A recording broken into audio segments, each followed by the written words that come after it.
Recording in progress.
comment before closed session. Your microphone.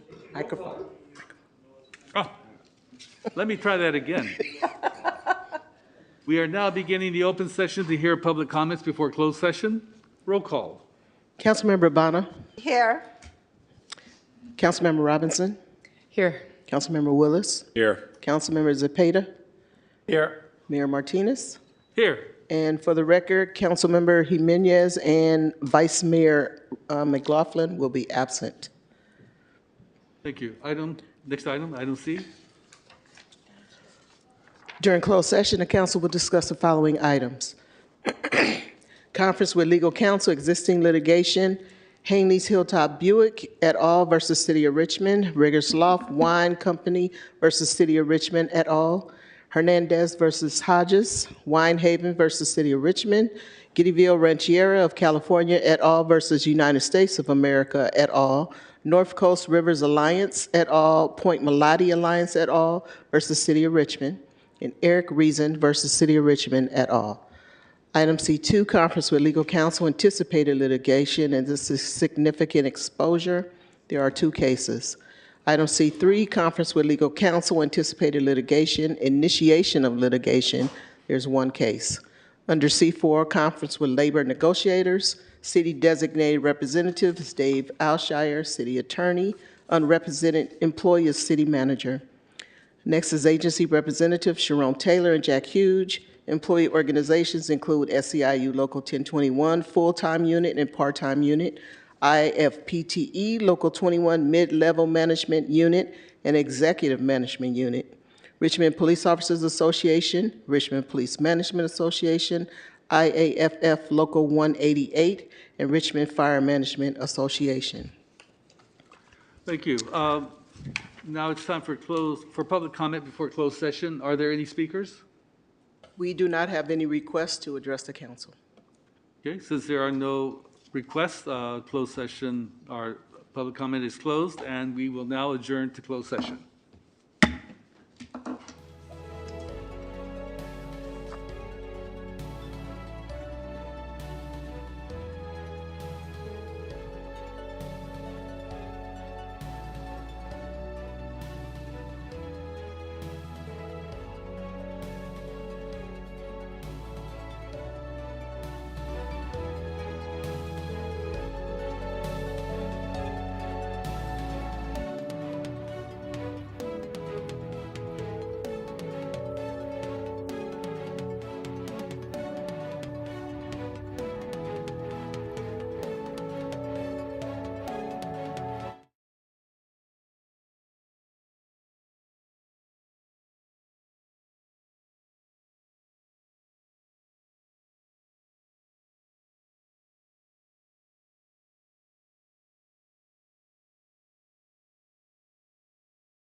Yes.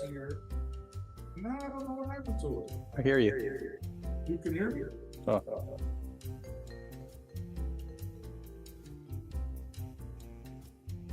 That's 1, 2, 3, 4.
Testing my microphone.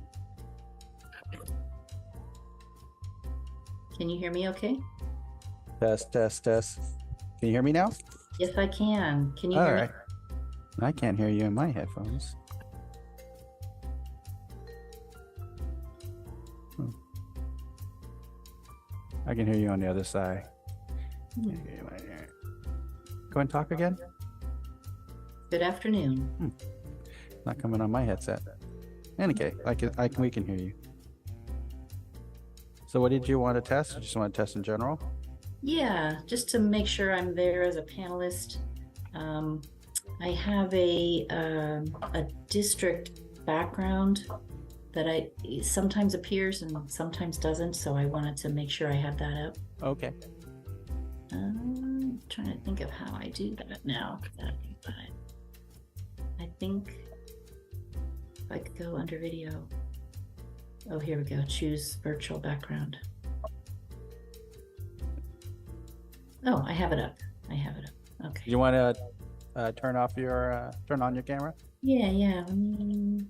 Oops. Close my settings. Okay. So I can see, well, if you're seeing what I'm seeing. We're seeing you. Okay. And is my name backwards or is that just me? Your name is fine on our screen. Oh, good. It shows backwards for me. Okay. Okay. Yep. Great. All right. So are you going to stay on or are you going to come back? I'll stay on and that way we won't have to worry about it again. Okay. Just make sure you're muted and your camera's off and just wait until your item comes on and then go ahead and turn on. Okay.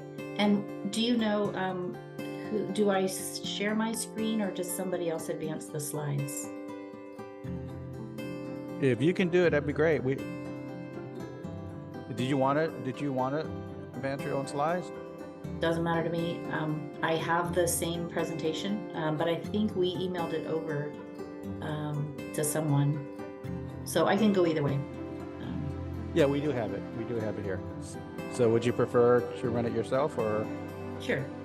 Okay. If you have a problem, then we can just do a regular share screen on Zoom. And then if you have problems, then we'll bring up ours version. Okay. All right. All right. Okay. Thank you. No problem. I'll just go mute and stop. Whoops. You're stop fast. I muted too fast, right? Okay. All right. All right. Thank you. No problem. Bye.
I will inform Tanya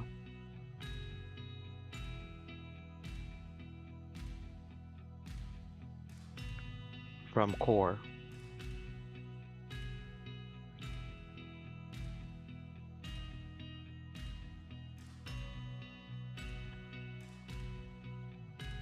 that she can transport him to the hotel in the morning.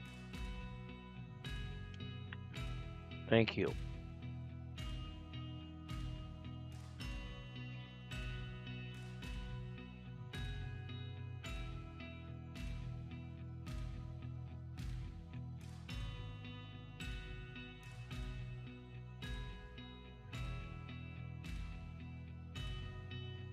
Jesus, Yes, we hear you. sorry.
Yes. Okay, thank you. It is now time to start the regular meeting of the Richmond City Council. Pledge of Allegiance. I pledge allegiance to the flag of the United States of America and to the republic for which it stands, one nation, under God, indivisible, with liberty and justice for all.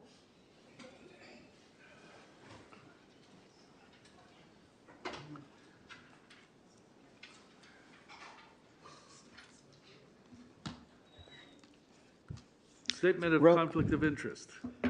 Roll call? Oh, Yeah, roll call. thank you. Councilmember Bonner? Here. Councilmember Robinson? Here. Councilmember Willis?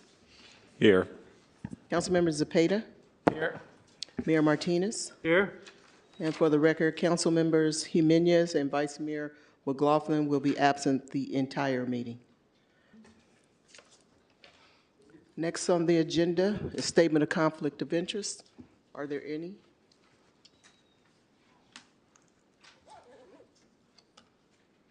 There are none. Hearing none. Okay, next on the agenda is agenda review. I do not have any requests to remove any items. It's been requested that a Q1 cannabis ordinance amendment be moved to February. Q1, Q1. is that the public hearing? That's the cannabis ordinance amendment? Oh, it's going to be moved. Q1 under public hearing. Yes. And I would like to. pull Move the to what date, I'm sorry? First week of February. February? 2/20. Particular? First week. First meeting in February? The first Yes. meeting? Okay. Councilmember Bonner? Thank you. I would like to move item 05C.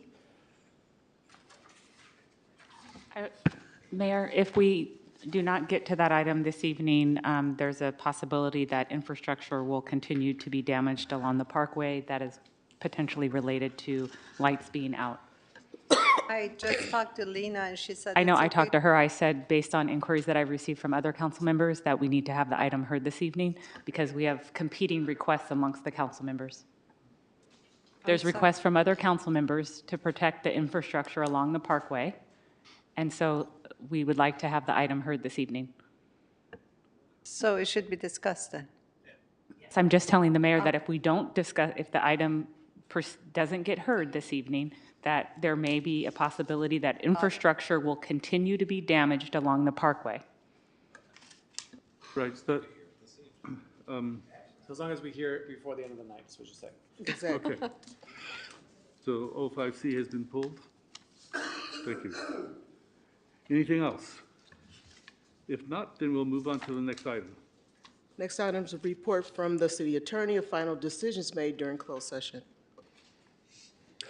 Yes, on the closed session agenda, C1, the item involving the litigation matter of Hilltop Buick versus City of Richmond, we gave a status report on the litigation. There was no reportable action taken.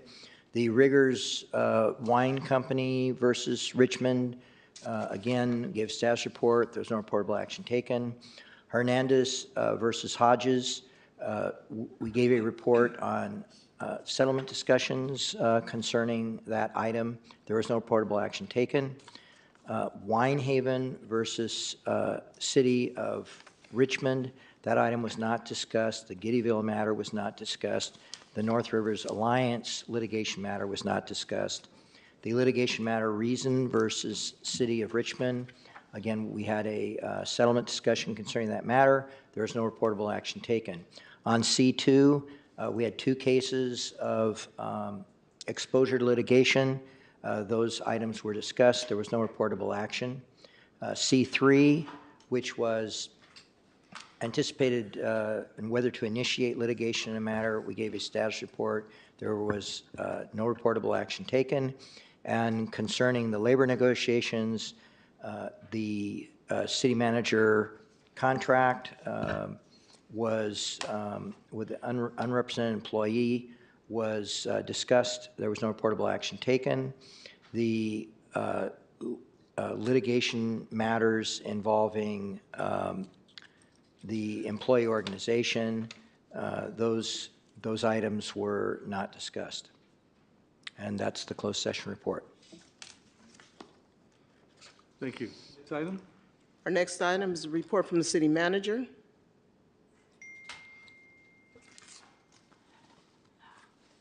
Good evening, Mayor Martinez and members of the City Council. KCRT, can you please put up the video? Or excuse me, the PowerPoint? Next slide, please. Next slide, please. So as a friendly reminder, the Contra Costa Office of Emergency Services is hosting informational sessions. Please consider attending. It's very important that Richmond residents take part in these collaboratives, opportunities for community input with Contra Costa County. Noted here on the slide is the upcoming meeting on December 6th, tomorrow at 6:30 p.m. in Oakley. There's also below the URL for Contra Costa EOS, as well as you can call them and provide input at 925-655-0100. Next slide, please. As many of you are aware, we're in the process of planning for our library renovations. Please participate in the upcoming community meetings tomorrow at 6:30 and next Thursday, December 14th at 6 p.m. Next slide, please. Also, we are encouraging everyone to buy local during the holidays, so that means not only visiting our local Costco and Target, but please also visit our local arts organizations such as NIAD. They're located at 55, and it's really a great event. It's an opportunity for young people that would like to take free pictures with Santa to do so, and to have a goodie bag and see a performance. It's a wonderful family event, and I encourage everyone to come out and enjoy the wonderful activities hosted by the East Bay Center for Performing Arts. And next, I'd like to turn it over to Sharon to welcome our new employees. And we're really excited to introduce our new emergency services manager amongst those that will be introduced this evening. So when his name is called, he'll come forward and so he can be acknowledged. But we have many new employees that have joined the city team, and we wanted to give this opportunity to highlight all of them. And I would like to thank Sharon Taylor, our HR director, for doing such a wonderful job with ongoing recruitment and retention of city staff. Thank you, Shasa. Good evening, Mayor and City Council members. KCRT, can you please bring up the slideshow? I'm pleased to share with you our November hires. Next slide. Michelle Ramos, Head of Reference in the Library. Esmeralda Gonzalez, Office Aide Information Technology. Beatriz Guerrero Ana, Project Coordinator in Planning, and she will be overseeing the ITC grant. Michael Smith, a Newington Fire Chief. He's here to assist us in our fire department. Kimberly Chen, our new Senior Assistant City Attorney in the City Attorney's Office. Rebecca Venegas, new IT Manager in Information Technology. Luis Angel Encino, Administrative Student Intern, Community Services. Sonomia Bird, Recreation Program Specialist in Community Services. Raymond Davis, Maintenance Aide 2-3 in Public Works. Karina Alejandre, Parking Enforcement Representative in the Police Department. Jasvinder Gala, Administrative Student Intern, Community Services. Andrew Lozano, Combination Equipment Mechanic in Public Works. He's actually a return.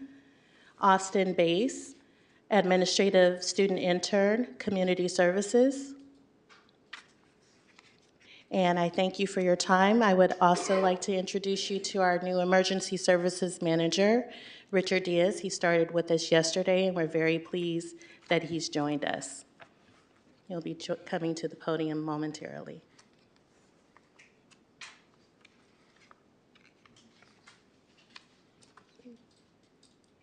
So Mr. Diaz comes to us with 14 years of experience. He has a vast amount of experience in emergency services, having served here in the Bay Area, as well as nationwide and international. I'll give him a few moments to introduce himself. Good evening, City Council members and Mayor of City of Richmond. It is my pleasure to join the City of Richmond this week. This is actually my second day as an OES manager, and I'm happy to be here. Just starting yesterday, hours into my role, I rapidly engaged under the leadership of Fire Department in hazard mitigation planning. So that's just to show how prompt we are getting to work here. So thank you again, and I'm happy to be here and engage with you all on behalf of the city. Thank you. Welcome.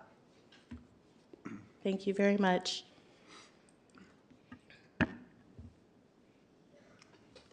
Councilmember Willis. We can applaud our new hires now, right? Yes.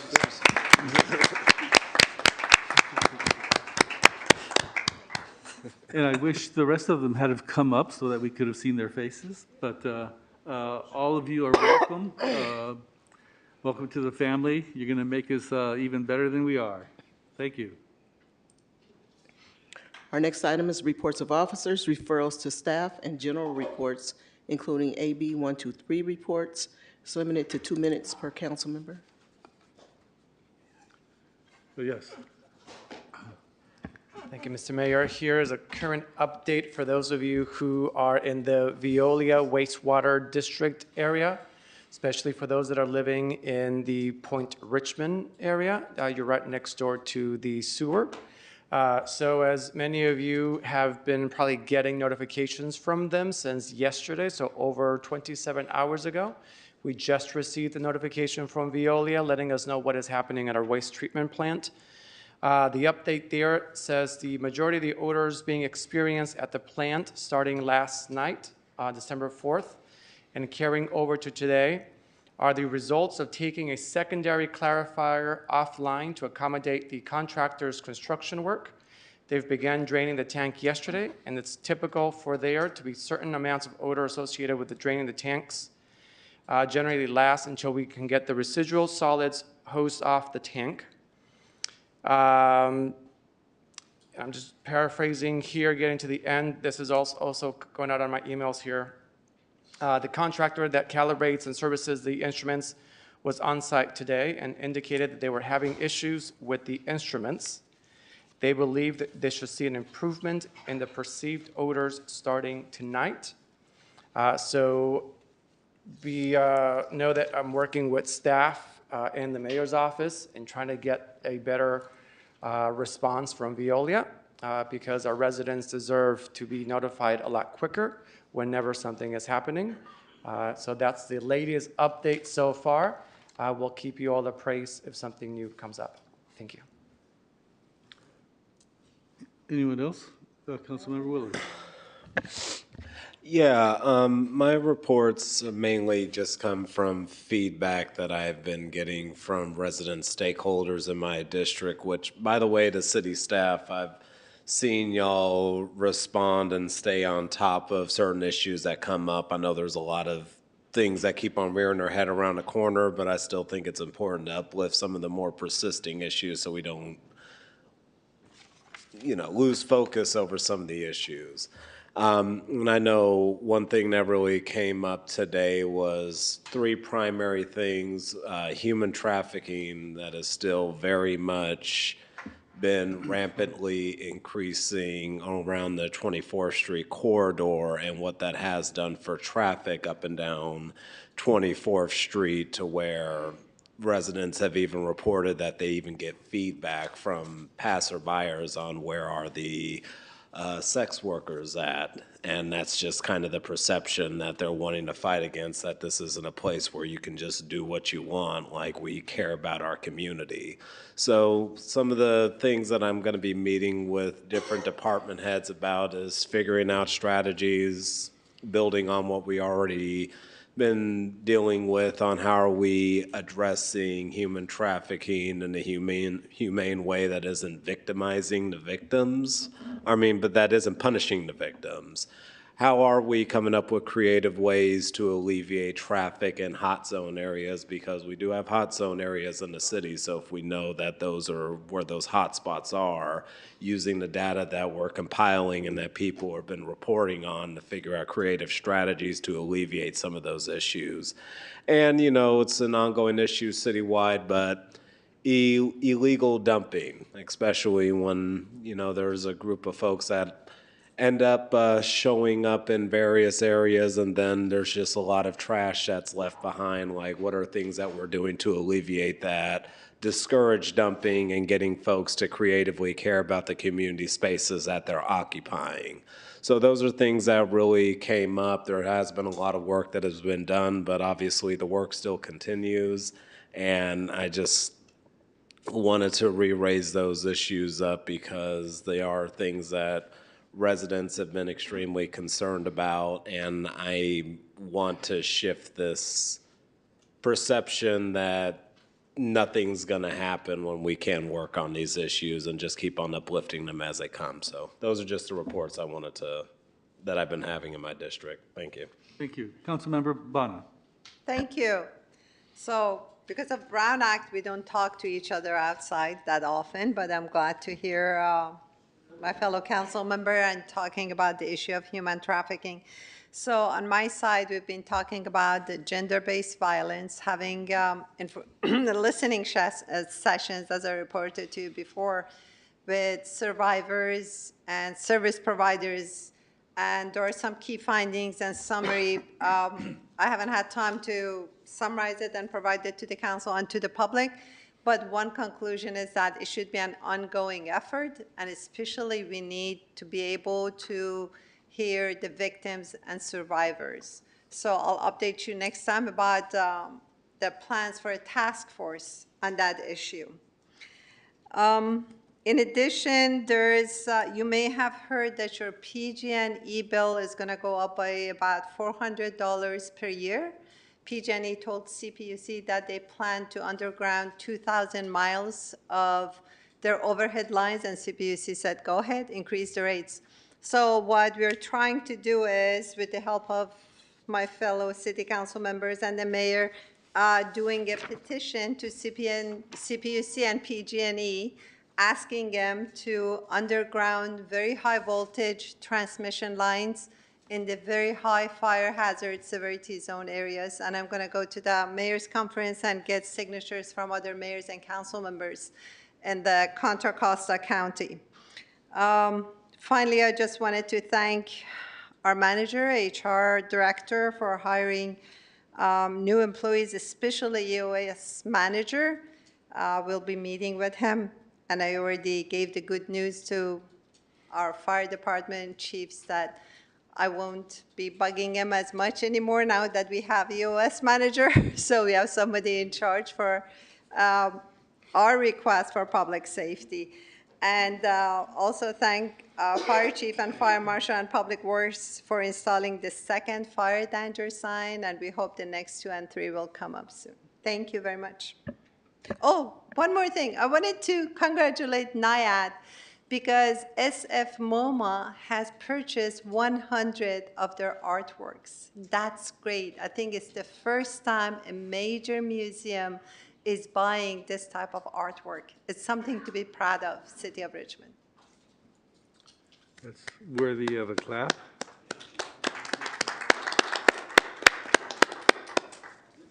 Councilmember Robinson, do you, nothing? Okay. Well, I'd like to announce that I will be presenting the State of the City in December 19th. The community is invited to come to council chambers to watch or watch it, the meeting from home. This will be my first State of the City, and I have some exciting developments to share with you. Secondly, I would like to announce that it was Ms. Pamela's birthday yesterday. And I think that we need to celebrate.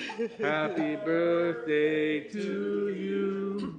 Happy birthday, dear Pamela. Happy birthday to you.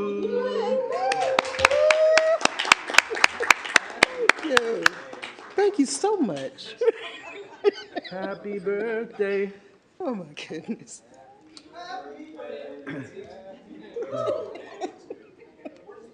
Yeah, so Thank your you. birthday is having us break down into chaos, but it's fun.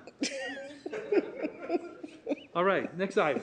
Our next item is open forum, and I'm asking Zoom attendees to please raise your hand at this time.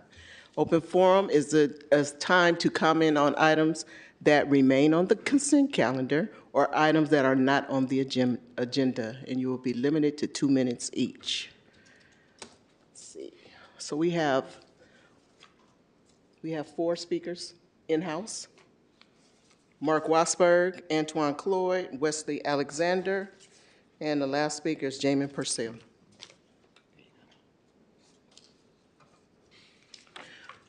And as a reminder, please keep your comments respectful. I'm watching. Doctor told me I needed a stool test. So I said, well, you want the whole load or just a small piece of it? So he gave me a little bottle there. I had to scoop it up, put it in, metal it on back. And when I was doing it, man, I said, man, this is toxic waste. This is dirty, real dirty stuff. All the poisons you eat come out of your rectum, right? We all know that. And I come to realize the Red Cross banned gays for giving blood. The question is why? Because what they was doing to each other, all that toxic waste was going up in their bloodstream and causing these homosexuals to have blood, to have AIDS. The doctors couldn't figure out what was going on because all these homosexuals were dying. But it was the only homosexuals that was doing it. So they come to realize what really happened. And see, people talk about AIDS, we need to do this, we need to do that. You're not going to find a cure to AIDS. Face it, it almost wiped out our whole civilization. It's because of the homosexuals were doing this. They was going to butthole, passing human waste to human waste. It's true. Just like you, Caesar, you're doing the exact same thing. I mean, it's totally sick. Silence is... You people have reprobate minds, you know? Microphone for We a all second. know what you're doing is nasty. Excuse you know, me. it's why sitting here to cut me off when I'm just telling? Excuse me.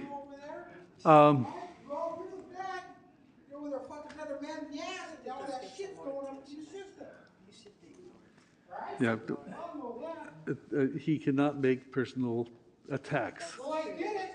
And it's my job as a mayor to make sure that the meeting stays civil. I was just saying he doesn't deserve It, Piece of shit wasn't for the ARPA gang. You be nothing. You be nobody.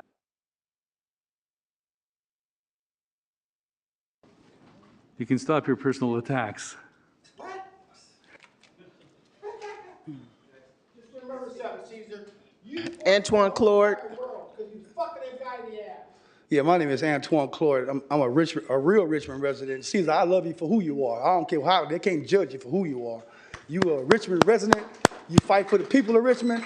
So I do not like coming up behind ignorance. That's what I don't, just messes my whole focus when I come behind ignorance. You know what I mean?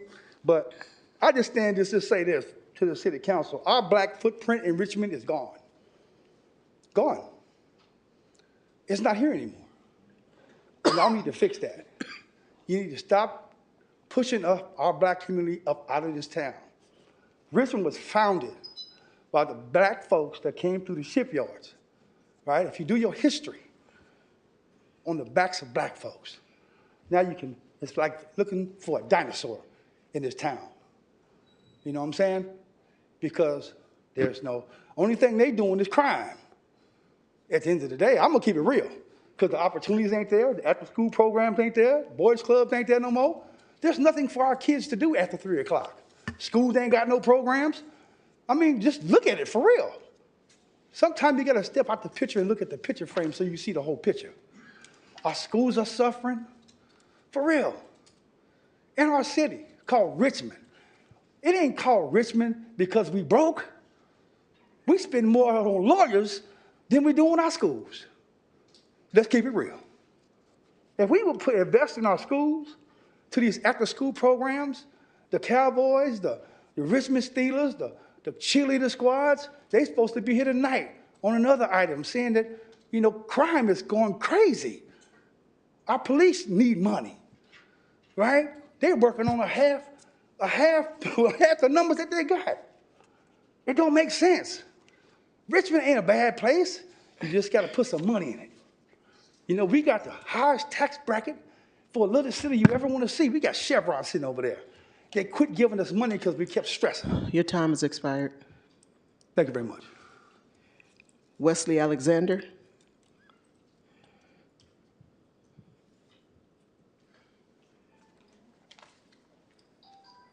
All right, thank you.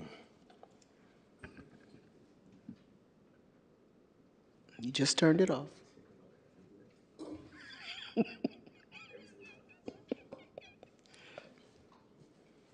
Don't touch the buttons. All right. Every single time, it's all good. Thank you, Mayor, City Council. I want to piggyback off what Mr. Antoine said earlier. Speaking about the African-American community and their legacy here, and also the redlining that has affected them environmentally, economically, educationally, and in so many other factors. And we think about the lack of resources for that population. It's not only affecting the Black population here, but also the Latino population, the immigrant population. And what are we speaking to? Are we a city that's focusing on creating revenue streams that can support these endeavors? We can't be directing our attention only to Chevron to fund the needs of the city. We need a city that is supporting development of small businesses that are curated by the residents that live here in this city, and that is not happening. Almost every item on the agenda that we speak to has a cost center, meaning that expenses are coming out. We want to address human trafficking. We want to be able to fund the Steelers, the Richmond Steppers. We want to be able to have companies that we can go to that can help support the needs of this community, that can bring robust programs into the high schools, into the elementary school, into the junior high school. Those things are not happening. There's not a pipeline from Contra Costa Community College to create businesses in Richmond. That can happen, but it's not happening. It requires you guys and the staff of the city to work with those of us that have the know-how to help you guys make a task force that prioritizes business development. It's not happening. Every single item on the agenda is an expense that's going out or is funded by a grant. I'm asking you guys to make Richmond a business-friendly environment so that we can make sure the historical residents of this community can have access to the quality of life outcomes that they deserve. Places to bring their kids to that are safe, places to bring their parents, their elders, their people that visit the city to enjoy the amenities of this city. And so— Your time has expired. Thank you. Okay, our last in-person speaker is Jamin Purcell. I would like to thank the mayor and our council member, City Cesar Zepeda, for giving the proclamation on Friday to honor World AIDS Day. I'd like to remind people that the HIV and AIDS number of people living with AIDS is going down, but we must continue the fight. But I also do want to let people know that we will be having that Richmond Rainbow Pride will be having an event at a local business of Kaleidoscope Coffee on Sunday, December 17th from 4 to 6. And there will not only bingo, but we'll be also collecting toys for a toy drive for a local organization here in Richmond that is being done through Divas Entertainment.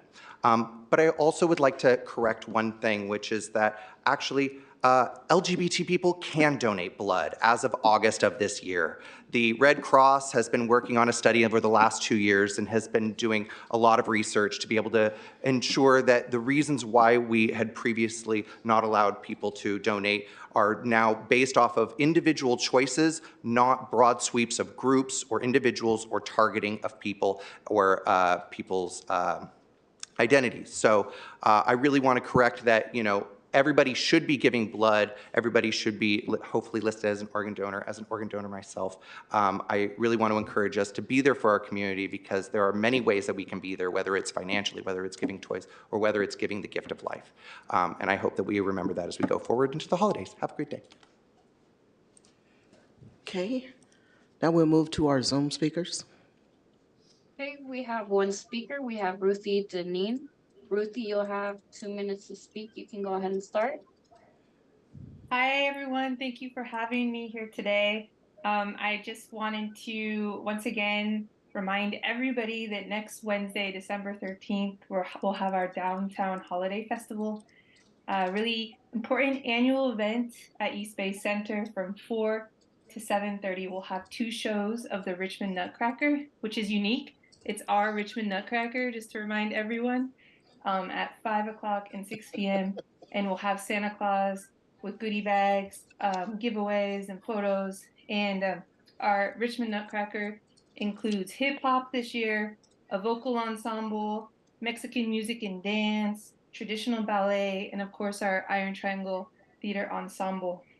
So we hope as many city council members, city staff, and most importantly, as many children can be there as possible. So please spread the word. The first year, I think we had 1,000 attendees, which is a lot for our building. But if we can even come close to that this year, that would be really wonderful as we come out of COVID. And then, of course, I want to remind everybody who's listening that East Bay Center classes are tuition free. This is unique, right? We have over 60 classes at the center. I think next semester we'll have 70 plus starting in January. Registration begins December 11th. We have classes for 3-year-olds to 18-year-olds, music, theater, and dance. So please spread the word. Just go to eastbaycenter.org, and on December 11th, you can register there. It's pretty easy, and once again, it's free. So Downtown Holiday Festival, next Wednesday, 4 to 7:30, free. And then register for classes starting December 11th. There's waiting lists for the little kid classes, long waiting lists. So if you're interested in those, jump on quick. Lastly, thank you to the City Council and City of Richmond for all your support. Thank you. And there are no more public speakers. Thank you. Next item. Our next item is approval of the consent calendar, which will exclude item 05C. All right, I need a motion and a second. Can I make a motion with adding the item that was pulled to make sure that we hear it before the end of the night? That's not necessary.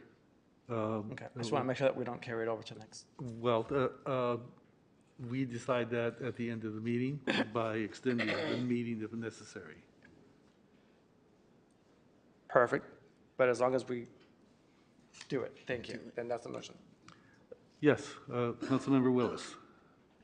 I'll second the motion. I was wondering through the mayor if it's going to be one of those quick things because we're going to have a long discussion. Should we hear 05 after the consent calendar vote? It's up to you, though. I don't know how much time it'll take, but. That would be helpful because our staff member does have an obligation tomorrow early, and so that would be respectfully appreciated. Thank you for your consideration. Okay. We can do that. That would be my recommendation. Okay. So be it. All right, thank you. So we still need a second. Second, yeah. Yeah, I seconded with Okay. that caveat, too. Okay, yeah, all right. We have a motion by Councilmember Zepeda, second by Councilmember Willis. Councilmember Bonner? Yes. Councilmember Robinson? Yes. Councilmember Willis? Yes. Councilmember Zepeda? Yes. And Mayor Martinez. Yes. The vote is unanimous. Our next item is item 05C. Hold on one second.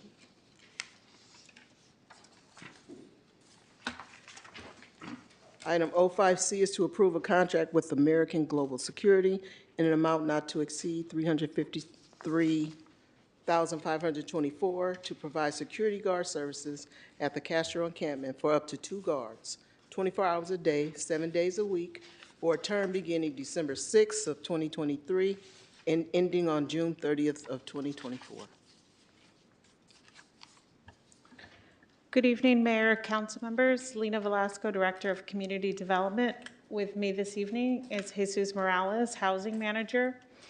The item before you is a new contract to replace an existing on-site security firm that we've been employing at the Castro encampment, while final improvements are being made to fully secure the site from reoccupation.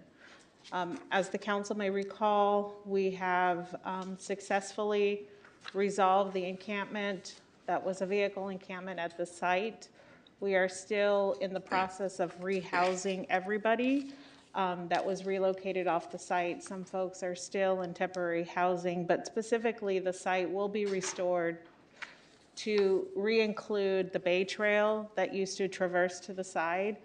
And so we've been having some issues with the existing on-site security firm, and so we are now moving to bring on a new firm while final improvements are made to the site that would secure it from reoccupation.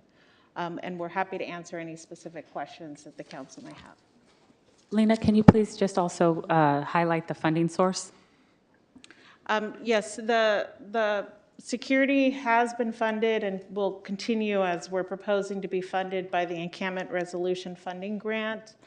The project grant that was funded by the California Interagency on Homelessness included a housing trust fund, which would be used for rent assistance, services that would be used to secure the site while resolution was being achieved, and so this will come from that bucket of funds.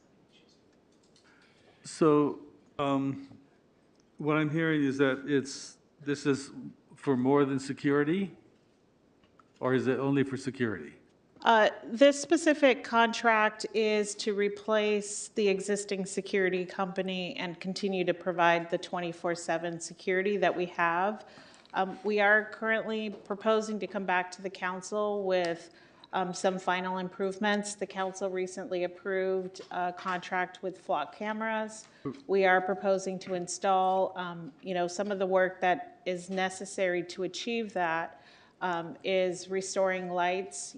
Because of the occupation of vehicles, they were tapping into the city light poles, which has affected the traffic signaling as well as the street lights. So repairs are currently in progress, and once those improvements are made, we do intend to wind down and limit the security hours. So while the contract proposes 24/7 through June 30th, it's our intent to wind down and reduce the amount of security. But because we don't know the exact timing, we're sort of proposing a max amount. So what sort of activity, what sort of engagement has security had up to this point? So we have had security on site now for over a year. And that was mostly to make sure that it didn't continue to grow. The encampment wasn't continuing to grow. So they were present on the site while we had vehicles parked at the site. Since the final removal and transition of everybody into housing, which was on June 30th, we have now reduced. We used to have 3 people, and now we have 2 stationed 24/7. So one around Hensley and the other one at North Castro. And again, it's to ensure that the site isn't reoccupied until we can get cameras set up and final fencing improvements, as well as site improvements. Right. I don't think you answered my question. My question was, since the encampment has been decreased to 2 people, or two encampments, or rather 2. To having nobody present on the site? Yeah. Since that has happened, how many times has someone tried to move in? So we continue to get, not move in necessarily, but we are continuing to get cuts in the fence and repairs. So recently, Public Works was out there resecuring some lug nuts that people were starting to go in. I think a lot of people are just using it to go through to get to other access points, but we do have some nearby encampments, and so we are nervous that people will reoccupy once they see an opportunity. Mayor, if I may, also part of the thinking is that the two grants that we have from the state of California, the encampment resolution grants, those total in $13.5 million. And so what we're trying to illustrate is that through the city council's leadership and work with community-based organizations and staff, Way to Love, SOS, and others, CORE, Jesus, Michelle, numerous staff have been out there, that we provide a thoughtful way to sunset the encampments, and then those sites are kept clear because we want to continue to apply for funds. So we're concerned that if we don't provide security at this juncture, the infrastructure adjacent to the area can continue to be damaged, and that includes the occupation of the railroad that's adjacent to the site. That's happened in the past, and the railroad has been a key partner in trying to keep the area clean. And so we understand that this is a significant expense, but we also want to be mindful that the Richmond Police Department doesn't have appropriate staffing to help with things like this. And so to the degree to which we can mitigate a new encampment forming, that will put us in a position to better position to apply for, there's an additional 3 or 4 more rounds of ERF funds that are going to be available. We want to continue to apply for those by showing that we've been able to keep the sites maintained. Okay, I'm just curious as to why a police officer passing through there 2, 3 times a day might not be sufficient to keep people from moving in. Yeah, unfortunately at this juncture, we don't have the capacity to ask the Richmond Police Department to do that, given the other pressing matters in our community. And so this is a way that we can provide the service that residents are expecting without the direct involvement of the police department. Okay, well, I don't know, I'm confused. I'm not hearing a number of infractions. I'm not hearing the number of times that people have tried to move in since it's been cleared. And I'm hearing that we have a concern that's beyond the Castro encampment. You mentioned the railroad. It's adjacent to it. It's right. The railroad is right adjacent to where the encampment was previously.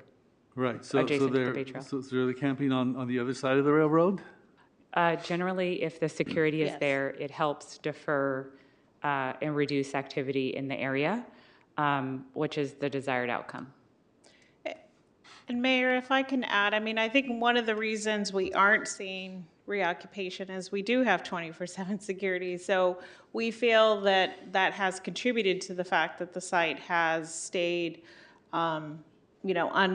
unoccupied aside. I mean, we do think that the fencing is an additional barrier, but we are seeing a lot of locations throughout the city that are fenced, being occupied, and turn into encampments. So I think the fence alone isn't sufficient. We do have on-site security, which I think is right now, we believe, contributing to its safety. We have our intent is to make additional improvements that will allow us prior to June 30th to eliminate and feel more secure that the site will, stay with its intended use, which is to be a Bay Trail segment versus an encampment location. So what I'm hearing is that 24/7 security is necessary to keep people from moving back. Is that your position? Until we make final improvements, we think that's the best method right now. But our intent, obviously, the grant runs out June 30th, and before then, we'll have a more specific plan for the council's consideration. We've been speaking to, we've heard some suggestions as early as this morning, and so we're evaluating those suggestions that will help us transition sooner. So we will be bringing forward a more specific plan for the council to authorize funding for. Thank you. Councilmember Robinson. So I feel like it's important to kind of revisit the investment that we've made at Castro. And I wonder if you know what that investment was. Like, how much have we invested in that site in order to get people kind of relocated and rehome, like find another home and things like that? What was the total amount of investment that we made in all the different things, including security to date? So the total grant amount was 4.8 million. I think with the last we checked our expenditures, we were at like 3.6 million. With, we had a contract this evening for adding additional case management services and community care liaison services. So we believe that we will fully expend the 4.8 million by June 30th. So you believe that, continuing to secure the site will help us not have to kind of redo that investment with a new group of people, a new group of people who need those same services over again? Yes, we think these services are critical at this point. Again, our intent is to wind down those services over time, but we have been working with Public Works as well as the police department and identifying what those additional security measures are, and we'll bring those forward for funding and implementation to the council. Just for clarity's sake, if we do not approve this tonight and there's no security on site, what do you think would happen?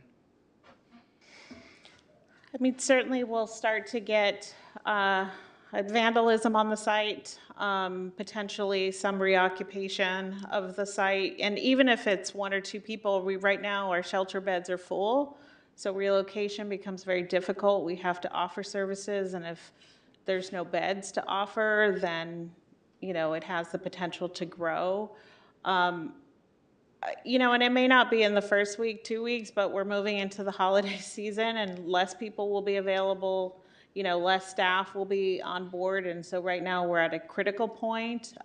Certainly we'll commit to the council to coming in early in 2024 to get those specific improvements. Either way, by the time procurement process goes and funding, implementation will need to be complete by June 30th.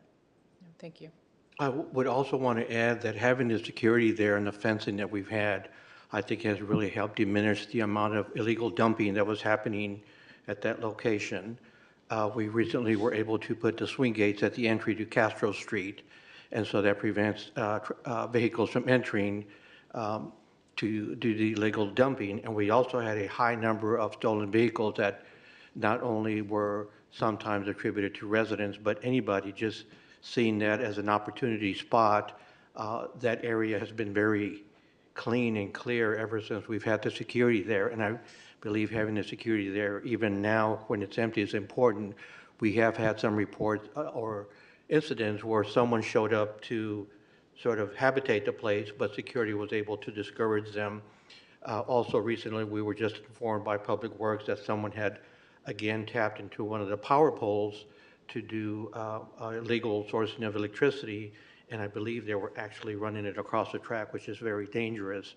And so we really need to make sure that security is following up and making sure that people aren't doing that sort of thing, because they will take that opportunity to secure the power from the power poles and run these long, extensive lines. And I think it's one of the encampments that's actually on the other side of the railroad tracks that we'll have to be dealing with fairly soon to try to get those people placed in housing and really remove them out of that, because that continues to be a source of a problem, not only for the neighborhood, but the Castro encampment, because they're there 24 hours a day and just have a lot of time to do things that we can't identify if we had the encampment without security.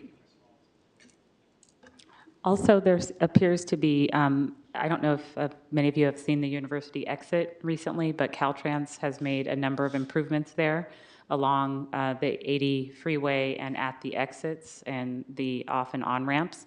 And so that area along the 80 freeway, last year at this time was completely, if I recall correctly, completely occupied. And so there, it appears as though that could be creating some residual impact in our community. And so we'll continue to reach out to Caltrans to ask for support in addressing their properties, because the city, we can't do everything. So it's really important that we work collaboratively with the state, the county, and as an interdepartmental team to support our residents. Thank you. I understand the concern, I understand the problem, I don't understand the solution. It seems to me at times that we're spending more resources on Band-Aids rather than addressing the problem. So, for example, I don't understand why we need 2 guards instead of 1. With that amount of money, which comes up to is $50,000 a month, like $700,000 a year, we could hire 2 police officers. Why don't we do that? Actually, Councilmember Bonner, the issue is that frequently security firms will not accept a contract in Richmond without 2 patrol officers. That was the situation at BTA. Due to the situations they encounter, it's not safe for them to just have 1 security guard. And so the companies that respond to the RFPs, they've tried in the past just to have 1, and frequently, like at BTA, they came back and said, we need 2, we cannot staff it with just 1 guard. We need a car and, additional support to secure the sites. So we'll have this problem in other sites in the city. It's more effective if we hire 1 police officer that patrols those areas, right? Well, respectfully, the police chief is trying to hire staff. That's not the topic of this agenda item. We've done a great job hiring. We have policy direction from the city council regarding the number of officers that we can hire, and we're working to fill that. So this is a separate issue, and really O5E is essentially a companion item to this, where we're providing caseworkers, we're providing funding to help people with their rehoused needs. So I really appreciate that Lena and Jesus and so many staff people have spent tens of hundreds of hours at Castro and earlier previously at Ryden to thoughtfully transition the residents. And we're trying to do our best to be responsive. Just like you have concerns over the security, there's other residents that have concern that their internet isn't working and the lights are out. So we're trying to find common ground where we can, balance the needs of residents and community, and make Richmond safe, where people feel like they can, use the Bay Trail, and that we also provide housing options. I understand, but don't we have other options, like what Caltrans did at University? Not right now. We can in the long term, but if you look at it, this is $353,000. $1,000, right, for this expenditure is what we're proposing. The entire grant, the 2 grants, were $13.5 million. So that is not a significant portion of the grant. So when Ms. Velasco, the community development director, is describing coming back with long-term improvements, it could potentially look something like what you see in Berkeley. That has to go through a design process. So that's what staff will be working on next. The short term is you have to provide interim solutions so that we can make sure that the residents are safe and they have social workers to support them, because that is not a core skill of our staff.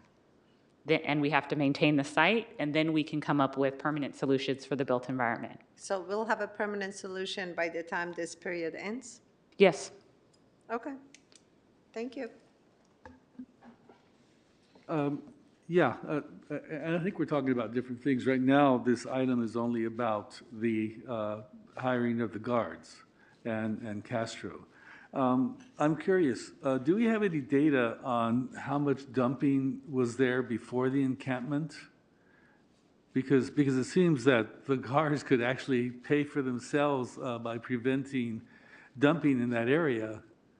I'm just curious, do we have that data? We do have data through the abatement report, and so trash, I don't have the numbers in front of me, but we can certainly follow up.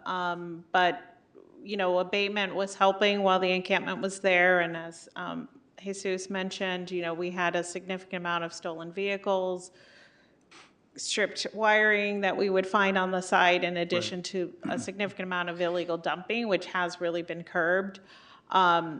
So we can provide that data, but I would say it was in the hundreds of tons of trash. Okay, and then the other question, I've been to Castro, and I know that there's 2 entrances, and you can't see one entrance from the other entrance. So are the 2 guards stationed at both, at separate entrances, or do they work together as a pair? No, they are stationed at Each entrance? each end, as well as are required to rove, and Right. walk the sites so that they can spot, cuts in the fence and other issues. Okay, thank you. Any other questions? If not, public comment. We do not have any requests to address the council on this item. None? No. Okay. Well then, I'll make a motion okay. to approve the item as is. Second. Roll call? Councilmember Bonner? Yes. Councilmember Robinson? Yes. Councilmember Willis? Yes. Councilmember Zepeda? Yes. And Mayor Martinez. Yes. The vote is unanimous. Thank you. Thank you. All right, next item. Our next item is under budget session. Item P1 is to receive an update regarding the American Rescue Plan Act, that's ARPA, and Environmental Community Investment Agreement, ECIA.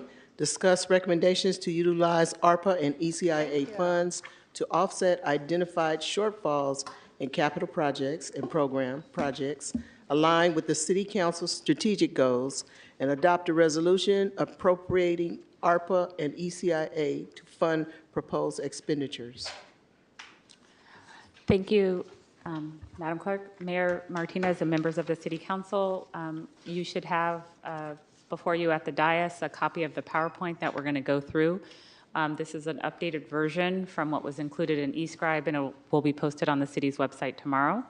You will also have a spreadsheet related to expenditures, and you will also have a draft Q&A that will also be published online tomorrow of questions that were received from Councilmember Bana and the answers. KCRT, if you can please put up the first slide. I would like to begin by thanking the City Council for their leadership. Next slide. The item before you this evening is pertaining to the American Rescue Plan Act and Environmental Community Investment Agreement. We're seeking the City Council's guidance on approving proposed expenditures related to the City Council's strategic goals, and to adopt a resolution appropriating funding from ARPA and ECIA for proposed expenditures. You will notice that in the presentation this evening, unlike some other neighboring jurisdictions, due to the City Council's leadership and with the goal of making Richmond an employer of choice, the City Council, we're not requesting that you consider additional compensation as part of this for city staff from ARPA, because you've already made those commitments to MOUs and class and comp with the use of general fund revenue. So just want to thank you for already doing that and for continuing, again, to make Richmond an employer of choice by also providing the upcoming holiday closure. Therefore, the emphasis this evening on the presentation that you're going to receive is going to be to provide upgrades to the built environment, considering that there are a number of projects requested by the community to make our community safer and to encourage our residents to go outside and enjoy the outdoors. Next slide. And as a friendly reminder, in February, we will come back with updates to the projections for fiscal year 22 and 23 that will be finalized. Because as you may recall, you've already allocated your unspent funds previously. And so the concept here this evening is that to continue to allocate funds to support your policy goals and priorities, which included improvements to the built environment. As a reminder, it's very important that we obligate all ARPA funds by December 31st, 2024, and they have to be spent by December 31st, 2026. We have one more year. No, well, it goes fast. It can take 3 months to get a contract out. That doesn't include having an engineer design anything. So it seems like a far time off, but really in our world, it's like tomorrow. So respectfully, we would very much hope that prior to the end of the year, the City Council comes to resolution on how you would like to expend these funds, so that way we don't have to return them to the federal government. Next slide. Thank you. And with that, I'll hand it over to Andrea Miller, our Finance Director, and after that, LaShonda White, Deputy City Manager, will review some slides, and then I'll close things out. Thank you. Thank you, Shasha. And good evening, Mayor Martinez, council members. So this next slide is just a recap. I'm sorry, if you can go back, please, KCRT.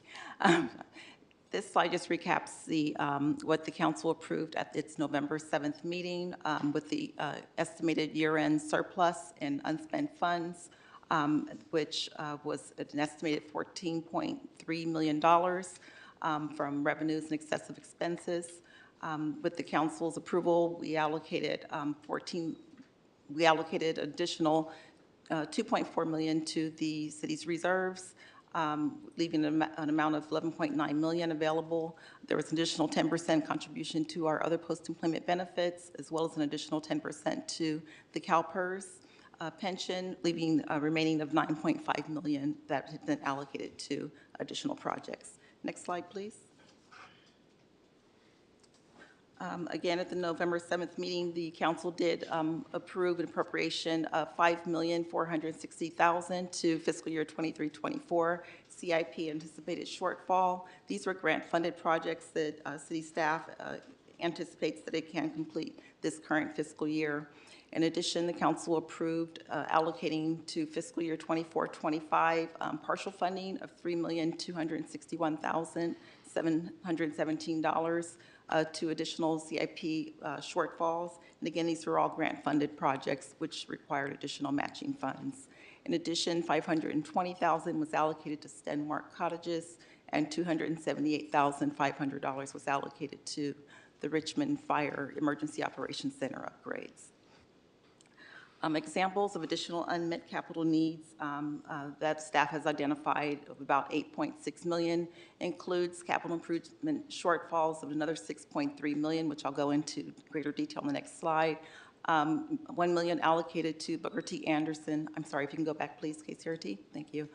Booker T. Anderson Community Center allocation of $1 million, $750,000 to stormwater infrastructure projects, and $500,000 to facility needs assessments. Next slide, please. Possible ARPA-funded projects that have existing shortfalls includes a corporate yard fuel site of $1,380,000, Fire Station 66 gender-specific restrooms, another $423,000, Nevin Community Center HVAC upgrades of $575,000, Recreation Center HVAC upgrades of $640,000. Shields Reed Community Center upgrades of $900,000, and additional ADA sidewalk program and paving of $2,391,499. And these are projects that staff anticipates can be completed in the current fiscal year. Next slide, please. The city's current pavement condition index, or PCI, is 61. The PCI is based on a third-party consultant study that's done on a biannual basis. To maintain the current PCI would require funding of over $20 million a year. The city currently allocates about $4 million per year, and based on that annual funding allocation, staff anticipates, and based on the study, that the PCI would decrease to about 57 PCI points in about 5 years. Next slide, please. As an overview, the city received $27.7 million in American Rescue Plan Act, or ARPA funding. $12.1 million has been previously allocated to date, which leaves an additional $15.6 million to be allocated, which is the options the staff is presenting to you this evening. ARPA funds may be used for replacing lost public sector revenue, responding to public health and economic impacts related to COVID-19, premium pay for eligible workers related to COVID-19 response, and investments in water, sewer, or broadband infrastructure. Next slide, please. As an additional background, an ARPA Community Needs Assessment, or CNA, and Strategic Investment Plan, SIP, was presented to City Council at its May 16, 2003 meeting. The SIP plan areas of focus are our jobs and businesses, our health, our homes and neighborhoods, our families, and our culture and community. And additional information, we provided the link to the ARPA website on the city's website that's dedicated to that solely. Next slide, please. The United States Small Business Administration approved a total of $238 million in Paycheck Protection Program, or PPP, loans for local businesses in the city. This slide shows a breakdown by the legal structure of those entities and the amounts that have been allocated to each. Next slide, please. And this is a screenshot of the Small Business Administration's website, where you can go to get additional information of those specific businesses that did receive paycheck protection loans for additional information. Next slide, please.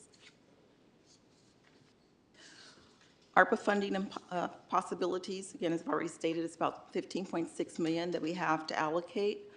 Staff has grouped some ARPA funding possibilities by city council goal areas and aligned them with the ARPA Strategic Investment Plan, or SIP, for the $15.6 million. And the first slide here shows Goal 1, which is to improve the quality and quantity of housing, especially low-income housing, and reduce homelessness. And that's aligned with the ARPA SIP synergy of our homes and neighborhoods. And Goal 2, to increase revenue and improve economic development, aligns with the ARPA SIP synergy of our jobs and businesses.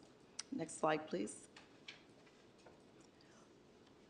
Goal 3 is to improve the quality of life, community health, and social determinants of health, and that aligns with the ARPA SIP synergy of our culture and community, our jobs and businesses, and our homes and neighborhoods.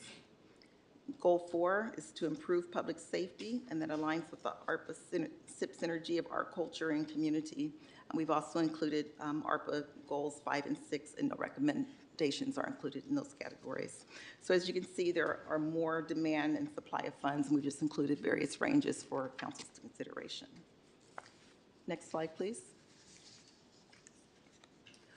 So staff has provided the following 3 ARPA funding options for City Council's consideration. The resolution in your packet this evening reflects option 1, and based on council's decision this evening, the resolution will be adjusted accordingly. And worth noting, for option 1, there is $1.4 million or 1.5 allocated or recommended for tenant protection and rental assistance, but staff anticipates funding can be obtained through other funding sources such as grants in this category. And with that, I'll turn it over to LaShonda. Pardon me. Would you be able just to speak a little bit closer to the mic, because the acoustics drowned out your words sometimes? Sorry. Sorry about that. Sure. She'll start over. I'm just playing. Now you tell me. All right. Good evening, Mayor, City Council members. LaShonda White, Deputy City Manager, here to share some information with you about the Environmental and Community Investment Agreement, or ECIA. So almost a decade ago, City Council approved 3 major or key items connected to the Chevron Refinery Modernization Project. One was the Environmental Impact Report. The other were conditional use and design review permits. And then finally, the ECIA, the agreement, which we're going to speak to tonight. So the agreement, there is a website, and in your packet, there is the link to the website. On that website, there's additional information about the ECIA agreement, as well as you can review the agreement, the second amended agreement, which is the most recent one. And you also can review annual reports that are on that website that highlight some of the wonderful work the City of Richmond has done since we instituted this agreement. So Are we still the same slide? Yeah. Oh, please advance to the next slide. Thank you. All right, thank you. So in the ECIA, there was $90 million that was provided to the City of Richmond over a 10-year period. We are in year 10 right now of receiving revenue. So we have, this year we'll receive the last allocation of $4 million of the $80 million that comes to the City of Richmond. 10 million of that 90 was for a solar farm. There's a picture here. So we didn't get that money directly, but it did benefit the City of Richmond. The other $80 million did come to the City of Richmond. As I stated, $4 million is still outstanding. We will receive it in June of 2024. 30 million of that 80 was for greenhouse gas emission reduction programs, and 50 million was for community programs, and we'll go into a little more detail in the Next slides. So for the greenhouse gas reduction programs, $30 million was allocated, and you all have a spreadsheet that highlights all of the different programs that were funded every year, actual amount spent in the current year, what's budgeted, and then what is remaining for future allocation. So through fiscal year 22-23, which ended June of 2023, for the greenhouse reduction programs, we spent $15.2 million on various projects, from the Yellow Brick Road to urban forestry implementation, a climate action plan, report development, just a lot of really amazing projects. We have budgeted in the current fiscal year a little over $6 million, and what is remaining to be allocated by City Council for projects is 8.64 in the four categories listed here. So in the ECIA, it specifies categories: transportation, climate action plan, urban forestry, and energy efficiency. And once again, in the annual reports, as well as in the ECIA agreement and in the spreadsheet, there's more information about projects that have been funded, what's budgeted in the current year, and what's remaining. Next slide, please. This is just a different representation of the same information, and it shows what was budgeted, what has been spent through last fiscal year, what's currently budgeted right now, and then what's remaining, and the percentage remaining. Next slide. For community programs, there's $50 million allocated in that area, and the $35 million of that $50 million was to support Richmond Promise. And so they get an allocation every year from the city of Richmond to support the amazing work they're doing to support our young people who are going to college. So what we've spent so far is almost $41 million out of that pot. And once again, $35 million of that 50 is going to support Richmond Promise. So Richmond Promise so far, we've given almost $30 million. The ECIA grant program, which provides millions, we've provided over $3 million in grants to dozens of organizations within Richmond. We're really proud of that work. Job training, we spent almost the entire $6 million. A lot of it went to support our Richmond Build program and providing the necessary training for Richmond residents to support the Chevron modernization project and help build the solar farm.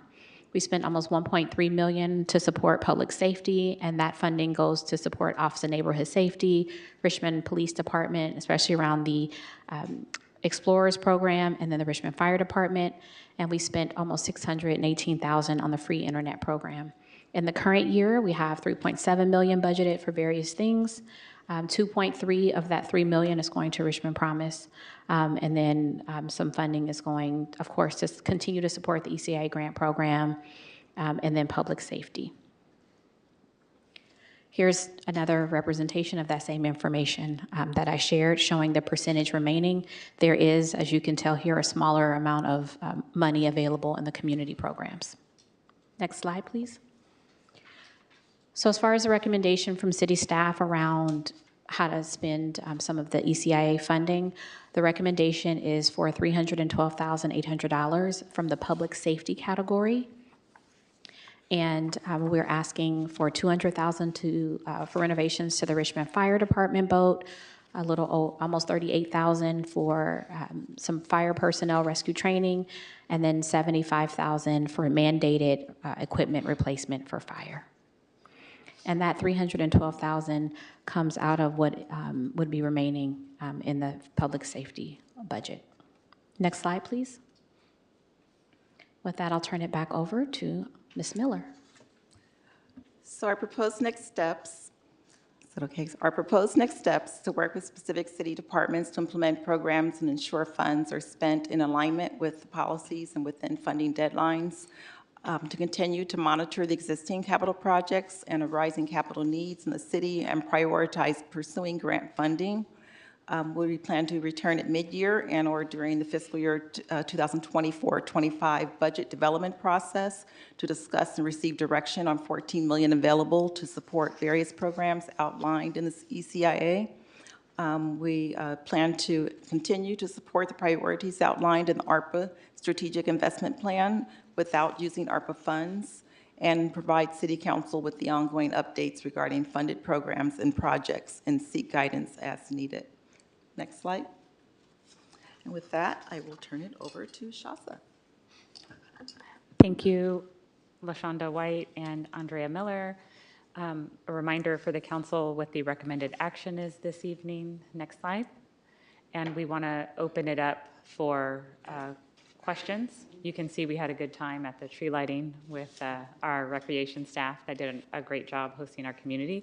Mayor, if you'd like, we can open it up for questions, and then also go back to slide 14, which illustrates the three options that staff developed, and option one that per the charter we confer with the mayor, and so have incorporated recommendations there in option one.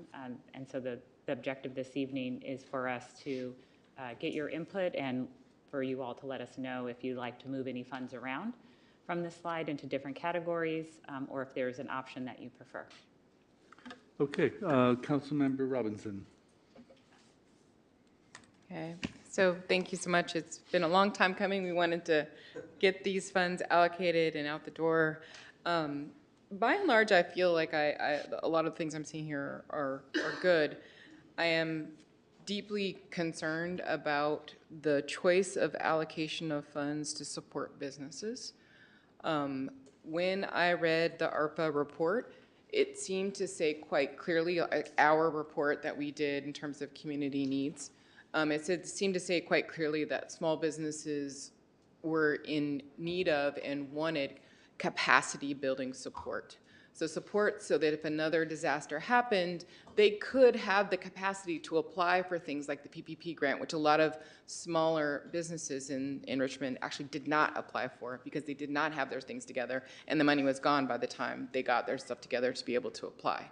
And I do not believe that the things that the city may want, that we may want, facade improvements and buy local campaign, are actually speaking to that particular deep need and that kind of need that actually builds the resiliency of our businesses and actually invests in our business community. And so my question is, can we reconsider and allocate funds to a program that builds business capacity so that we invest in our small businesses so they're more resilient if another emergency, if and when another emergency happens in the city? Yes. Great. That would be through that would be through a competitive RFP process. At this juncture, that is not something that would be staff-led. We have a number of partnerships in play where staff partners with the local nonprofits like Main Street and the Renaissance Center and things like that, East Bay EDA. So if the City Council wanted to do something in addition to that, if the Council this evening could let us know what 3 to 5 parameters are that you think would be important components of the program, and if that's the will of the Council, we could certainly issue an RFP. But we would not be providing funds directly from the city in the form of grants, because that's not a role that we've taken on given the finance capacity and the need to focus on the state audit. So we would work with a third party to implement that policy direction. Yeah, that's great. Thank you for that. I had a couple more questions.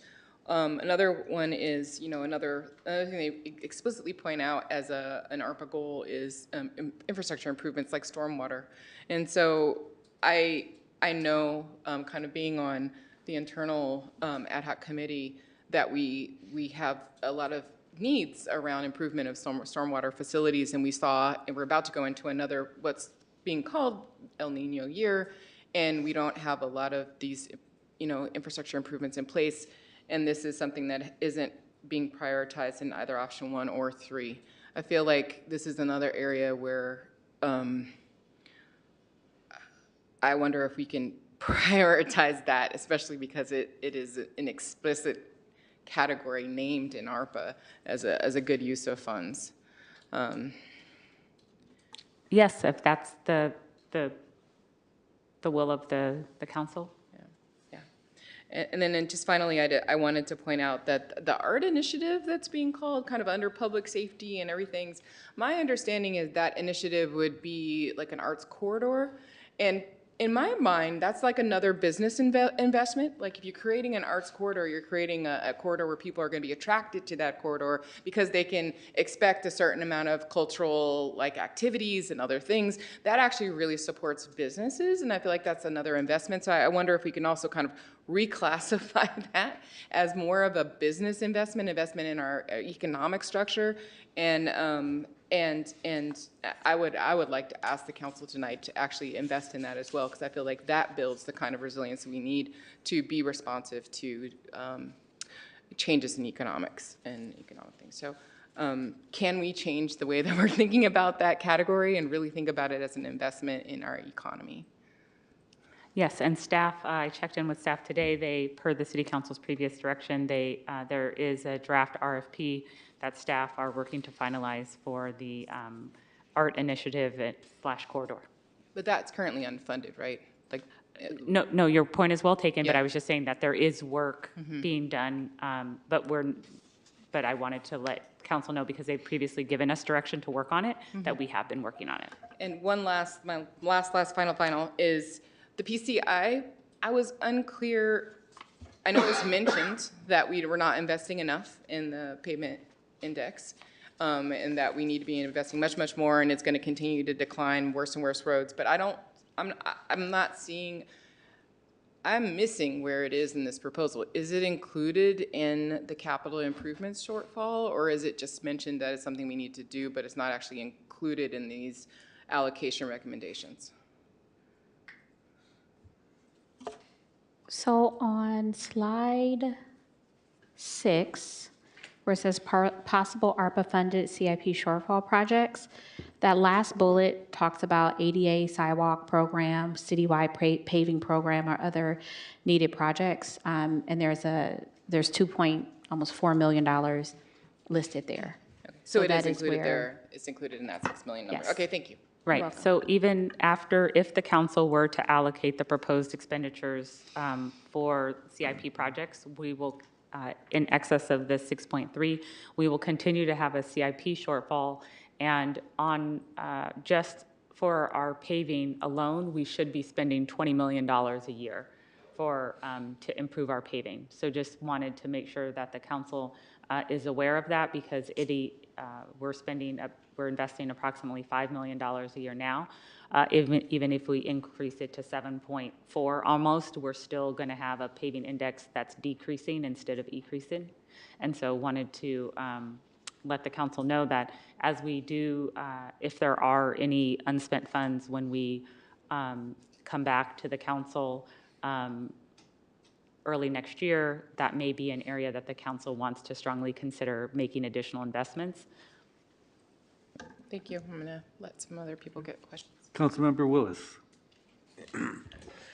Thank you, and thanks for the presentation. I'm gonna frame my questions knowing that we have a lot of needs in Richmond in general. So I'm not trying to put importance over another, but I am gonna be framing it from the context that looking at the intent of ARPA, which is to go to communities that were adversely impacted by COVID-19 and figuring out how are we using that money to get direct investment back into the community.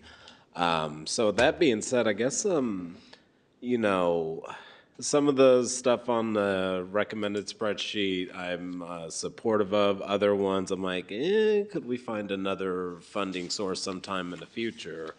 And one of those actually, I'm looking at the infrastructure shortfall on the spreadsheets and looking at the two sections for the Corp Yard. I guess I'm just wondering, like, are those like a brand new project that was already in the works and there was a shortfall in the budget, or is that like a planned project but we're not able to fund it because the money quite isn't there for the investment? Just trying to figure out where that is in the process for the Corp Yard. I would like Public Works to come up and speak to that item. Thank you. Good evening. Hey, how's it going? Martinez, council members. For the record, I'm Daniel Chavarria, Public Works Director. Councilmember Willis, yes, the courtyard had already some progress even before the current engineering staff joined the city. Right now, for the project that we are including here is the courtyard fuel site. And that is a project that is basically at the tail end of the design. And what we need is funding to move for construction. All right, so that one's at the tail end of its design. Yeah. Has any construction started on it at all? No, not at all, because we don't have the amount of money that, let me go to that slide. Danielle, can you describe why the improvements are needed for the state regulations? All of these projects that we're bringing here are not new. They're existing projects that we already have in the books. And so what we're trying to do is get them going and finalize it. And since this project is a project that, as I say, it's in the tail end of the design, and we can go to construction next year, it fits very well with the ARPA funds that we need to basically commit by December of next year. Because that timing, I mean, one thing that we cannot change of ARPA is the amount of money available and the deadlines that we have. A project that is an idea right now will not be a good candidate because we won't be able to spend that money or commit that money with a contract before the end of next year. So this is a good candidate for that. Yeah. I guess the follow-up to the city manager's question, so the project's in design, it just has that shortfall. So I guess I'm wondering, like, outside of like the design and the shortfall, like what is the immediate practical need to upgrade the fuel station? Like, why is the upgrade necessary at this juncture, I guess is what I'm ultimately getting at. I believe it's because the courtyard is located next to a residential area. Frequently, when you have a fuel, like you'll see the gas stations close and they turn over and they do the repairs. I believe what's contemplated is something similar to upgrade the facility because it's required per state law. But we can provide additional context on that. And I don't know if Robert or if another member of the Public Works staff has additional context they'd like to add.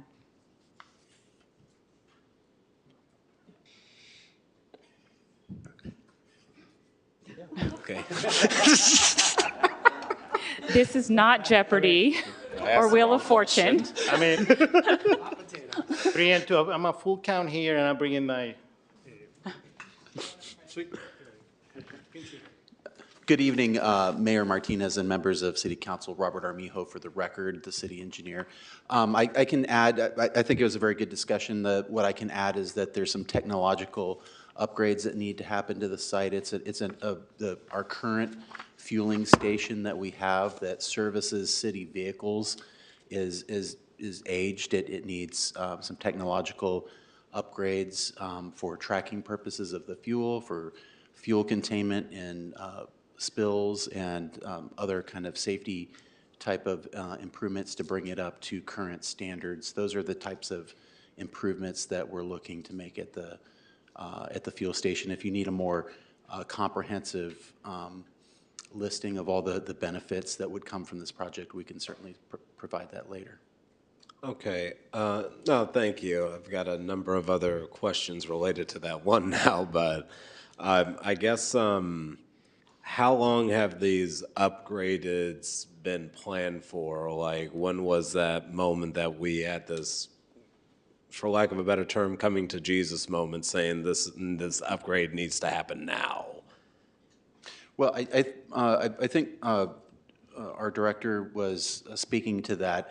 It's not that the project is a new project. It's been a project that's been on our books for a while. What makes this a better project than others is that it's more shovel ready than the other projects. Okay. All right, yeah, no, thank you. That's just helpful context for me to know. So I'm actually done on the fuel cord courtyard upgrade for right now and questions. Thank you.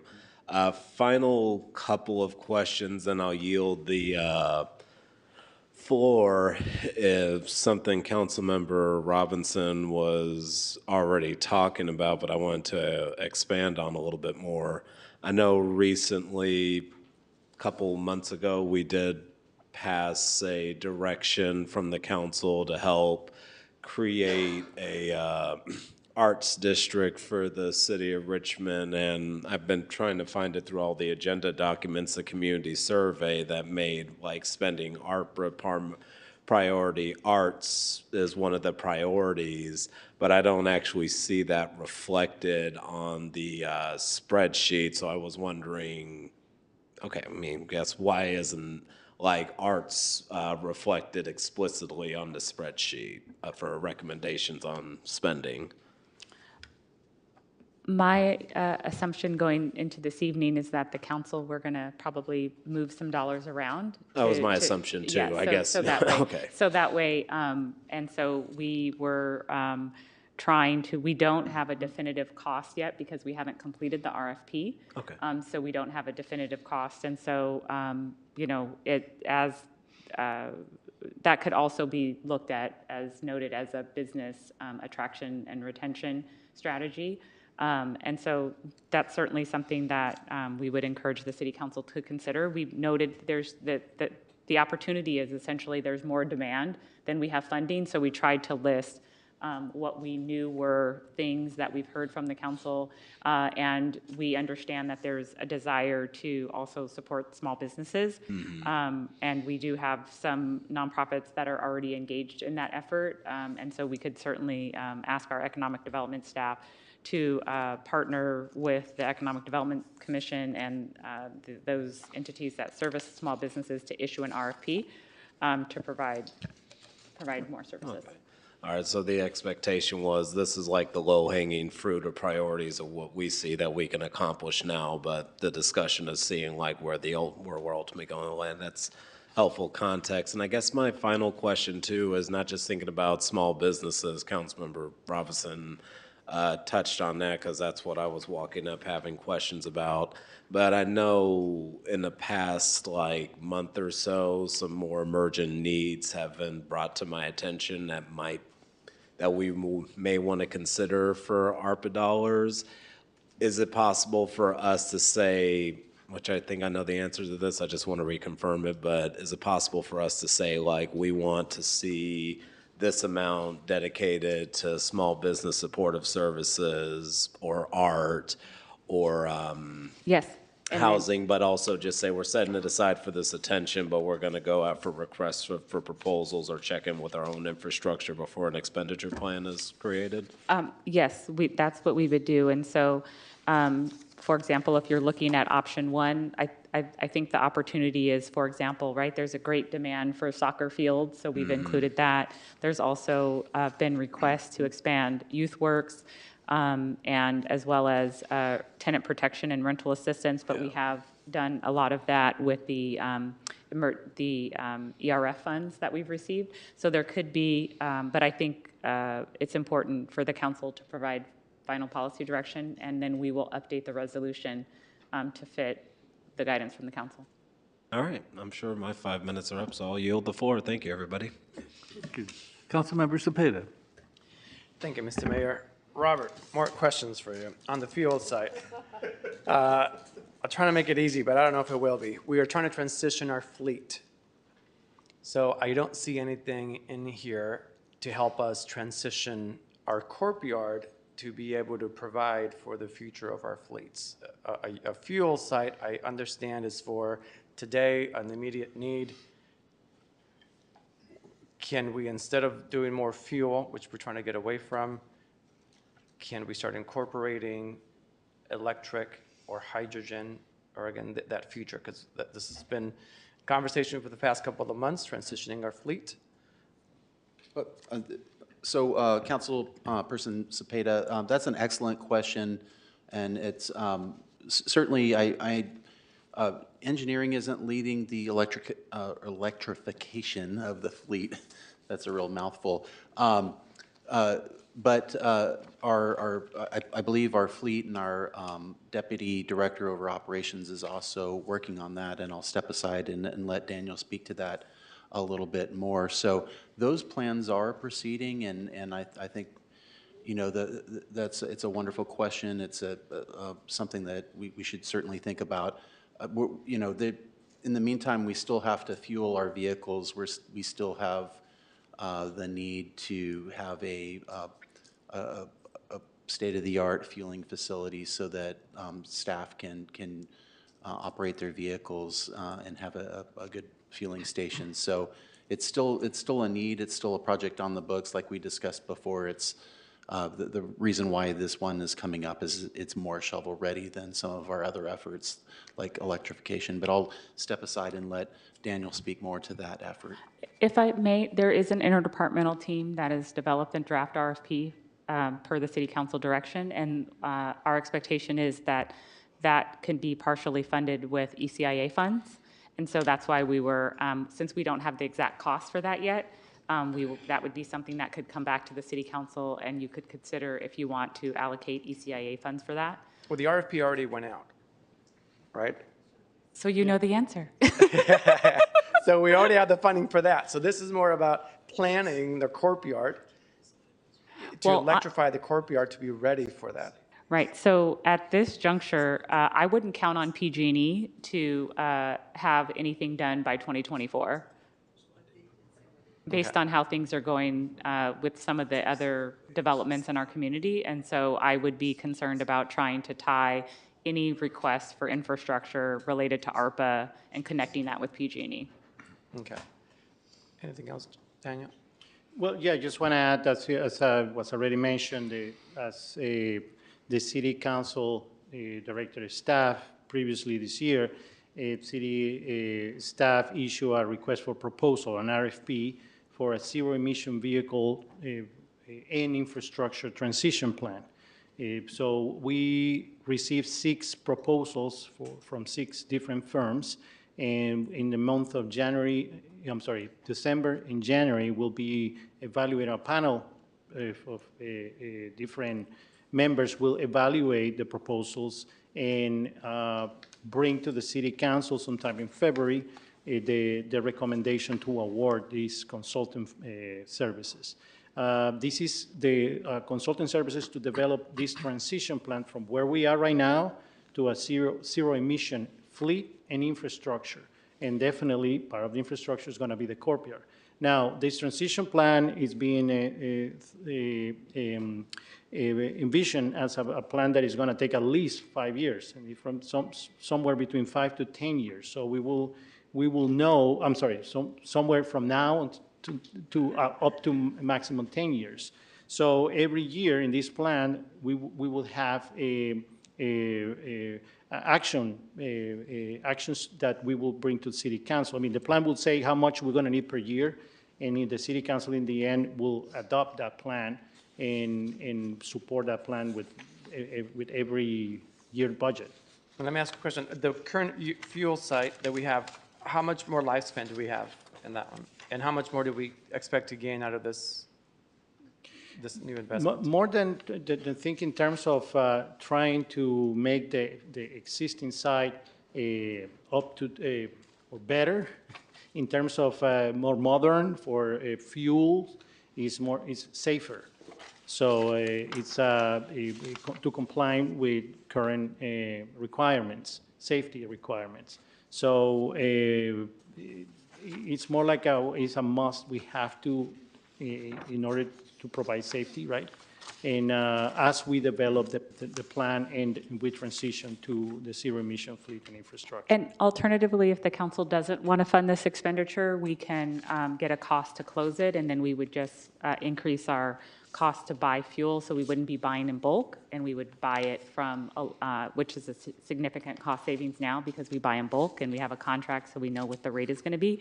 We could authorize, this would also create more issues in terms of being able to monitor the expenditures, but it's not uncommon that fleet, you can gas up the fleet at a local service station.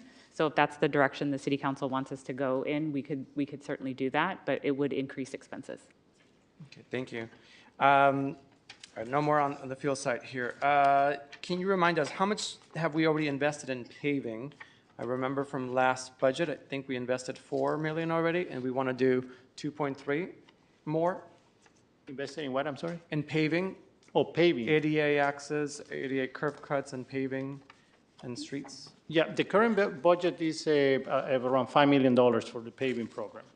And what we have in this document is basically increasing more that we will be split between sidewalk and paving. And one thing that is very important in the paving program to consider is that it's all the ADA curb ramps. It's with the majority of treatments, pavement treatments that we apply, it triggers by federal law the need to upgrade the curb ramps. So that's roughly speaking, 20–25% of the budget will go to that, to upgrade the curb ramps. Okay, thank you.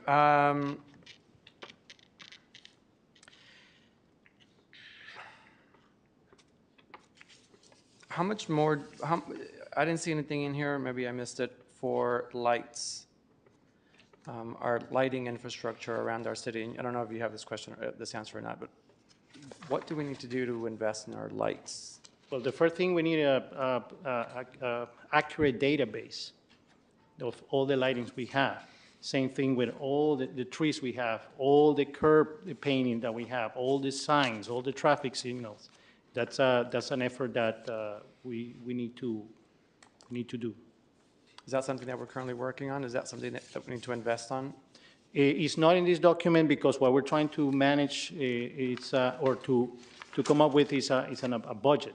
We need this amount of money to develop this database for trees, this amount of money to develop this database for traffic signals, for street lights, for different elements. Because in some elements we have more work already advanced. Like, for example, we have a lot of information with trees. It's a matter of seeing what gaps we have.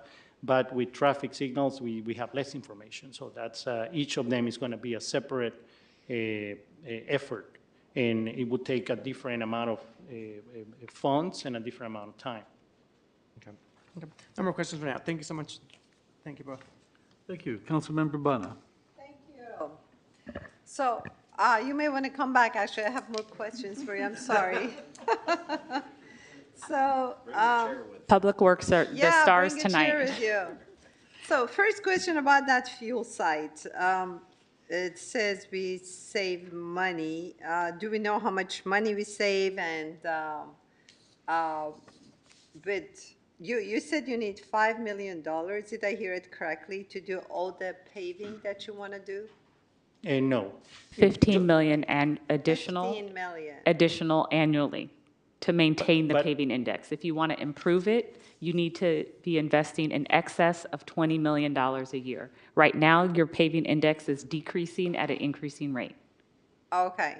So in this budget that you have for the pavement, is it including all the sidewalk ADA? Because that may bring lawsuits, so I assume that's top priority and we need to cover all the sidewalks. Or it's just a portion of it? What happens with pavement is, with the majority of pavement treatments, not all of them, but the majority of pavement treatments, it triggers by federal law the need to upgrade the ADA curb ramps. So what we do is we upgrade those curb ramps where we pave only. Okay, so I thought it was damaged sidewalks that you're trying to do. No, it's a separate. And just to let you Got know, it, yeah, got it. staff is working right now on a sidewalk package to provide information to City Council next year. And at the end of, on the 19th, we're planning to bring a staff report for the pavement condition. That actually, right now, is being the latest survey from our consultant. We received the latest information just yesterday. So we're putting together all that information to give you current data. So streets, when you look at the pavement, do you grade them at different levels? Like number 10 needs immediate repaving, number 1 Do we have such grading so we know what the condition is, how Well- many miles wide? The way it is done in the industry is that you assign every street section a pavement condition index, a PCI, that ranks from 0, basically a dirt road, to 100, a brand-new road. So right now, the city of Richmond has an overall PCI, pavement condition index, of 61. And we expect that to keep decreasing as we go, because our existing budget for pavement is not even sufficient to keep where we are. So the way I like to describe it is, if you are satisfied with the streets we have right now, well, you're going to be decreasing that quality. If you are not satisfied, well, we need more money to bring it up. And part of the report that we are preparing is to give you that information. Yeah, it damages actually tires of the residents. So by not doing our job, we're causing costs to the residents. So that's paving, I think, should have top priority. I agree with you. Sidewalks and paving. That's very important.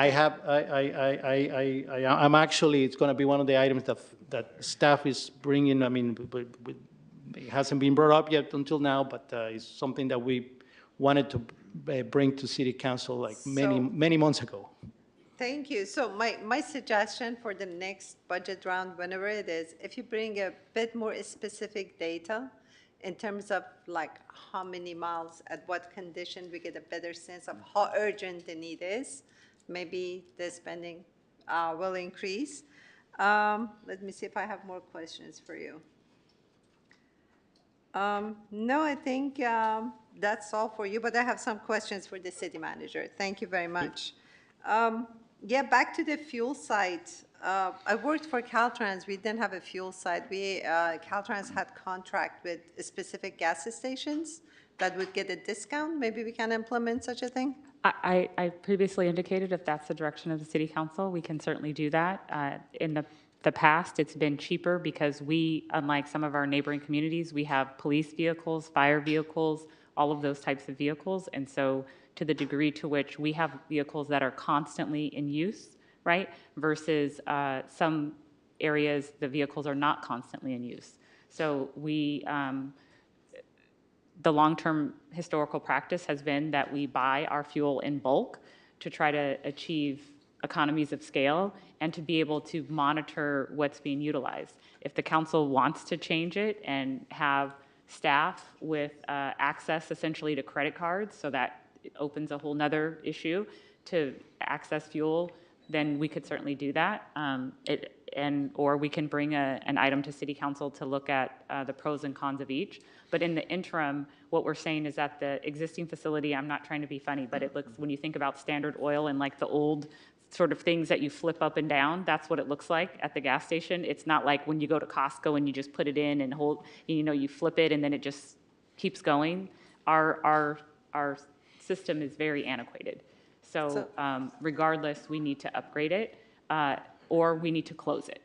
It'd be nice if you could bring pros and cons, like how much we save if we get that card and, negotiated rate with the gas station, how much we get. But the other thing is there's, when you provide, we have a broad number of vehicles, right? So right now, a lot of the vehicles are stored at the courtyard and they get their gas at the courtyard. So that's very efficient versus having staff, and it's also a controlled environment. So there is, from a practical perspective, it's very easy and efficient to do it at the courtyard because that's where most of the vehicles are.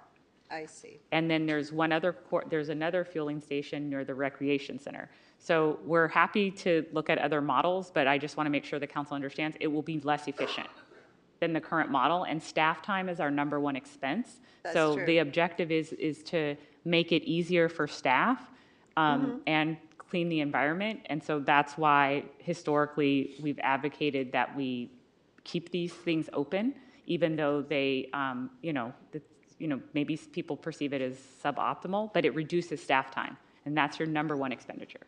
Got it. My next question is about gender-specific restrooms. The trend in the nation seems to be going towards unisex bathrooms. Why is it?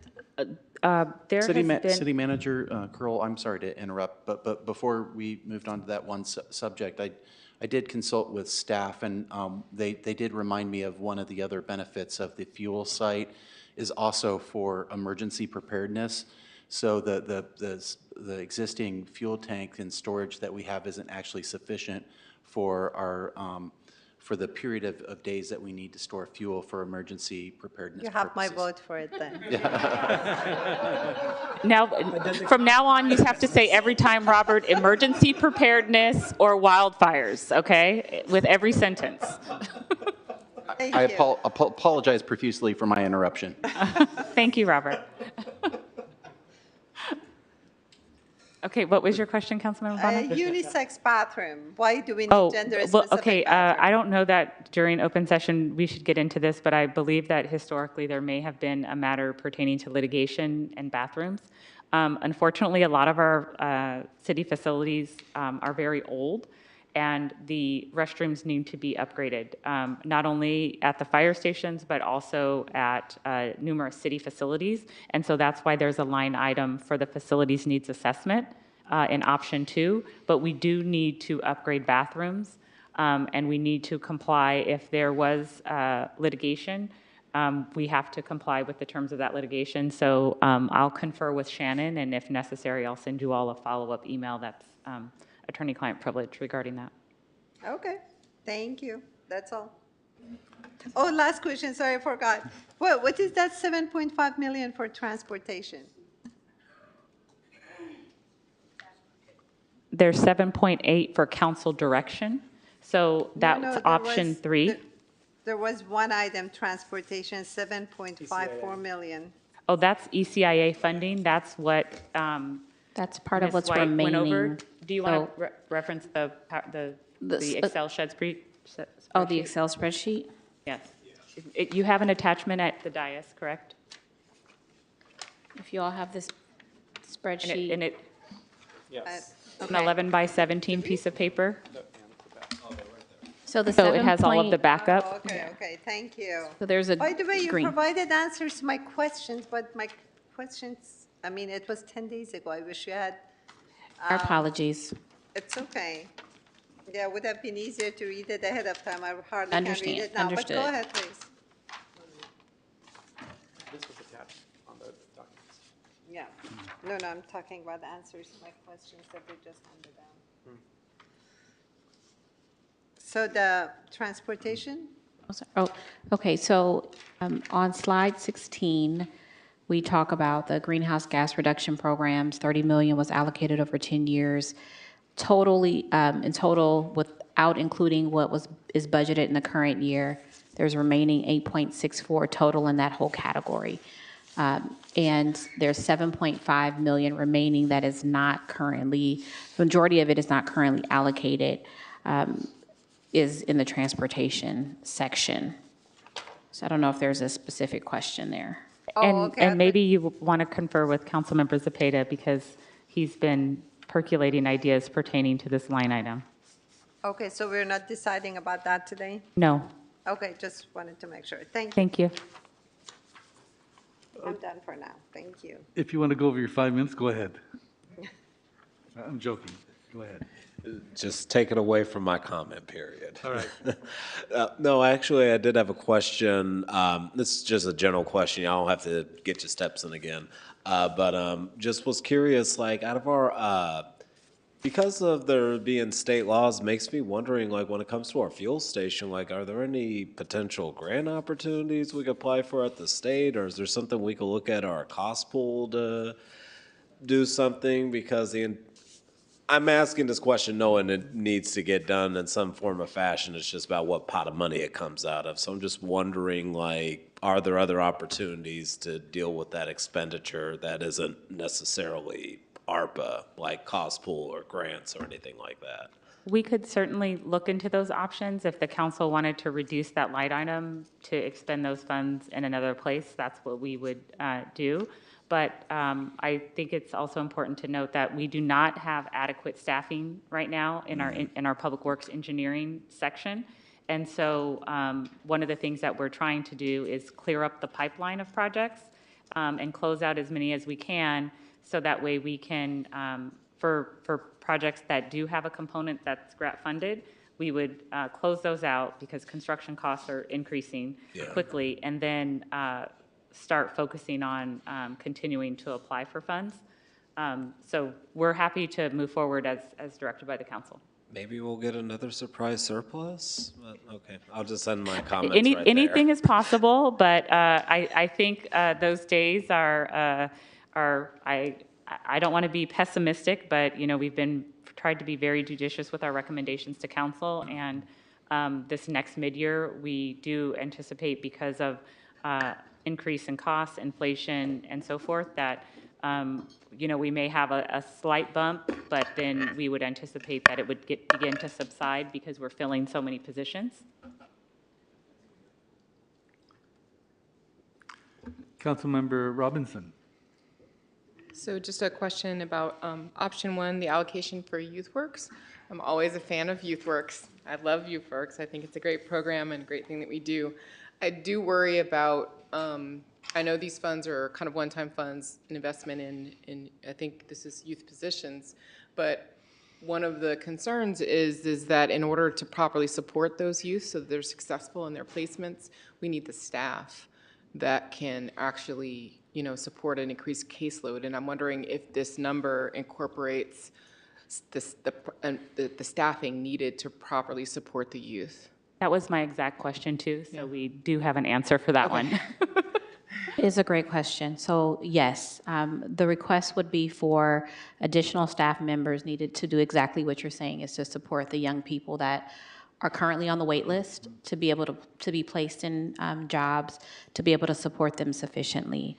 And we have individuals who are under 18 on the wait list, as well as those between 18 and 24. So we want to make sure that we provide that adequate support that is appropriate for the age group to be able to get the training that they need, on-the-job training, and just the support to be able to stay in their jobs and find permanent jobs after the program. So it includes both staff costs as well as the payment for the young people, Just in terms of demand, which I think it's really important to share with the community, there were, between May and August, Tamara Walker, our deputy director, indicated there's 920 people that were applicants, and there's over 400 applicants currently on the waiting list, and of those, 316 are between 18 and 24. So there is significant demand, and really appreciate that under her leadership with our deputy city manager, we've been able to significantly step up in employment and training. And so even if we weren't able to, if the council was, wanted to make an allocation, maybe it's, 600,000, 800,000, that would still go a long ways. So, but the 1.2 would enable potentially a full, a greater percentage of the people having a full opportunity to participate in the program. And then just one more kind of question to refine our understanding around the pavement index. I know we need more money for it, but in my mind, the way that it's being described, this is an annual expense. This is something that it's not a one-time thing. We have to continually keep up the pavement because it's being used every day by trucks and cars and bikes and everybody else. And so even if we give it a bump now to address some short-term projects, what we really need, I believe, and this is the question, do we need a long-term plan to increase the amount we annually invest in the CPI as opposed to a one-time fix? Yes, we do. Previously, there was a sales tax that was passed. It wasn't exclusive for, it was a general tax. It wasn't exclusive just for paving, but I do think that as the council is thinking about priorities, we take council direction regarding your policy priorities. And so if that is a policy priority, when we present the mid-year budget and the fiscal year budget next year, we can certainly increase those amounts, but that would necessitate that we decrease amounts in other area. So we would just, it would be helpful if that's something the city council is amenable to doing, that we receive that policy direction. This is probably not the time for comments. We're going to have time for comments at some point. Yes. Okay, great. Thank you. Yes. Councilmember Bono. Thank you. Quick question about Nystrom Village. Could it come out of grants, that $2 million, or do we absolutely need it? From my perspective, we absolutely need it because it's 4 city blocks in our community, and it's been it's been in its current state, minus some minor modifications to the interiors that I showed last week. 4 city blocks that we're trying to redevelop with developer partners. And we think that's really important to stabilize the community and to provide additional affordable and market rate housing. And so in terms of the costs per unit and the investment, what we found is that to bring new units online can range between $700,000 and $1 million per unit for affordable housing developments. So to the degree that if we can partner with a developer and put in like $2 million for pre-development costs, and if they're able, like we did for Metro Walk and for Nevin and for Hacienda, if we're able to get new market tax credits and other funding through HUD, it's a very good return on investment for the council in terms of stabilizing the community and providing more housing options. Thank you. So option 2, I think, is a very good option, but I have a question about facility need assessment. Does it cost $500,000 just to do the assessment or address what the needs? Yeah, that's our bike rack number. The RFP hasn't been issued yet. This is one that's on our to-do list for 2024. We think it's important because in the interim, Ms. White has been working with Public Works and our Deputy Director of Community Services to look at what needs are, what is needed in our community centers. So for example, at mid-year, we're hoping that we'll have a better sense, for example, of some HVAC systems that maybe we can put in at some facilities throughout the community to help serve as warming and cooling centers and things like that. But at this juncture, we think it's really important that the council, in order to prioritize moving forward, that we have a comprehensive facilities needs assessment completed by an expert, and then that will enable the city council to help prioritize future expenditures for capital improvement projects as well as for grants. Got it. Thank you. And the stormwater, I just looked quickly at the answer to my question. I'm not clear what that the stormwater money going to be used, because Robert is going to first say that it's going to mitigate wildfire safety and emergency preparedness. I'm just kidding. I asked before, actually. So I've been asking about the clearing of the stormwater drainage in our area because mudslides happened there. Nothing has happened, and I've been asking for it for a whole year. So I hope some of this goes over there. Yeah, Veolia. The funding that we're requesting would be for infrastructure improvements.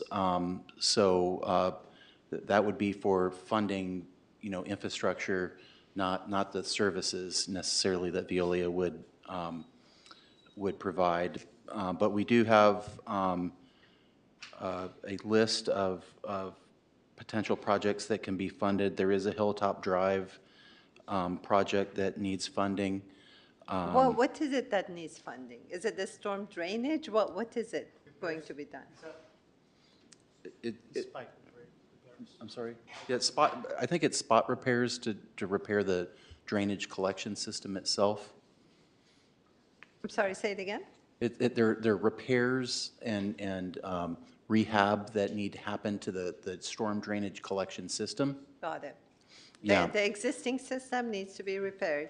That's correct, yeah. Okay. And storm drainage is one of, this is definitely a very good request, because storm drainage is one of the most difficult things to fund in municipal engineering, just because, you know, the state declared that drainage rates are a tax, and so our enterprise fund for storm drainage is actually upside down right now. It's Yeah, a with the client of the climate general change, fund. we really need it. That's true. Okay, thank you. That was it. All right, do we have public speakers? Yes, we do have public speakers. If there's anyone else that would like to speak on this item that's joining us via Zoom, please raise your hand at this time. So right now, we have 4 speakers. Let's open public comment. Okay, we have BK Williams, Ruthie Deneen, Eli Moore, and Samantha Torres. BK Williams, you'll have 2 minutes to speak. You can go ahead and start. Thank you so much. I appreciate all of the council members and the mayor for having this item on the agenda, and thank you for the work you've done. Much appreciated. I want to encourage you, though, to fund the arts initiative, which you did approve in concept on October 24th. The entire arts community, as far as I can tell, and I've spoken to as many people as I could, are very excited about this. I want to thank Doria for recognizing, or Councilmember Doria Robinson for recognizing the Arts Corridor as a way of supporting business. And Melvin, thank you for remembering that you all approved the concept on the 24th. I've read the ARPA report. I've read the recommendations, and the community has spoken and said, we want more arts and culture in the city. So you're actually following the will of the residents in Richmond when you're funding this.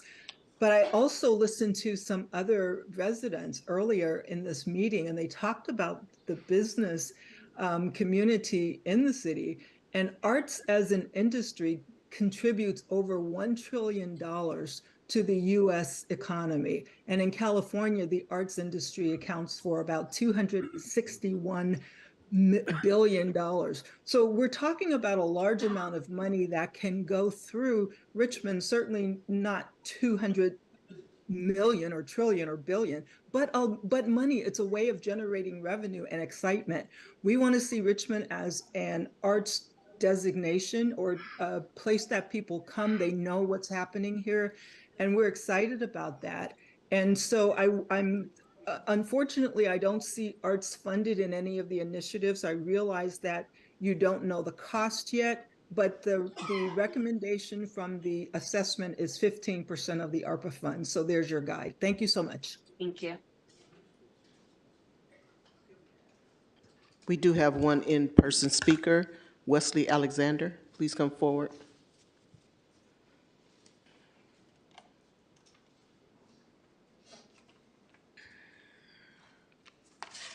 Thank you.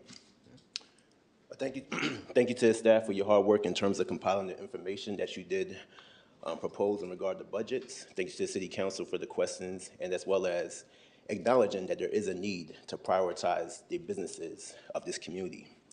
With that said, I want to emphasize the spirit of ARPA was for supporting economic relief and economic development for the businesses and communities that were significantly impacted by COVID.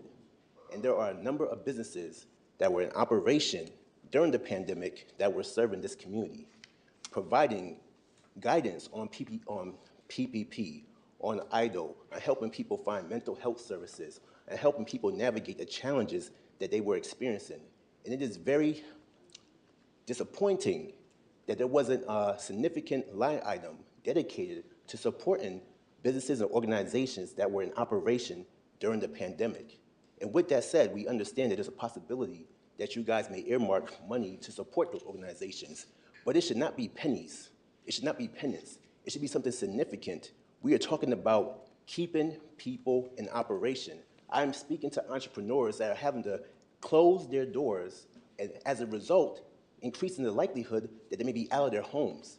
These are significant matters that must be addressed. You guys came to me and asked myself and Andrea for proposals on what would be impactful to support this community, the CBOs, the businesses, and the people impacted by a pandemic. That was shared. You guys called and asked me questions about should we do grants or loans. You go on social media, businesses have communicated they do not want loans. They want grants to help them move forward. And lastly, you just communicated about the lack of a surplus potentially because of a high inflationary environment for the city. Imagine that for the businesses. This is a serious matter here. So please, do the right thing.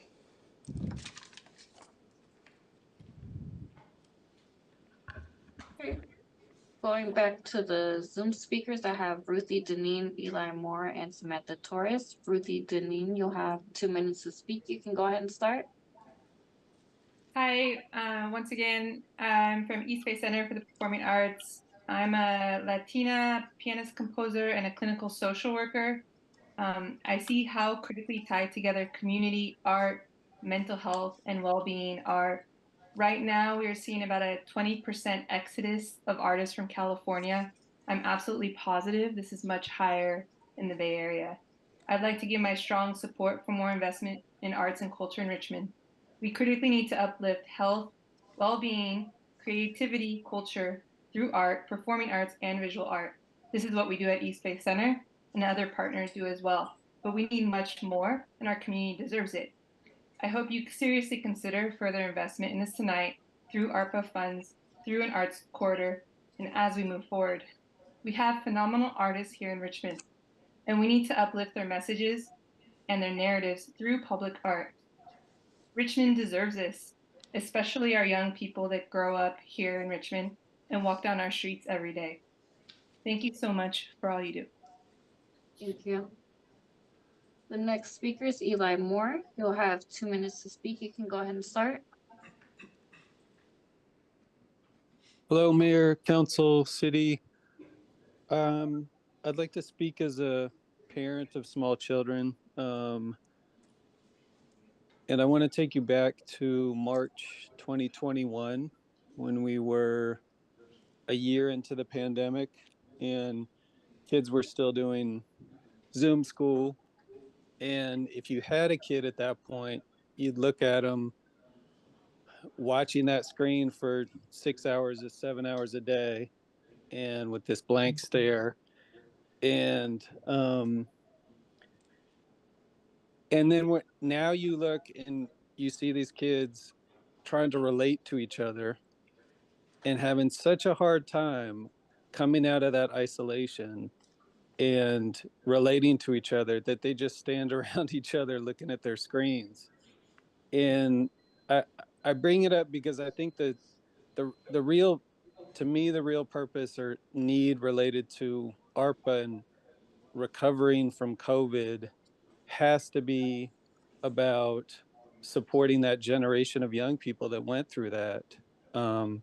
There was a study of the lifetime effects of the pandemic early in the 20th century in the United States that found that the people who were children during that pandemic had a 15% more chance of being in poverty and a 20% more chance of being disabled during their lifetime.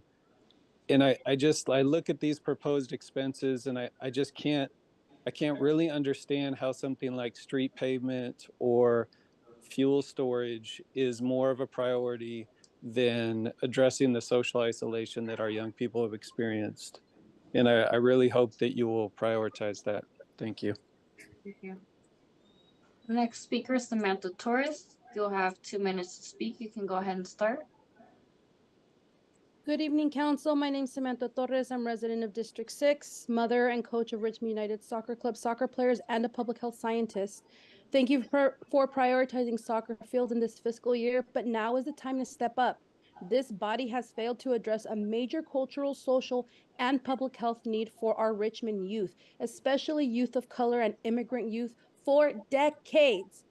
Please, yes, we need paving, we need emergency preparedness, but these should be addressed by ongoing funding and not extra funds that we may not see again in a long time. So ARPA is a very appropriate source for soccer fields, especially given that Richmond youth soccer kids have not and still do not have access to Richmond High and Kennedy High School sports fields since the pandemic began. They lived through the pandemic, and when we return to quote unquote normal life, they are left with only one public soccer field available in all of the central core of Richmond, which has the densest population and highest rate of youth under 18. The city staff have yet to finalize the joint use agreement with WCCUSD for these parks and fields, so we can't count on the district to provide this. We have to do it. We need an additional 19 soccer fields based on the park's master plan. We have one. I love the idea of multi-sport use and improving parks, but right now, youth soccer players in Richmond are facing a long-standing crisis. Every single dollar dedicated towards soccer fields should be used for vital soccer infrastructure needs to increase the quality and volume of safe, accessible sports surfaces, such as turf maintenance, goals, lighting, and field lining. Soccer fields have been neglected for decades, but playgrounds and other amenities have not been. Shields Reed has $8 million planned. Not a single dollar has been directed towards a sports field. Borman Park is awaiting park remediation to be able to receive the money to build a soccer field that's already in the plans. It is not unreasonable to ask you to prioritize soccer fields. I thank you for your work. I'm wishing you all a happy and safe holiday season. Thank you. And there are no more public speakers. Thank you. Then public comment is closed. I would like to start off by saying that the ARPA funds has basically two themes. One of them is resiliency and the other is recovery. The primary purpose of ARPA funds has always been to support those who have been disproportionately impacted by the pandemic. The funds were intended to be used in ways that would address both the immediate needs created by the crises and invest in the county's long-term resilience against future challenges. So I want the City Council to keep both of these themes in mind as we allocate these funds. I feel that the long-term resilience is well represented in these options, such as much-needed investments in parks, community centers, and our public library. But recovery for those most impacted should be better represented. And I want to make sure that we consider that as we go forward. I would like to make a motion when it's time, but right now I would solicit the comments from other council members. Councilmember Robinson. So I really agree. I feel like we can do a much better job on the resiliency part of the intent of our ARPA. And I just wanted to put kind of forward the idea that, you know, if we invest in our economic structure, our small businesses, that actually has a return. Like if they're successful, we're more successful. We get a larger tax base. We get a better kind of economic environment, more places for people to go and enjoy different activities. And that's the kind of one-time investment that actually can have a ripple effect, a positive ripple effect for us over the long term, even though it's a one-time investment. So I really want to put that forward. I also want to say that, you know, as we move forward and climate change continues to develop, we're going to have more crazy storms like we had last year, where the streets are flooded and, you know, trees are falling and all these things. And we actually really do need to wrap our heads around emergency preparedness and, you know, making sure our storm drain systems are ready for even regular storms, which they are not. You know, like all throughout my district, the streets all along Cutting, all along, were just flooded. People couldn't get in and out of their houses. And that's storm drain systems that need overhaul, they need repairs, they need other things. And this is an opportunity to do those things. As it was said, that's really hard to fund. And this is the one-time funding that can help us put in those resiliency structures so that as these storms come, these storms from this season, you know, people's basements, people's houses aren't flooding, we can move around in our streets, it's safe. So we really do have a huge opportunity here. And yes, definitely also want to invest in soccer fields, but there are many, many different things that we need to kind of keep our heads wrapped around. And there are also other sources of funding to continue to build the soccer fields as we, you know, put aside this almost $4 million here. We still have grant opportunities and everything for soccer fields where there might not be the same opportunities for storm drain infrastructure. So that said, I'm going to leave it. Councilmember Willis? 4 minutes, right? Got it. Once again, I appreciate how things came together, and I'm looking at this as a recognition of all the outstanding needs that Richmond has had for years and just some of the opportunities that we have now, but also coupling that with the fact that the definition that the mayor laid out about ARPA and my vision for it is just seeing like how are we helping people on the streets on the ground right now feel those benefits directly. So I mean, when I'm thinking about how I want to fund ARPA, and I do support things like the Booker T. Anderson Community Center, stormwater drains. What's missing on here is not that specific line item when it comes to talking about small business technical assistance support, just naming that and getting a cost allocation for it. You know, and we've invested in a significant amount into homelessness, but that's going to be an ongoing issue. And I know I'm at least aware of conversations that the county is having with Concord and other cities about partnering together for emergency shelter services because we are running out of shelter beds and nobody needs to be out in this deathly weather that we've been having recently. It's freaking insane. So I do want to see a budget allocation for homeless supportive services, whether that's emergency shelters. We can work out the details on how that money gets spent.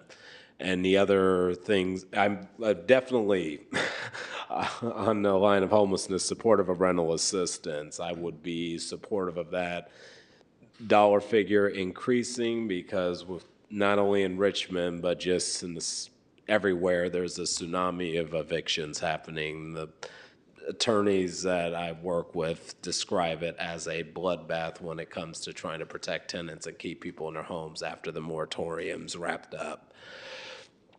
So, rental assistance, you know, we do have things for Youth Works. I do want to partner with the district on funding to support youth who I fell behind during that blackout on Zoom when, you know, my companion worked for AmeriCorps. There were some times where she was trying to teach kids and it was either nothing but black boxes or their parents were screaming at them in the background saying, get in the car, we're going shopping right now, while they're supposed to be at school at home. So I know there's a gap that needs to be addressed right there in social skills and learning, reading, learning, everything just to get our kids back on track.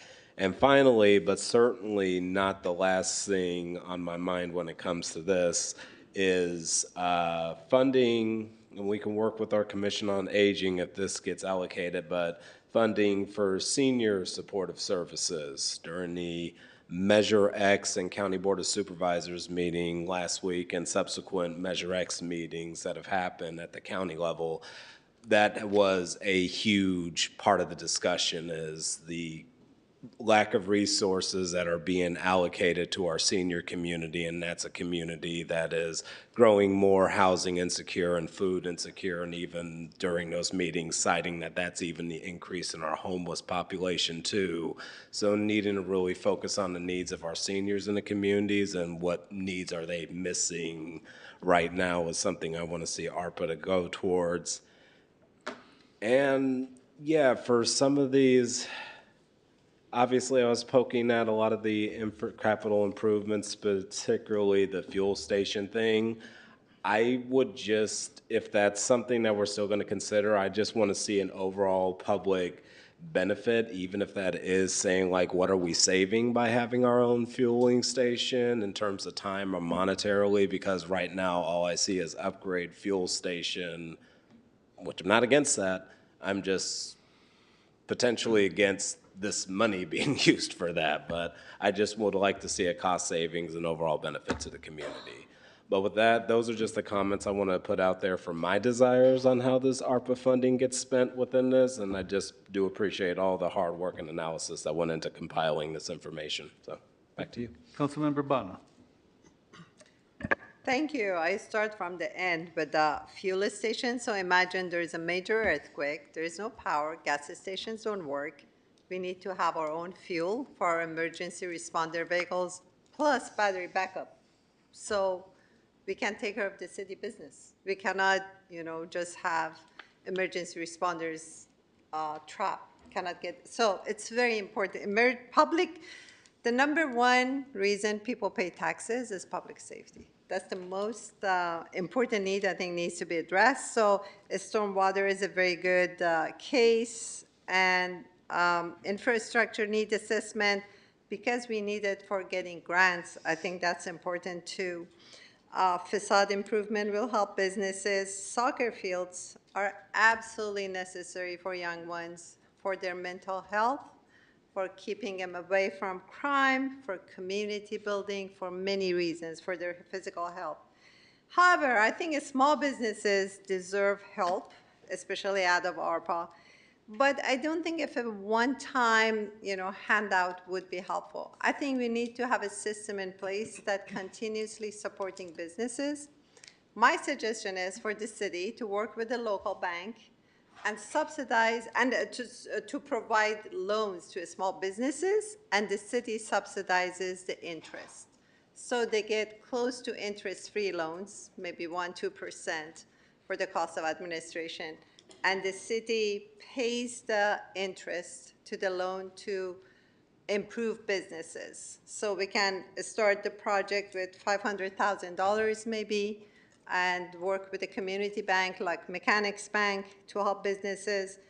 Also, I just want to make sure the city does have enough reserves. The state said it's going to be short by $38 billion next year.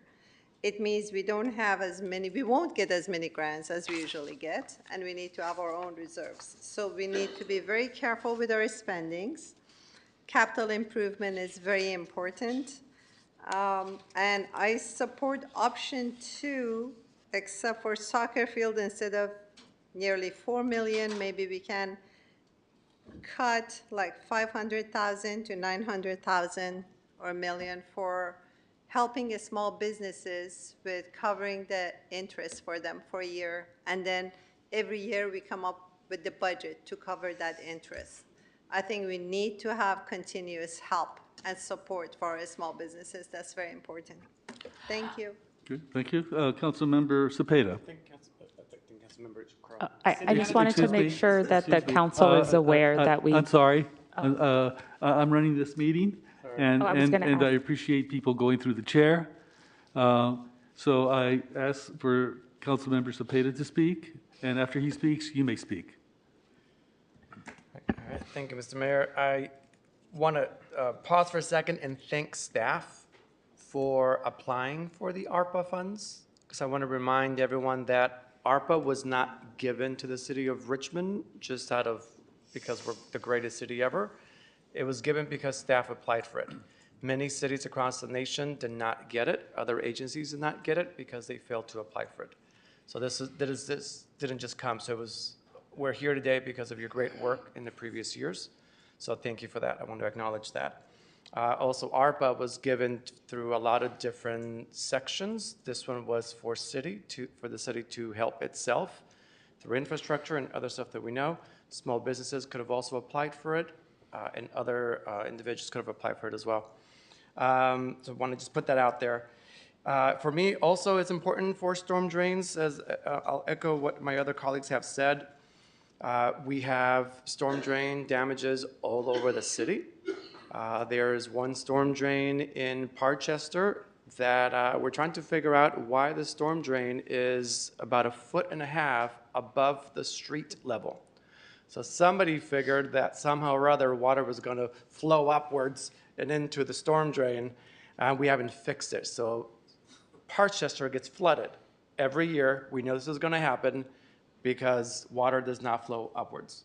So, and this is a very important thing that we have to fix. On the opposite side of Parchester, we have houses that have been flooded. This past year was a really big example of people having to evacuate their homes because of the stormwater coming in. So I would love to make sure that we fund something towards the stormwater, because that is a big deal for our community. We have had presentations of global warming sea level rise, and we know that water is coming from underground as well. This is going to happen with our storm drains as time progresses, so we want to make sure that we invest in that.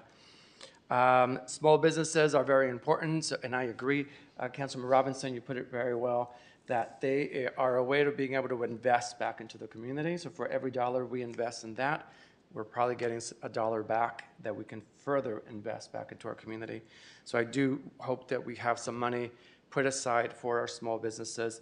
And the facade improvement, I know that's a separate line item, but I would love to be able to see some facade improvement for our small businesses as well. The better it looks.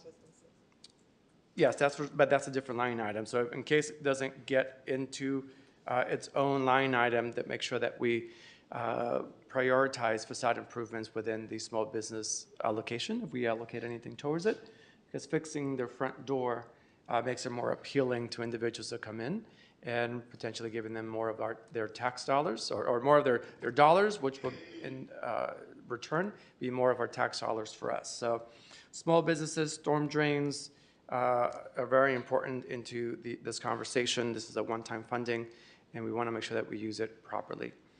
So with that, again, staff, thank you so much for your time in putting this together. I know that has been many months and years in the making, so thank you. Thank you. City Manager Curl? So just so the City Council is aware, we've revamped our website, and one of the major improvements that we've initiated is on the Economic Development website. So it lists all of the resources available to local businesses. It also indicates how people can access the revolving loan fund that we partner with CHDC to host, as well as the Governor's Office of Business and Economic Development. And it provides a very straightforward guide to how to create a business plan, how to set up your taxes, apply for a business license, assistance pertaining to workforce and hiring, and contact information for Lizette Zepeda. And it also, so it's an overall business guide and toolkit, which is on our city's website. So we would encourage those that are interested in this area of work to check out the resources that have been refined and posted online, so that they're available, they're up to speed on what staff have been working on over the last couple of months. Thank you. Councilmember Robinson. So a couple of points I didn't get to make when I was talking earlier. I'm going to try to add them in quickly, having to do with small businesses mostly.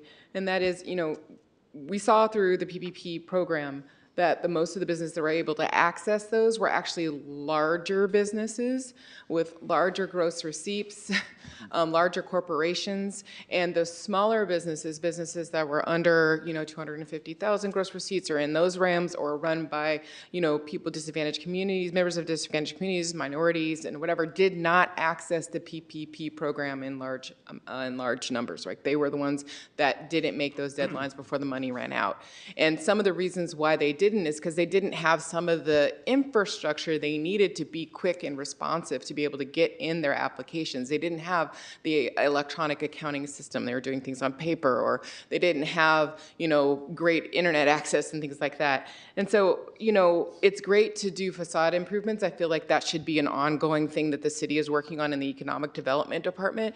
But I would like to see a business strong enough that they can afford to invest in their own facades, because they've strengthened their infrastructure and they're succeeding as a business, right? And so then they have money to reinvest. And so I really want to focus, if we do this, I'd like to see a line item that is developed with the leadership from the Economic Development Department, working with CBO partners, whatever, to figure out what is the best way to really build the capacity of our small businesses, the ones that were really left out of that have a hard time accessing even the services that are on the website now, that don't qualify for those loans, that don't, whatever. So a lot of the business that I'm talking about are folks that do have like barbershops or childcare centers. We've lost so many childcare centers during the pandemic because they're in that kind of category of underserved businesses. So I would like for this line item to really be focused on the folks that were left out during the pandemic and building their capacity. So those smaller gross receipts led by disadvantaged members of disadvantaged communities within census tracts that were highly impacted by COVID. So we really focus that and then have a recommendation for how the technical assistance capacity building will work based on the needs of those community members. So again, I love facade improvements. I think it's great. I think that could be an ongoing program of the Economic Development Department, and it'd be really great if we can build businesses that can afford to do their own facades. But can we focus on that internal capacity building so that that our local businesses are strong enough to actually get back and succeed through crisis? So I just wanted to kind of make sure I make that point, because I think that if we don't do that, we may make yet another program that helps folks that don't need the help, really. Thank you. I have a question and comments before I make a motion. Why isn't stormwater included in the CIP shortfall, since it is a shortfall? It has the way that it's set up in Public Works is that it's a separate category. Okay, so it's a different bucket. Yes. Okay, thank you. And the comments I want to make has to do with providing recovery to our residents, especially since rental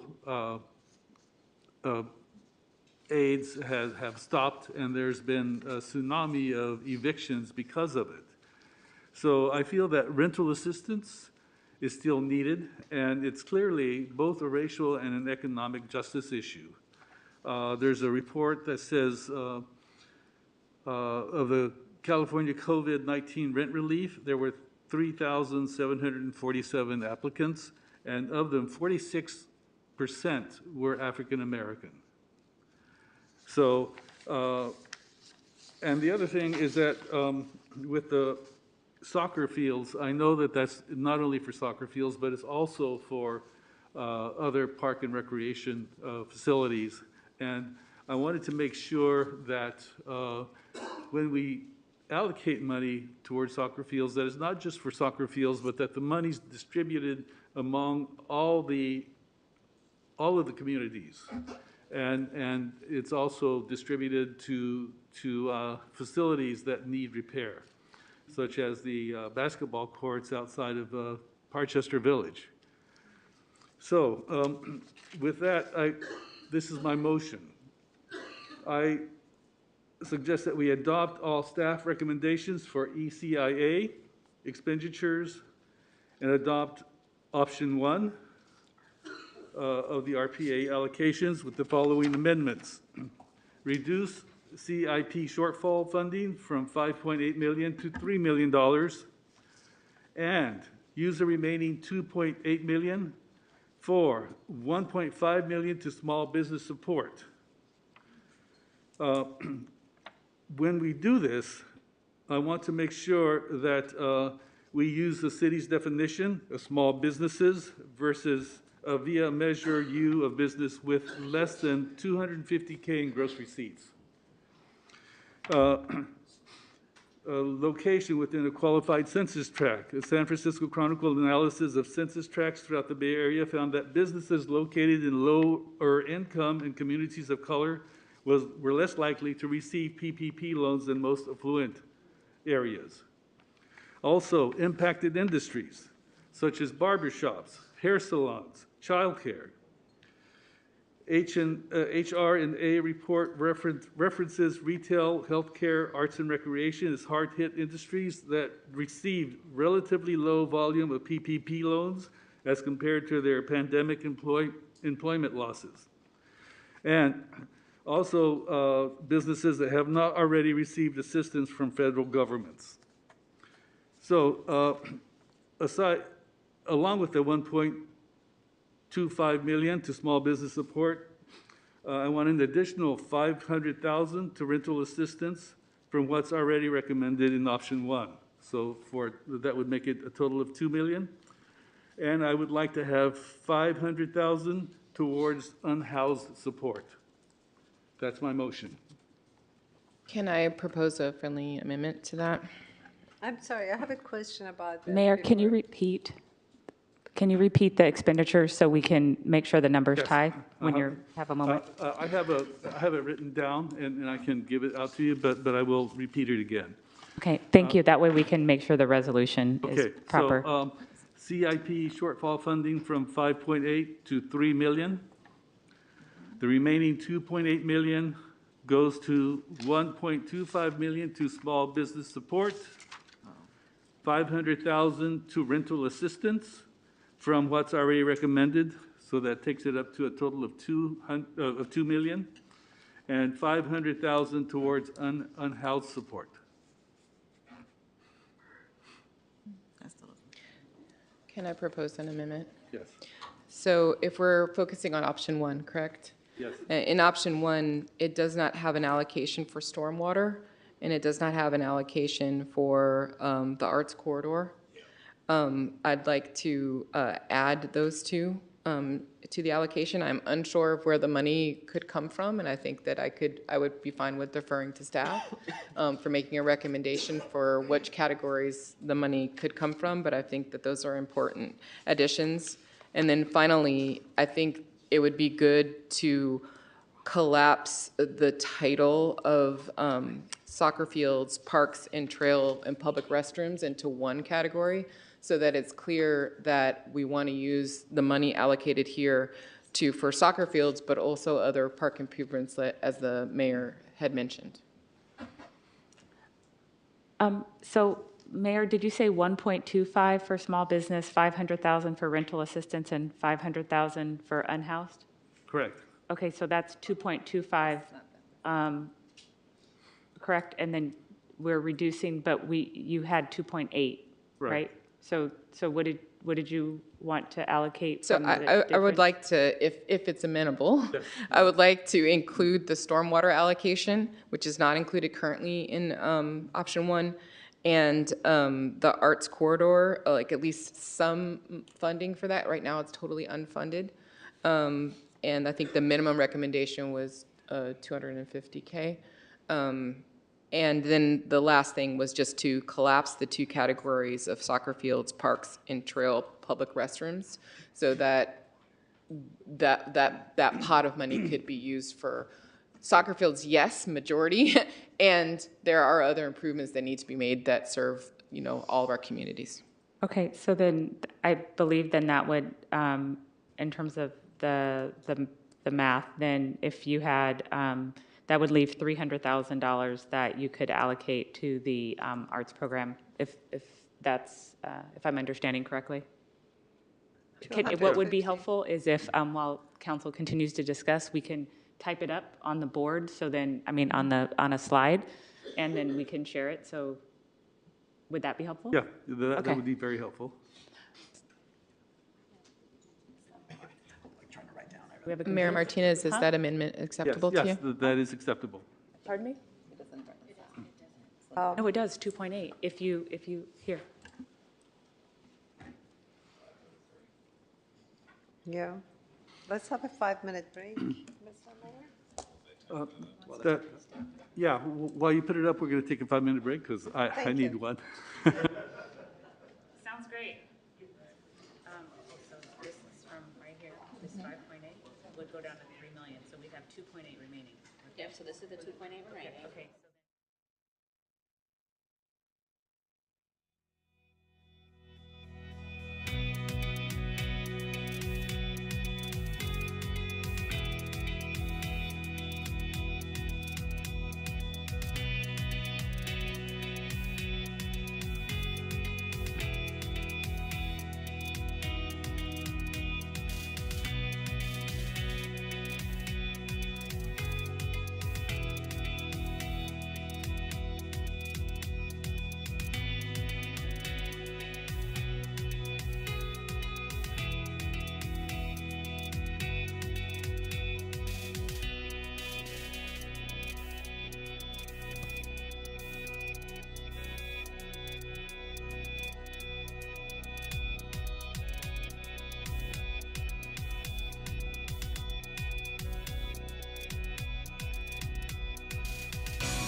now in session. Council members, everyone, We're good. welcome back. So Mayor, we put together a draft Excel sheet for the council's consideration, and we're working with KCRT now to get it projected. Okay. To ensure that we've captured the intent of the council with the proposed expenditures related to ARPA. I don't think you want to see my copious notes. So with that, KCRT has put up the slide. So we have option 1 in column C and D, council direction this evening. And so we just, if you'd like to take a moment to review it and confirm that is your direction, or if you'd like to make additional modifications, please let us know. I'm sorry, I thought the stormwater was 750. No, the council asked for, we're trying to get the numbers to some, and I heard 250. That was for the arts. Okay, so what, can you tell us what is in, where do you want us to take 500,000 to increase? I think what I suggested that if staff can make a recommendation of where, how we could, where we could reallocate from, that would have the least damage. I thought art was 250,000 for art was suggested. Yeah, because that was listed as the minimum amount in the other. Well, we had two, yeah, we had, yeah, I pages, thought. so it had some funding allocated to the Art Corridors project. Right. And then I was unsure of where the other funds could come from to cover the other 500,000 to cover the stormwater, and I was hoping that staff could help with that, give direction on where it could come from. So just to clarify, 250 or 300,000 for art, please? I suggested 250 because that was Okay. the minimum amount Okay. that was listed. And, Okay. Thinking that if we had a seed fund for that, then we could apply for other sources and build it from there. But if you have nothing, it's hard. And then for stormwater, I felt like that was needed to be covered. That is a pressing need. So the council would like to see that at 750? So then I would that's recommend that we then make a corresponding decrease to make it balanced from, I want to remind the council that you have 13.5 million in emergency funding from the state to support the unhoused. But if you want to, so that could be, you could have less for rental assistance, because we do have a significant amount of money that we've already provided to the Richmond Community Foundation, and we can continue to provide additional money through new RFPs for rental assistance and potentially utilizing ERF funds. If the council doesn't want to do that, then the other option, it appears, would be to reduce the amount for Youth Works by 450. So I would like to request that, because we do have the 13 million to add to rental assistance funds, if we could take the 500,000 from that and move it to the stormwater so we can not flood.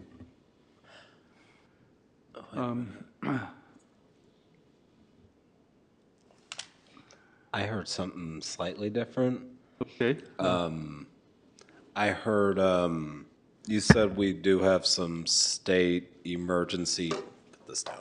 We have some state emergency funds for unhoused. How much is that approximately? We had 13.5 initially. Community Development Director Velasco, can you please join us? Can you please elaborate on what those funds can be utilized for? So we currently have 8.6 million that has been mostly unallocated yet.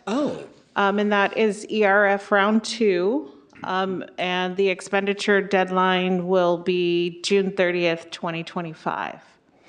Okay, so arguably not today, but at a future meeting, we could talk about using some of those funds to partner with the county on, potentially, on emergency shelter services? Yes, the council, I believe it was last week, authorized us to begin to negotiate, possibly looking at some motel leases. Yeah. So I think we're starting that process of looking for some emergency and interim housing options that will be funded through this funding source.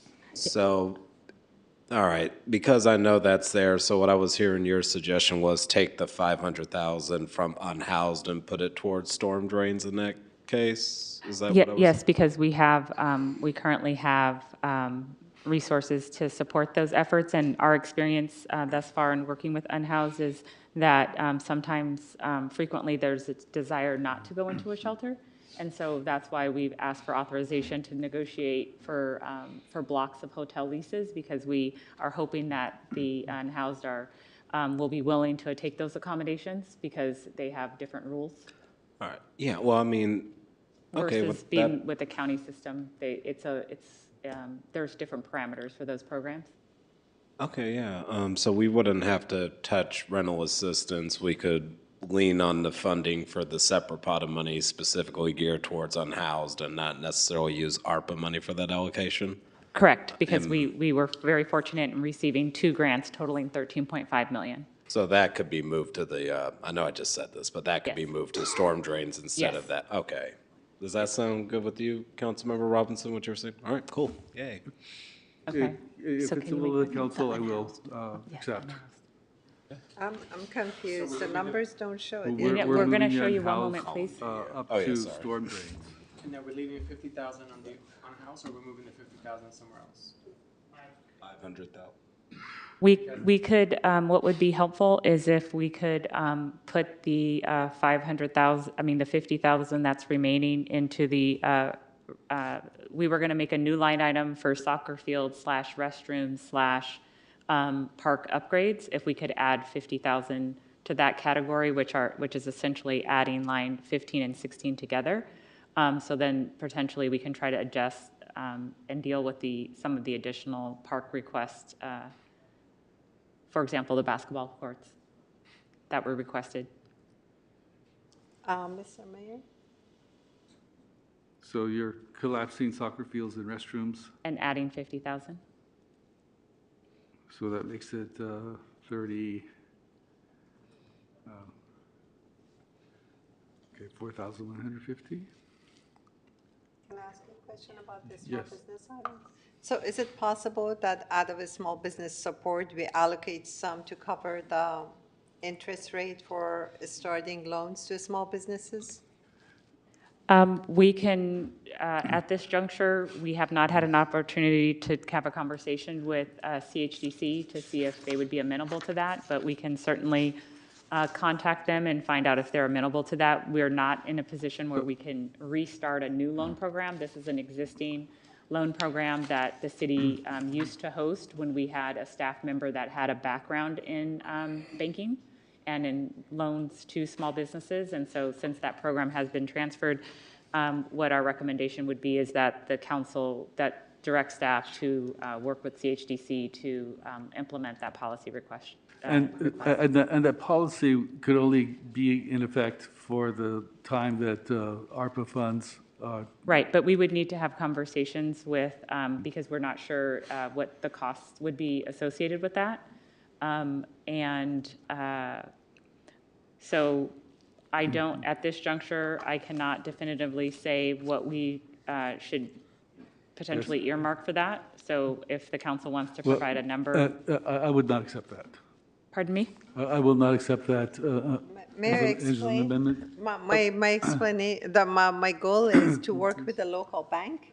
So the local bank gives the loan? You have explained it several times already. Okay. And And you don't agree? no, thank you.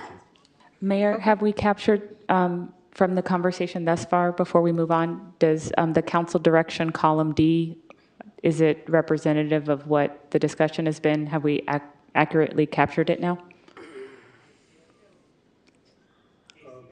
Let's take a vote and find out. KCRT, can you please sorry, I show just it on wanted the? Thank you. I'm sorry, KCRT, can you please show the slide?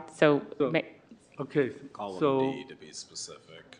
so the motion is to accept the council direction as shown on the slide. I second that motion.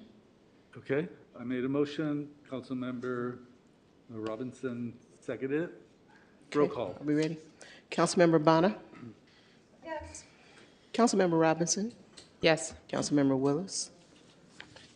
Not everything I wanted, but I'm happy with what we have. Yes. Councilmember Zepeda? Yes. And Mayor Martinez? Life is compromised, yes. The vote is unanimous. Mr. Mayor?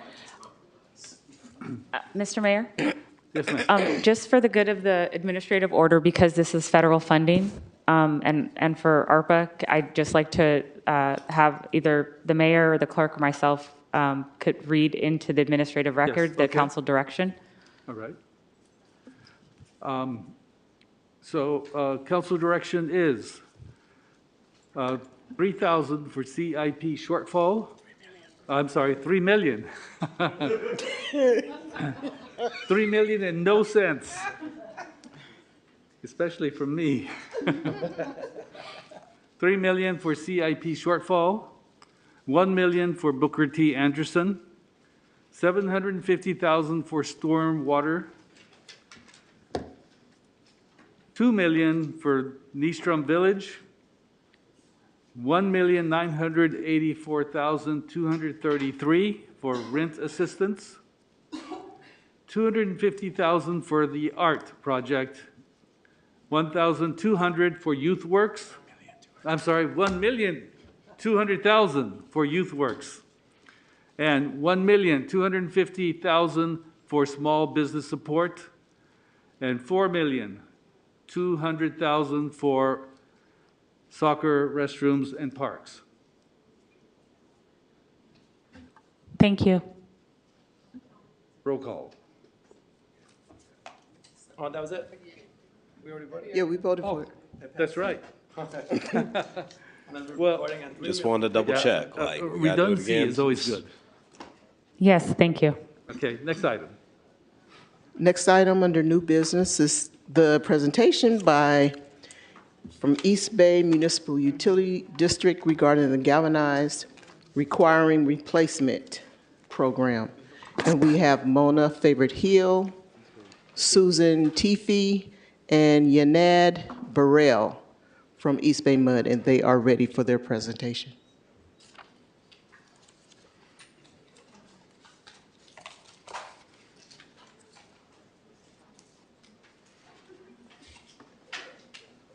Good evening, everyone. Can you hear me?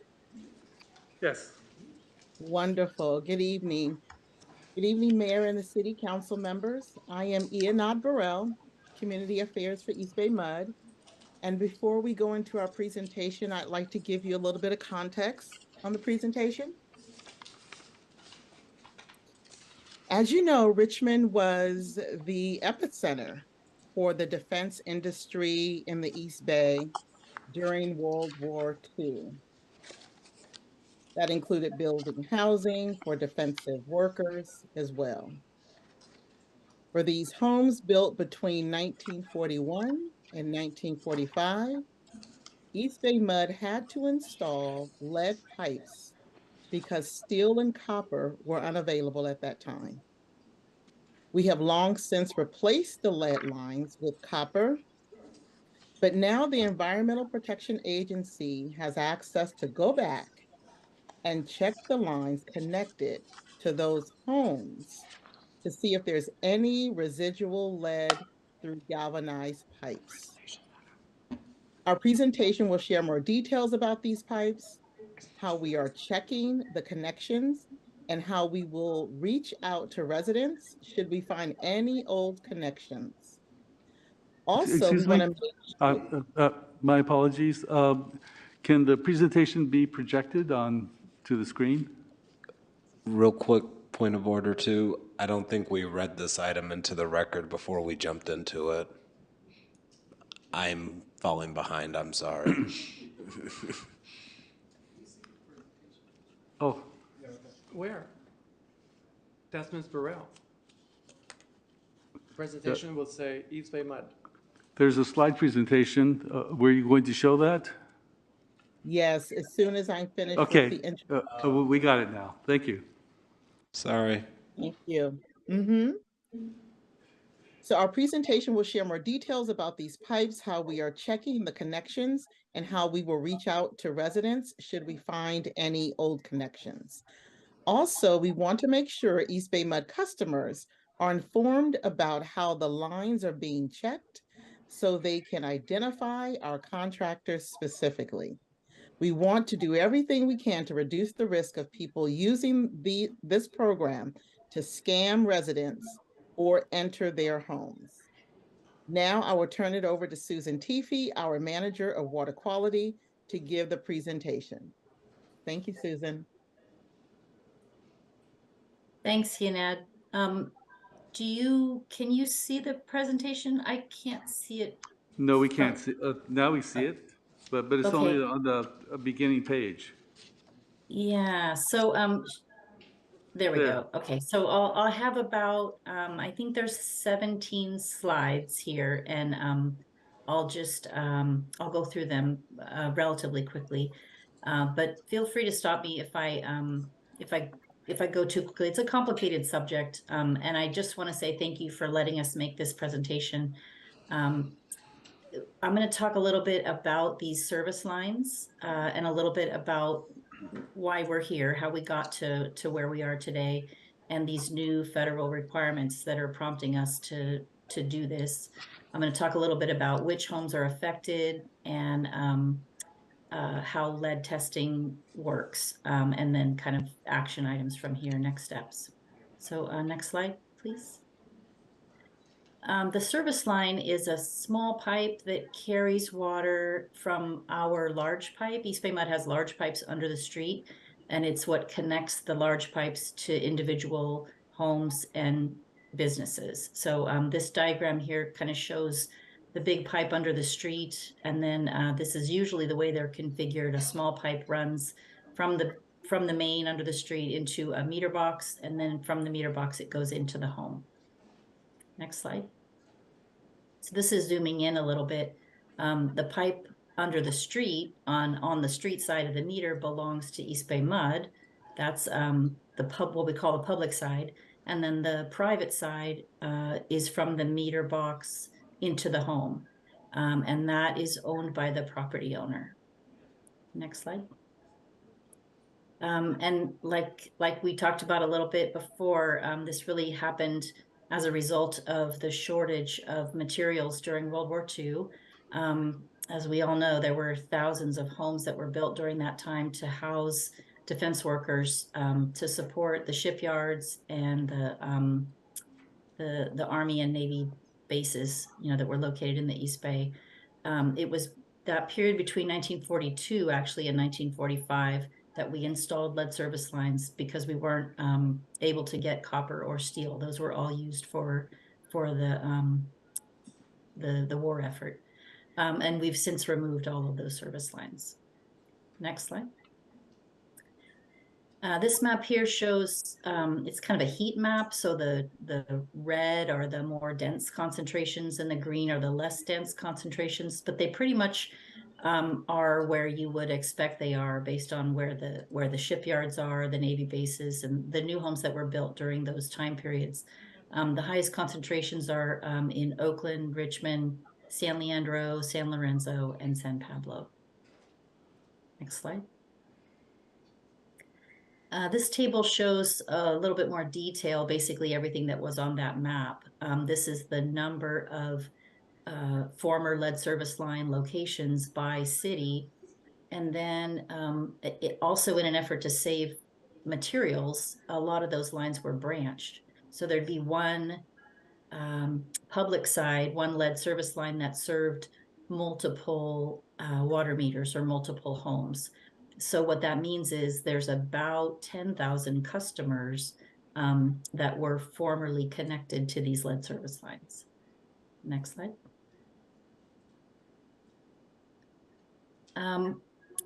So this graph shows the removal, in essence. It's a little hard to see. Across the bottom are decades. So it's 1930 on the left, 1940, 1950. This is the number of lead service lines that were in service at any time during East Bay Mud's existence. So you can see that sharp rise in the early 1940s when we put in roughly 10,000 of them. And then as soon as copper became available again, according to our records, we started pulling them out. By about 1970, 97, well, half of them were removed by 1970, and by about 2000, 97% of them removed. We've been, over the last few years, doing a much more intensive search of our old handwritten records, and a lot of field verifications and getting the last few out. So we're fairly confident that they're all gone at this point. Next slide. So there's a new set of federal regulations that are requiring all water systems to create an inventory of their service lines. And the deadline for doing that is October of 2024. What's different about this and what's particularly difficult is that we have to include information on the customer side of the meter, in addition to the information on the district side. So we have records on the district side, but we don't really know, we don't have records of what's on private property. And East Bay Mud has, EPA has created a new category of service line called GRR, which is galvanized requiring replacement.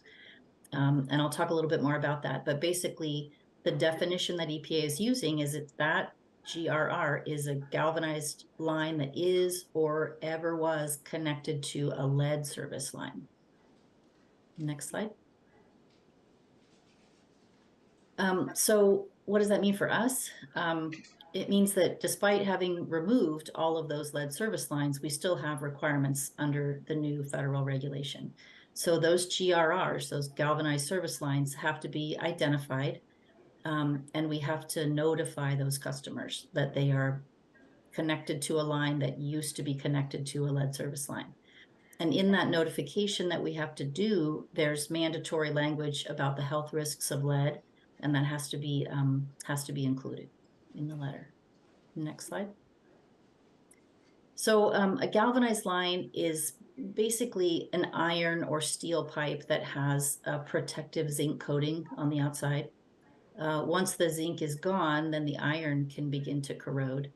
They're not really commonly used today for water service, but they were commonly used before about the 1960s. So all the ones that are left in service at this point are pretty old. So in some circumstances, when a galvanized pipe, a corroded galvanized pipe, is connected to a lead pipe, some of the lead can migrate from the lead service line to the galvanized line. There's basically scales that form inside the pipes, and they can migrate from the lead onto the galvanized pipe. And then even after you remove the lead service line, that galvanized line can still have some lead that can be released into the water. Next slide. So what we're doing here is finding them. And as I said, we don't have data or records about what's on the customer side, so we have to do field confirmation of these materials. So we've got a contractor that we're going to have basically go out and look at all 10,000 of those homes and businesses. They're going to do a visual inspection at the meter box and at the riser going into the house. About 90% of the time, we're finding that these inspections don't involve any interaction with the customer. They can do all of this similar to reading a water meter or delivering a package. They don't have to bother the customer. But if they do interact with a customer, we've created these informational pamphlets that kind of explain what it is that they're doing out there, and that they are authorized to be there by East Bay Mud. We've got on the same pamphlet Spanish and Chinese translations that say the same thing. So we're expecting this project to take between 1 and 2 years, depending on how it goes. Some of them are very easy. Some of them require a lot more work to be able to determine the materials. Next slide.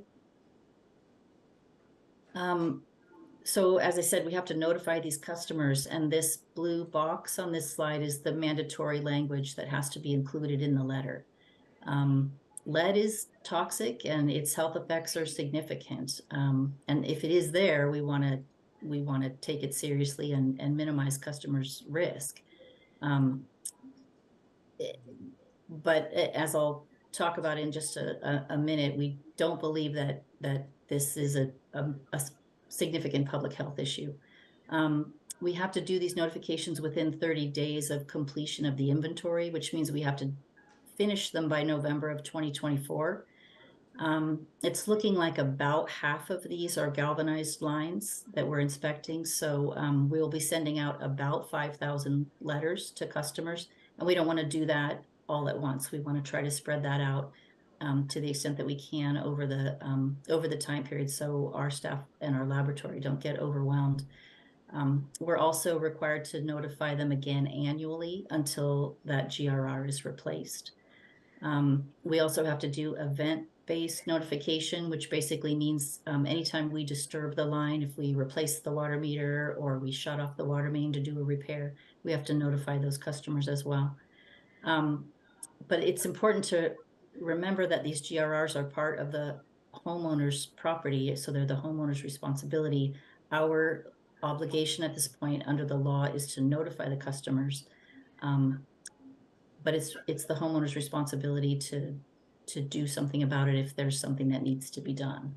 But our data seem to indicate that there really isn't anything that needs to be done in terms of replacement of them. And I'll talk a little bit about some data that we've been generating.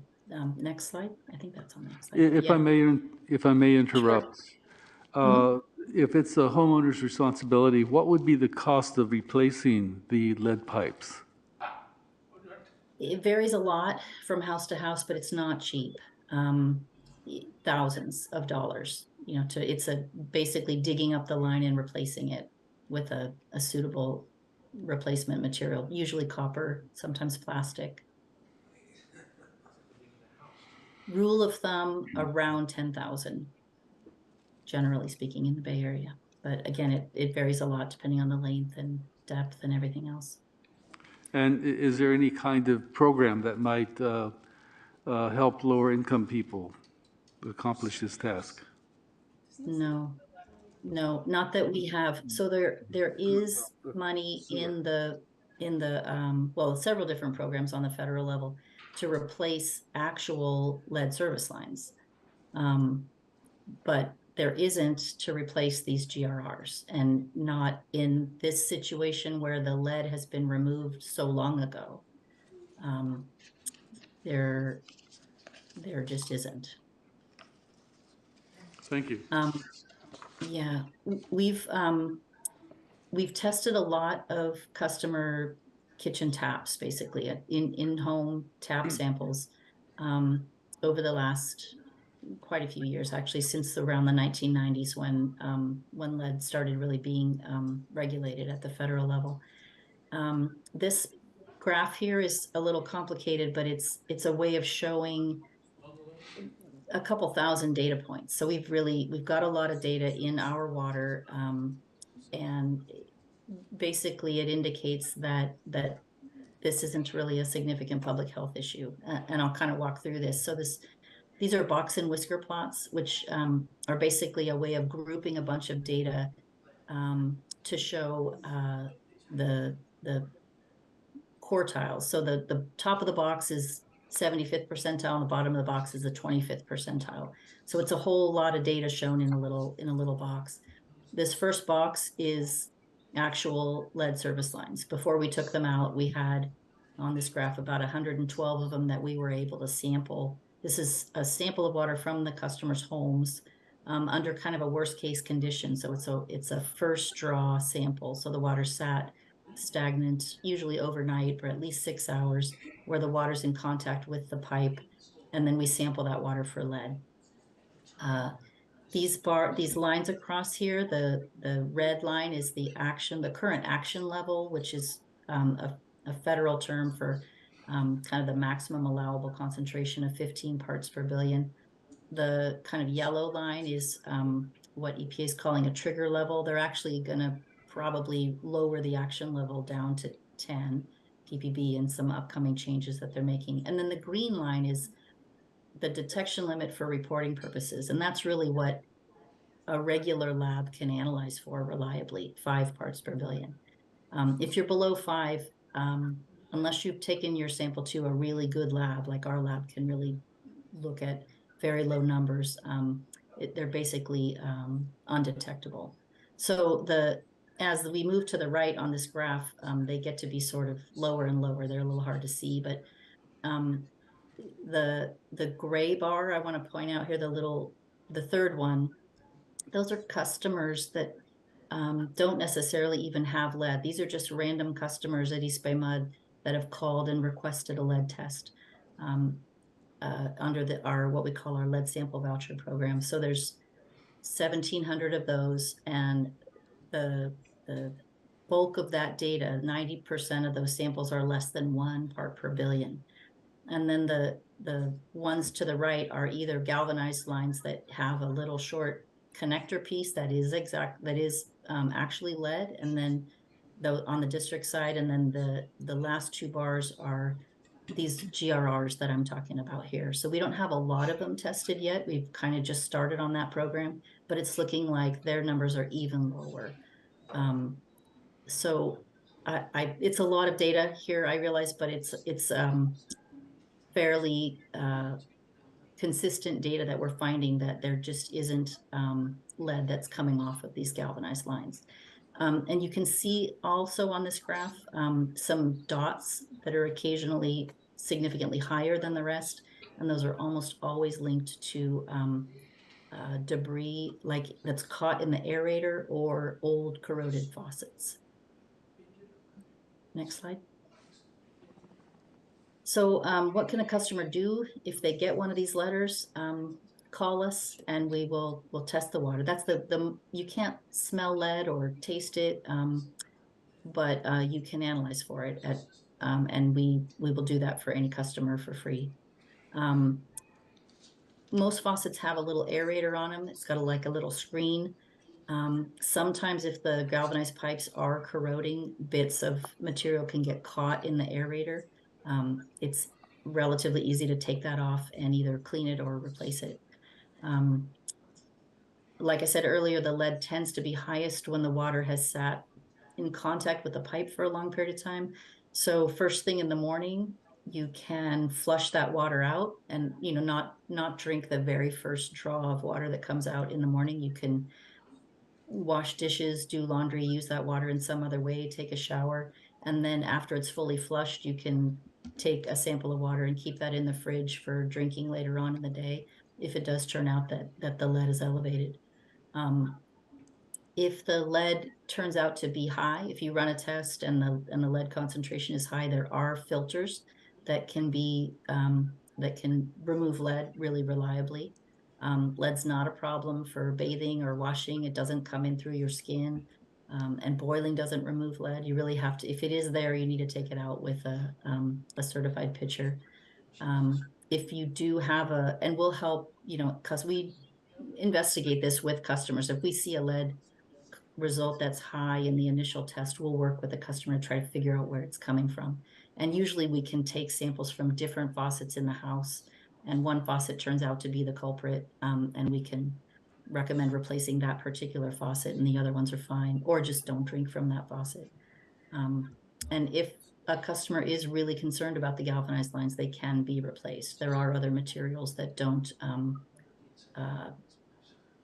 aren't associated with lead release like galvanized pipes are. And I think I have one more slide. Yeah, so in summary, we're reaching out to communities to try to partner with cities and counties and local groups to help understand the risk, to put it in context and work through this. The mandatory language that we have to include in the letter can be pretty alarming. Certainly the health effects of lead are significant. And so we're just trying to let everyone know that this is coming. And that's all I have. I can take questions. Thank you. Councilmember Bana. Thank you. Thank you for the presentation. Excellent information. I have a suggestion and some quick questions. Suggestion is to provide contact info on the first page of the presentation. Public may have questions, so they can reach out directly on, I know East Bay Mud is a very good organization and wants to help the community, so that would help. My questions, number one, what are the years where like the use of lead, GRR, and copper with lead solder were banned? Lead in general for use in drinking water was banned in 1986. But so it's complicated. The definition of lead-free has changed a little bit over time. Even in 1986, you could still have brass that had a pretty high amount of lead in the brass, and it was technically considered lead-free. So the regulations have gotten more stringent. So everything after about 2010 is really very, very low lead. Anything, But so go ahead. that's interesting. So any building built before 2010 might have lead on the customer side. Correct. Okay, so can And I call, not actual, I mean, not like lead pipes. That was not really done in this area. We haven't found any evidence of lead pipes on the customer side, but lead containing materials, and certainly lead solder. Copper pipes with lead solder was common up until the lead solder was banned that was 1986. okay, so do you have any information in what areas of Richmond specifically is more common? And could anyone call and ask for a test? Like, can I call, can any customer call? Any customer. And you do it at the customer side? Yes. To be most representative of, we want to kind of look at a worst case scenario in the home. So we provide a kit. It's got an empty bottle and some instructions. We've got a video on our website about how to take the sample. You basically have to not use any water in the house for 6 hours or more. So a lot of people will do it first thing in the morning, or maybe when they come home from work. And you put the bottle under the faucet after it hasn't been run, and then fill it up with that first draw of water. And that's probably going to be your highest lead that you'd be exposed to under normal circumstances. And then we give you a shipping label and prepaid postage, and you ship it back to us, and our lab runs it, and then we get you the results. Interesting. So do you have any data specifically about the city of Richmond? What percentage of homes may have lead inside or lead solder? I don't, not off the top of my head. The easiest way to find that would be by the building dates. Right, anything sort of pre-1986 and post-1986, but I don't have that off the top of my head. Okay, so I guess I'll ask for the test from East Bay Mud. So you can also look at your at the assessor's parcel maps. They have like the build dates on them, and when we send out these letters, we don't we have the dates that the lead was installed, and for almost all of them, we have the dates the lead was removed, and that information goes out in the letter for the GRR customers. I'm sorry, say it again. Oh, what is it you have in the letters? The date, so the letters go out to customers that used to be connected to actual lead service lines. And we know the dates those lead service lines were installed and the dates they were removed. So every customer's letter, every GRR customer's letter has the installation date and the removal date in the letter. Like, we're trying to give them as much information as we have. So chances are like I would be one of those customers, but I have not received a letter from you yet, right? If you live in a house that was built between 42 and 45, probably. Well, you have a 50-50 shot, basically.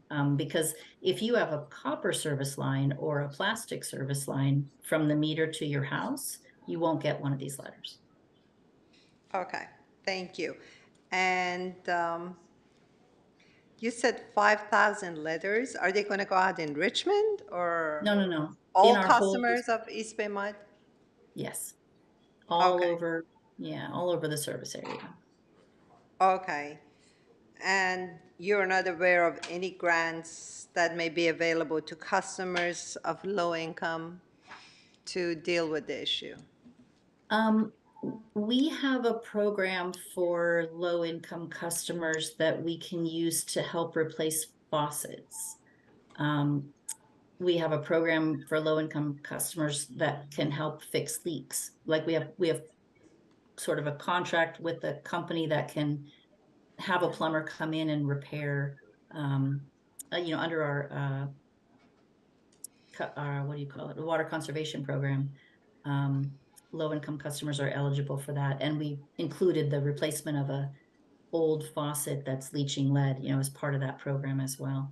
We don't have a program to replace a galvanized service line. Got it. If you could provide that information in details to our city manager so it can be shared with the community, that'd be Sure. awesome. So does it mean It's that? also on our website. Okay, East Bay Mud has already replaced anything containing lead except for 3% on the service side? Oh, up until 2000, but from 2000 till now, they're all, I'm sorry, maybe I misunderstood your question. Can you Is repeat? it 100%, on the service side, is it 100% lead-free? On the East Bay on the Mud? district side? Oh, no, it's not 100% lead free. We still have about 600 what we call pigtails, small connector pieces. So when we put a galvanized line in on the district side, they're connected with a small piece of flexible pipe, which sometimes was made of lead. Those are all pre-1928. This is probably more than what you wanted to know, but pre-1928 we did that. And we're searching for the remaining one. There were thousands of those, and we've got almost all of them out. We have about 600 left. And those are coming out. We have a schedule to replace all of those. But that's not these GRRs. Okay, thank you. And the last question I have is for the graph you had with those dots. So that was like distribution of the samples. It could have been very high or it could be low. Correct. And anytime we get a number above 5 from our lab, in this data set, we reach out to that customer and work with them if they will allow us to help them figure out where the lead's coming from. Oftentimes, it's a piece of a lead particulate that's in the aerators or stuck in the faucets. We'll work with them to flush it all out and then resample again.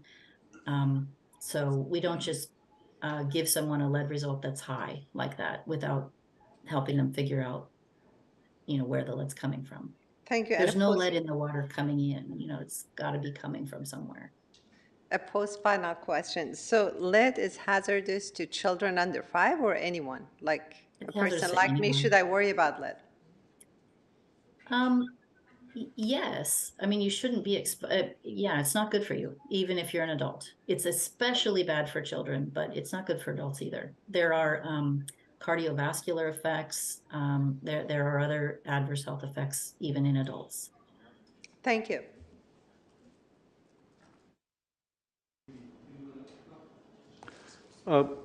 Can we move to public comment? Okay, we do not have any requests to address the council. If there are no requests, then we'll go to comments and questions. Councilmember Willis. Yeah, just a quick comment to staff, and this is just eventually, I see like presentations like this and informationals like this being useful, especially for folks that aren't paying attention to our council meetings at 10:15 at night. So during our conversations while we're doing this renovation of the library, I at least want to put out there that presentations important like this that we're getting, if we can eventually create some sort of archive, even digital within our library, where people can look this up and have it easily accessible to them. And on top of that, just seeing in general, if we can get a one-pager for this type of information for it to be publicized, especially in areas where we know East Bay Mud customers are in Richmond. So that's just like a note for future planning on when we get stuff like this. Let's have our library be an information center where people can easily access this rather than navigating our website, especially if you don't have internet access like that. Councilmember Robinson? So I just wanted to thank East Bay Mud for this presentation. I, raised my kids in my house, which was built in 1942. 20 years of wondering why the pipes always got backed up, and there's little bits and pieces of things you have to clear out of your faucets, and until it was my responsibility to take care of the house, and I realized we had all these old pipes, galvanized pipes, probably exposed to intense amounts of lead, and replaced it all. I think that it's probably more common than we hope, especially in my district that has a lot of old houses built around the 1940s. I wish that I wish, and maybe I'm thinking that we need a more concerted effort to outreach, especially in District 3, because I think that we have a lot of houses that were built around that war effort time that probably have this issue. And I really worry about the impact that it's been having on generations of kids. So just thank you for raising this. I wish we also had some kind of a program to help people replace, because my replacement was definitely over $10,000, and that was painful. So yeah, thank you. Councilmember Robinson. This is hi, Amona with Community Affairs. I did want to say we are available to speak with the neighborhood councils. And we looked at the map, and there are several groups that we are available to speak to those neighborhood councils and maybe give them the information that we've shared with you tonight. I would be happy to outreach to those in my district and see if they would host a presentation, because I think it's really important to get this information out. Thank you. Councilmember Bonner?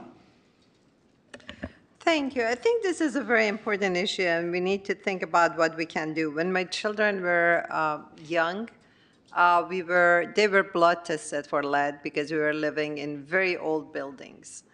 So I wonder if children under 5 or around 5 are getting blood tests these days. Is there anything the city can do with regards to that? If we can discuss it, or a school district can conduct these things. I mean, we don't want this to happen to our children.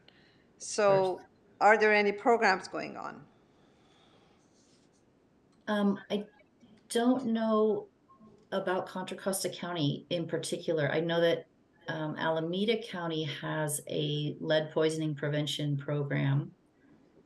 We've reached out to them, and Contra Costa has one as well, but it doesn't seem to be quite as active as the Alameda County one is. So there's that. I'm sorry, what is the program? Let's see, it's the County Department of Public Health. They have a lead poisoning prevention program. Both Alameda, I'm guessing it must be a statewide effort, because it seems like every county has one within their Department of Public Health. Do you know what they do? I mean, do they do blood tests? What do they do? What does lead poisoning prevention mean? So I work for the water district, so keep that in mind. So I'm not an expert on. All right. So, but what I do know from the people at the Alameda County Poisoning Prevention Program was that they're very clear that when they have found cases of lead poisoning in children, it's not from the water. Toys, paint, spices. There are other unfortunate sources of lead, and that's what they tend to focus on. But they will recommend lead level testing, but it's kind of a as needed. I don't think it's a standard test that's done, through. I don't think the American Academy of Pediatrics or anybody like that recommends it on a regular basis, unless there's a reason to suspect exposure. But okay. I don't really know. Can we invite East Bay Mud to have tests in some Richmond neighborhoods? Do you provide test kits or you come and test? If we could start at least investigating how bad things are here? Or maybe you hopefully mean- not that bad? You mean testing for the water? Or- Yep. Yes. Yeah, any customer can call us and request a test. And did you provide the information? Yes. You could Where just do they give call? our main number. I don't know, Mona or Ian, I don't know the main number off the top of my head. I think it's, I don't know the main phone It's our number. you can call our customer service Customer line, service, and I'll give yeah. you that number in just a minute. Let me pull it up. Okay. Thank Can you. you maybe put that in the chat? Yeah, or we can Sure. certainly forward that. I'll find it, don't worry. I thought it's a good opportunity to announce it to the public. Okay, But if you thank don't you. have it, I'll ask our city manager to do it, and we'll ask our city manager to look into Contra Costa County lead poisoning prevention programs. Thank you. Thank you, city manager, too. Councilmember Willis. Yeah, briefly, I think we need to start having a conversation with our state representatives and also even our federal representatives about setting up some sort of assistance program for seniors in disadvantaged communities or just homeowners in general who can't afford a $10,000 and climbing infrastructure cost to replace pipes that they inherited. So I think that just some conversations we need to start happening on the front end.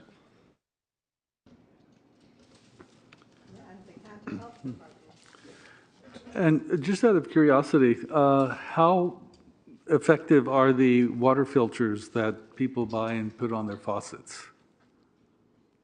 If you buy the right one, they're very effective. In fact, when there's several different testing organizations that subject them to challenges of various lead concentrations in different kinds of water and demonstrate their effectiveness. On our website, there's a link. You should, if you are going to get one, you should get one that's rated for lead removal.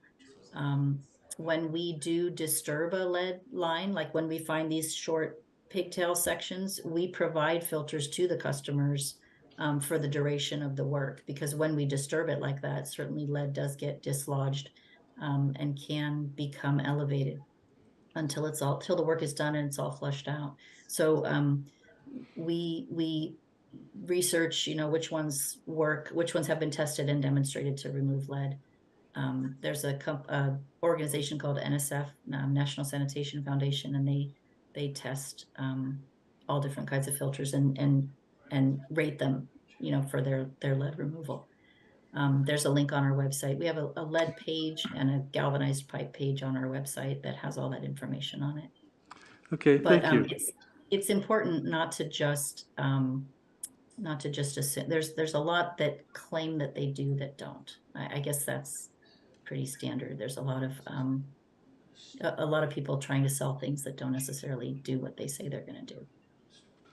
Well, I will go to your website and see what kind of filter I should buy. And it's good that you recommend filters until people can afford to spend $10,000 to replace their lead pipes or their galvanized pipes. Yeah, I wouldn't recommend, I know it's called GRR, Galvanized Requiring Replacement.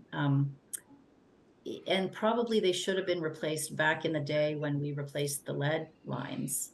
But the reality is now, if we test them and there's no lead in the water, there's no reason, if it's not leaking, there's no reason to replace it, at least not out of a concern about lead.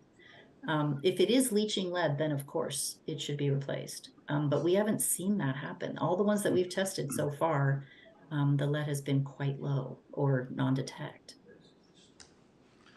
All right, thank you so much for the presentation. And as you heard, there's much appreciation for sharing the information with our community.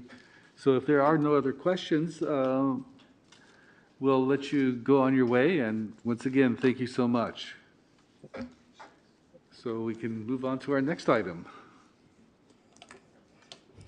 Our next item is item R2, and is to receive a presentation and provide comments on the issues and the initial concept alternatives developed for the Hilltop Horizon specific plan, and that's PLN 23-344.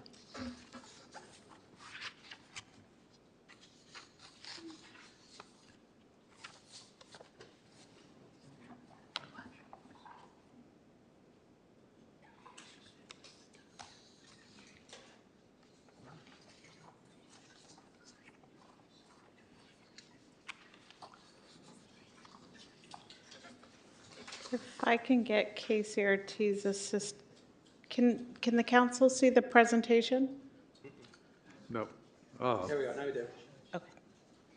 Thank you.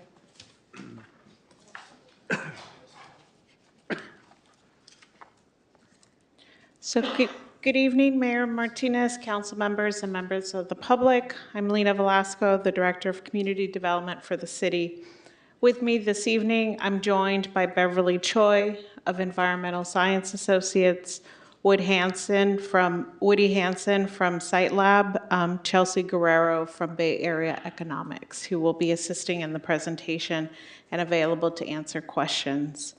I also want to acknowledge that Hector Rojas, our planning manager, is unavailable this evening, but he is the lead for this planning initiative that will look to shape the near-term and the long-term future of the former Hilltop Mall and the surrounding areas. Tonight represents a key milestone for the project's planning process since the work has begun in 2021. Since then, we've engaged the community and other stakeholders to identify a wide range of hopes and aspirations for this key opportunity area and designated priority development area. The purpose of the study session this evening is to familiarize you with the specific plan work, summarize the community and stakeholder input we've received so far, and to present and receive your comments on some initial land use concepts that have been developed based on the public outreach. What's important for the council to keep in mind is that staff is not asking the council to recommend or select a specific land use concept at this time. The target outcome for tonight is just to receive feedback on what you might like or dislike from each of the land use concepts presented. Based on that collective input received, the specific plan team will develop a preferred land use plan for consideration by the Planning Commission and City Council in early 2024. The preferred land use plan will then be used to guide the development of the specific plan document that will guide future development in this area. Next slide, please. So as the council and the public are aware, the need to reimagine underutilized commercial spaces is a long time conversation. And as we know, the Hilltop Mall site itself has many pad buildings that have since closed, and it is in need of redevelopment and a new vision. Next slide, please. So as part of this effort, we are looking to re-envision and develop new development standards for a 143-acre site through the preparation of the Hilltop Horizon specific plan. As you can note, the major portion of the project area is the former Hilltop Mall site, but it also includes surrounding properties around Hilltop Mall Road, as well as Garrity Way.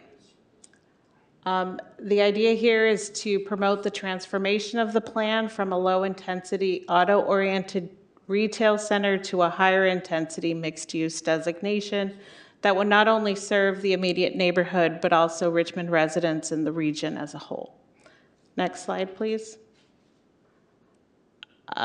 We've also brought forward a multidisciplinary team that is represented this evening by ESA, Site Lab, BAE, but also the project also includes Fair & Peers, NCE, as well as A3GEO and CHS Consulting.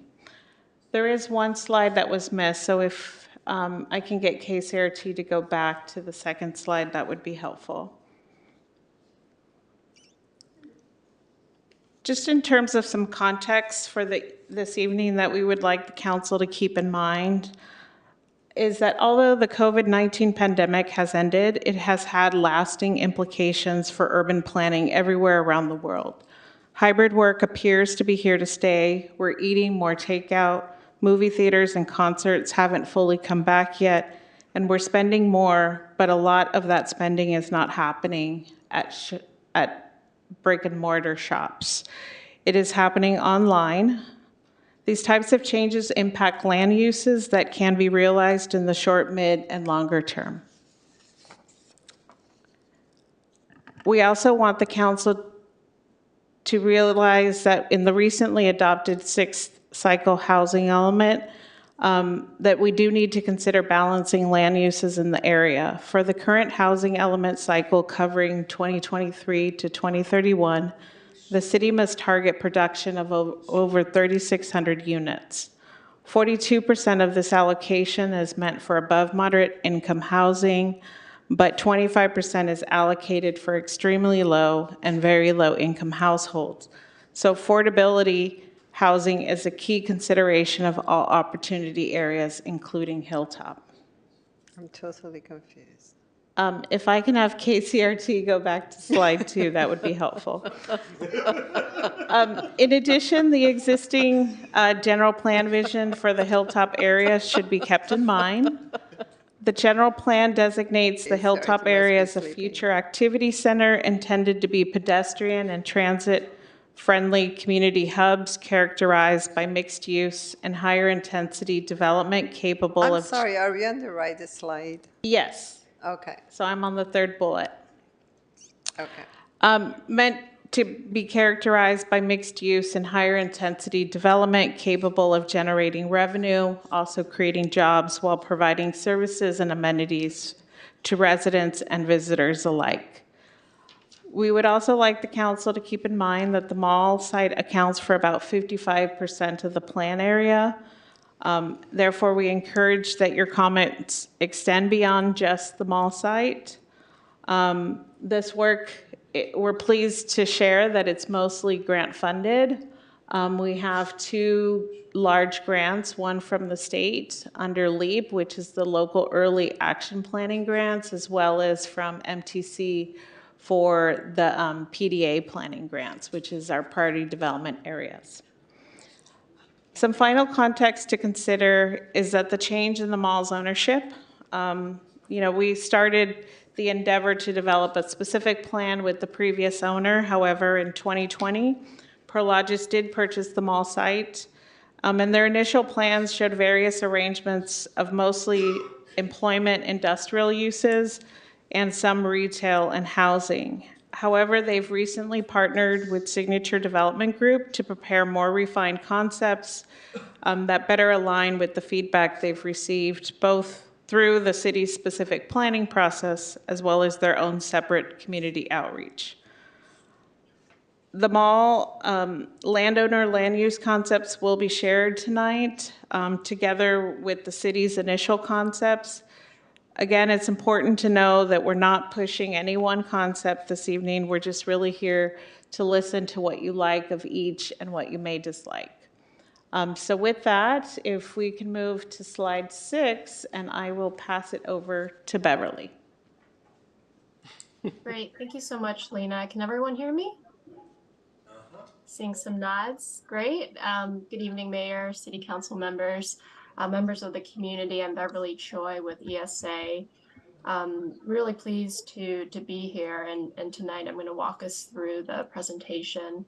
As Lena mentioned, you'll also hear from Woody Hansen from Site Lab, and then at the end of the presentation for Q&A, we've got Chelsea Guerrero from BAE. So with tonight's discussion, really want to focus on these 2 items. First, to provide you with an overview of how the concept plans have progressed and evolved over the planning process. And second, to gain your feedback, as Lena mentioned, on plan components in order to enable the team to develop the preferred land use plan. Next, please. So during tonight's presentation, we're going to be going over these items, provide a high-level summary of the project in this recap.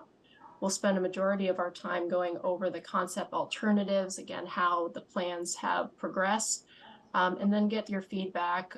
We get your feedback as well as share with you feedback we've received through the community outreach efforts. We'll wrap up with next steps, followed by your input on those study session questions. Next slide, please. All right, to go over some background information building upon what Lena had shared. As you can see in the timeline, we're in this second phase, the scenario planning process. We did kick off the effort in 2022 and really working diligently to get to this next step, which is to get the preferred plan in place and then allow our team to initiate a series of studies that will ultimately support the preparation of the specific plan as well as the environmental document, both of which we are planning to make significant progress in this upcoming year. With the grant requirements, we are targeting a plan adoption by the end of 2024 or early 2025 to the extent that we can. The next slide, please. To date, our team has prepared a number of existing conditions, reports, and background studies, including a market analysis. And this work really was our team's homework to allow us to understand, better understand the challenges and some of the opportunities we're seeing within the site. Taking that information that we learned, we coupled that with what we heard through a series of community outreach events. If you look over to the right in the blue box, it has some statistical information on those outreach efforts. We'll share that we recently completed our round 2 of both the advisory committee meeting as well as community workshop. Our team also held a planning commission study session. The content from those sessions we'll be going over in tonight's presentation. Additionally, staff had also participated in a number of neighborhood council meetings to provide project updates, and the team has also held many focus meetings with the Hilltop Mall landowner. And a lot of this information, particularly on the summaries from the outreach events, you can find uploaded onto the project website shown in this link here on the slide. Next slide, please.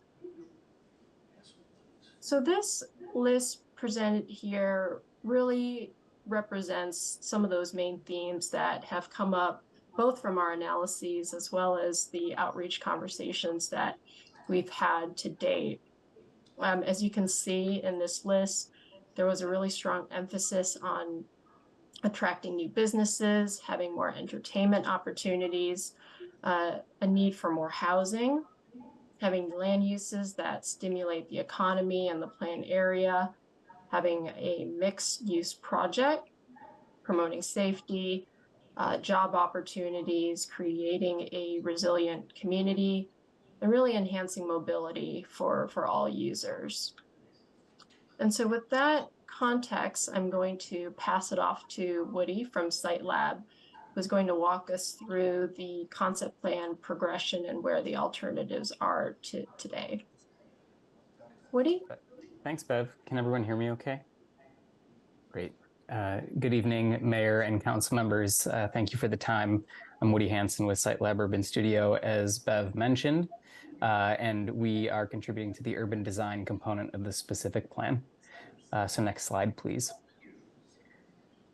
So building on those sort of key themes that Bev identified, we really wanted to develop some goals that could encompass those themes and drive forward how we would develop framework alternatives.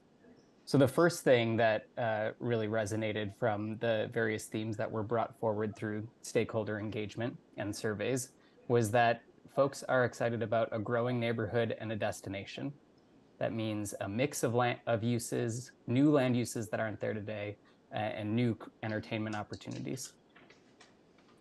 Additionally, on the next slide, People are excited to have new neighbors, new businesses, and new visitors to the area. That there would be new businesses that also create jobs, as Bev was mentioning, and that create new housing choice that doesn't exist immediately in that area today. And then finally, on the next slide, that there are spaces incorporated into the plan that are spaces to belong, connect, and share. And so those are spaces where it feels safe to be there, that are well connected by various mobility options, and that are supporting Richmond's vision to be more sustainable, resilient, and equitable. Next slide, please. As Lena mentioned, and I think most people are aware, Prologis bought the mall site in 2020, and a little over half of the specific plan area is the mall site itself. Early discussions were mostly focused around employment uses in the area, and initial plans showed predominantly employment and industrial uses, specifically large format buildings with a horizontal orientation, covering the majority of the plan area. There were some mid-rise residential buildings which were located on the west side of the plan near the existing residential neighborhood. Next slide, please. Around the same time, the city-led team was developing alternative framework plans based on the planning drivers and goals that we discussed earlier in this presentation. These plans are really trying to do it all, being honest, and trying to deliver on the stakeholder feedback that we received. We were consistently trying to apply principles of a mix of uses, walkability, and also pushing an open space variety to be included in any of the different plans. Notably in these plans, we were assuming that the Walmart could be relocated. However, based on conversations to date between the mall owner and the retailer, the suggestion is that this may not be possible in the near term. But in all of the scenarios, we were suggesting a mix of a sort of Main Street retail condition under mixed-use retail, or mixed-use residential, excuse me, and also larger format retail options so that there was a mix of both. Next slide, please. The team evolved the plans following those initial discussions with the primary landowner. And the discussion points from there really focused on the nature of the employment use itself, and specifically the economic feasibility and the general plan compliance of the various uses that would be incorporated into the employment uses section of the plan, which Bev will talk in a little bit more detail on shortly. Next slide, please. The primary landowner has since brought on a development partner, as staff mentioned, and now plans have been further refined. You're seeing two versions of that on the screen here, and their thinking is really about near-term feasibility and also incorporating stakeholder and community feedback to incorporate more housing.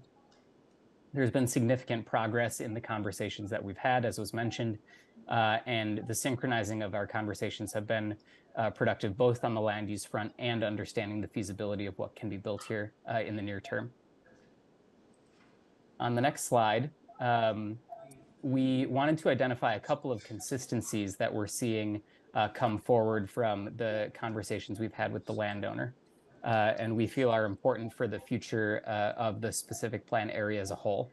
And that is that there be a mix of uses, that a large component of the site be dedicated to housing, that there's a retail component to the site and a variety of retail, that there are parks and open spaces incorporated into the plan, and that there is improved connectivity on the site today. And so with that, I'll pass it back to Bev. Great, thank you so much, Woody. We can move on to the next slide. And what will be close to kind of the final segment of the presentation.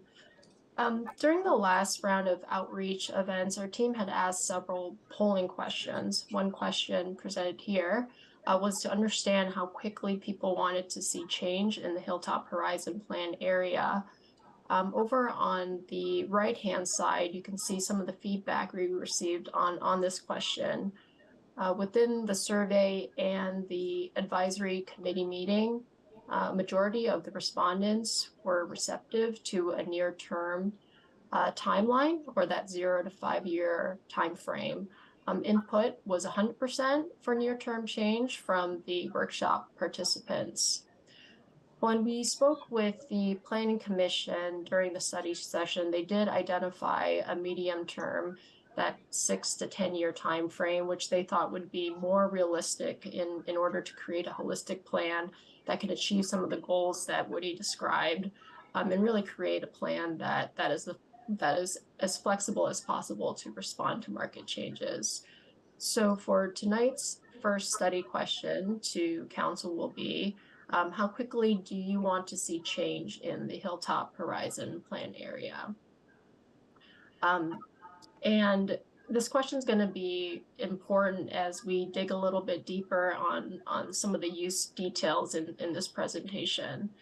And at the end of this presentation, we will go back and consolidate and present all study session questions. Next slide, please. As you saw in the material that Woody covered, there are some variations in the land uses presented in the draft alternatives. And while, aspects like, transit and overall, good circulation and mobility, having open space, addressing safety, among some of the other themes that we heard are important to the project. For these next few slides, we do want to dial in on 3 specific uses, and those include employment, retail, and housing. So in the following slides, I'll provide a broad overview of each of these uses, the potential timing of development for these uses based on our market study prepared by our team, the polling question we asked associated with the use, as well as feedback we received. I will also note too that these polling questions dig a little bit deeper and are intended to build off from the survey questions we asked the community earlier this year. Next, please. Shown on this slide are some of the employment and industrial uses that have come up in the outreach conversations, including conversations that the city team has had with the mall landowner. I'll share some general characteristic on these uses and want to add to that industrial development has been evolving and evolving somewhat quickly to really respond to environmental and health concerns that we're hearing and can really look quite different from project to project. So staying on this slide and kind of going briefly from kind of top to bottom, over on the left, mixed use office, these typically like to be in amenity-rich mixed use locations that can really attract as well as retain workforce. Moving over to the right, healthcare, life sciences. These can be bigger, larger kind of facilities in big complexes, typically in a cluster of buildings that have other complementary facilities nearby, like office, manufacturing. Research and development, these are spaces tied to innovation, so we oftentimes see a lot of flexibility and adaptability in how they design their spaces. Data centers, these are buildings that house a lot of servers and equipment. We've seen that these can be, vertically stacked in these multi-story buildings. They can also be horizontal, covering a larger footprint. Moving on to the images on the bottom slide, advanced manufacturing. These facilities typically use really innovative, technologies for their products. So we see activities like automation and robotics involved. For warehouse and storage distribution, these are typically located near highways for timely goods distribution. And we have seen that these can be quite energy efficient facilities with really streamlined operations. And at the bottom of this slide, you'll see a timeline for potential development. As I mentioned earlier, through the market study, our teaming partner, BAE, they prepared this analysis and determined that within the near term, we see there being the potential for support on research and development, industrial flex spaces, as well as warehouse and distribution, given that the pandemic really kicked e-commerce into gear. So that's for the 0 to 5 year time frame. And then moving out to the medium term, there could be potential for a smaller scale mixed use office if supported by housing in the planned area. And for the 15-year outlook over to the right, maybe spec office. Next slide, please. So we asked participants in the last outreach meeting which employment use would be the least desirable in the planned area. And they have the choices presented here that I shared on the previous slide. And this is going to serve as study session question number 2. We received a variety of input, and there continues to be quite a bit of a split between community members, stakeholders who are in support and not in support of industrial. So really looking for council's direction specifically on employment, as well as a couple of other items. In the survey, we saw that 44% of folks who responded opposed industrial, given the concerns with traffic, air quality, other nuisances. But people were open to R&D and data centers. In the advisory committee meeting and community workshop, we heard there was the most opposition to warehouse distribution logistics, and again, general acceptance for R&D, biotech, healthcare mixed-use developments. And from the Planning Commission, their take was also split in terms of favoring and not favoring logistics, and really a strong preference to create uses that allow for jobs for people to really thrive and generate foot traffic. And I will also note too that half of the planned area is currently zoned commercial mixed-use activity center, which is the city's most intensive mixed-use designation. So it does already allow for the permitting of some manufacturing and R&D, but through a conditional use permit and some limitations. Next, please. Moving on to retail, presented here are a couple of typologies. The first is Main Street retail over to the left.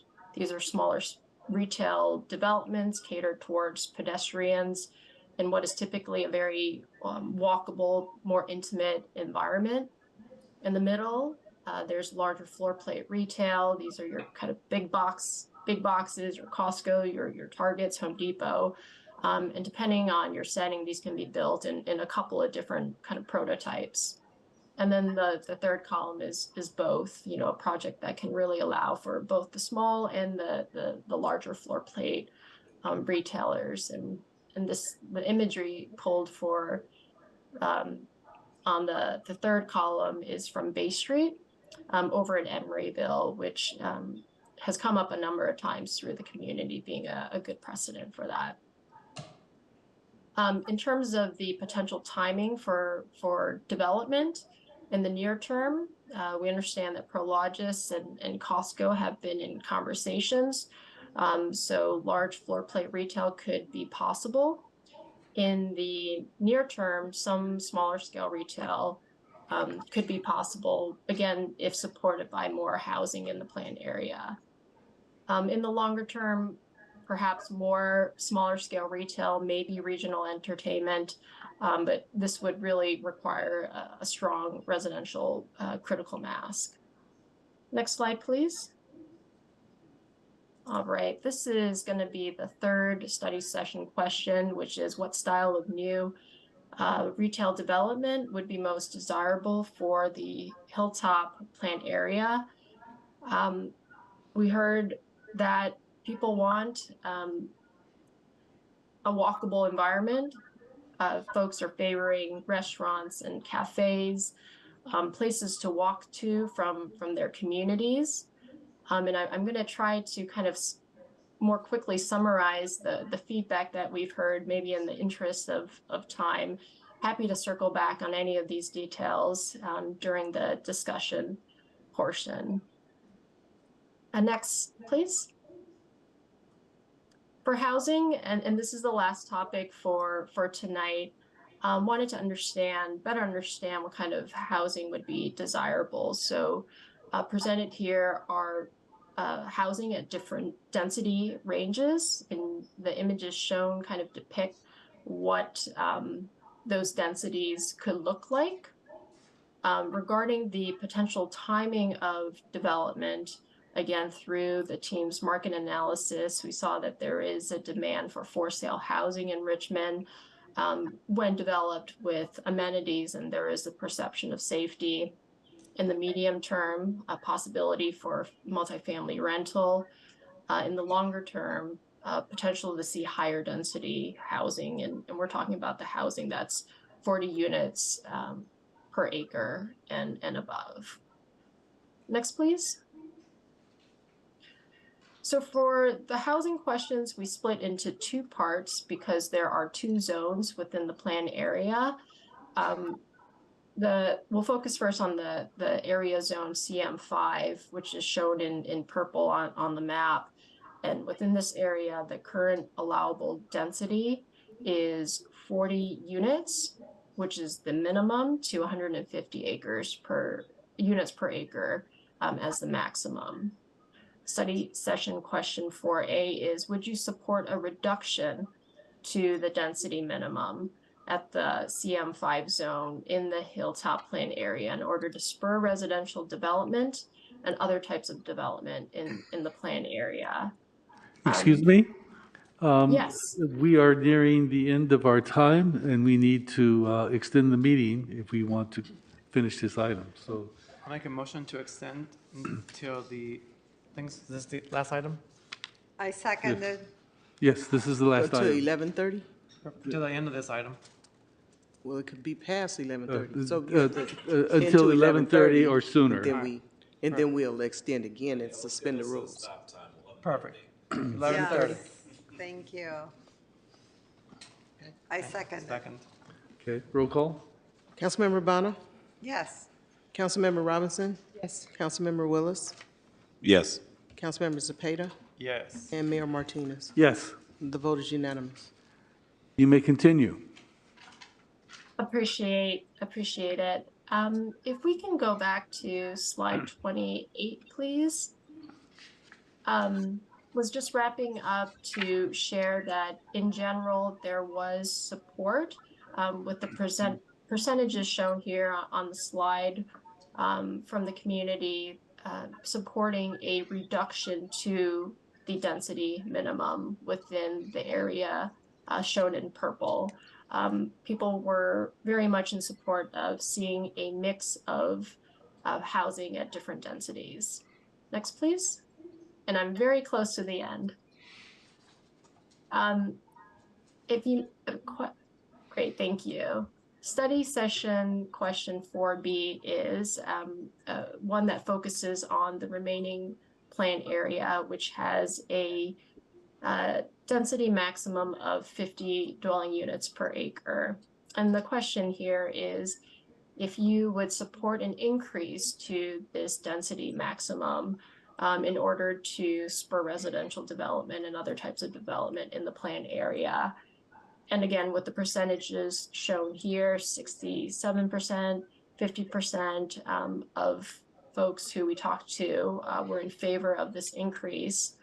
And from the Planning Commission, really advocating that, there be a mix of densities as well as focus on affordable housing, mid-density housing, and mixed-use development. Next, please. In terms of the next steps, again, really appreciate council's time and really looking forward to hearing your input tonight, which we will take to help our team shape up the preferred plan, which we hope to have in place by, again, early 2024. If you have any questions, city staff This information is presented here. Next, please. And this is a recap of the study session questions for this evening. And then the next slide is a thank you slide. Again, I really appreciate council's time this evening, and happy to take any questions you might have.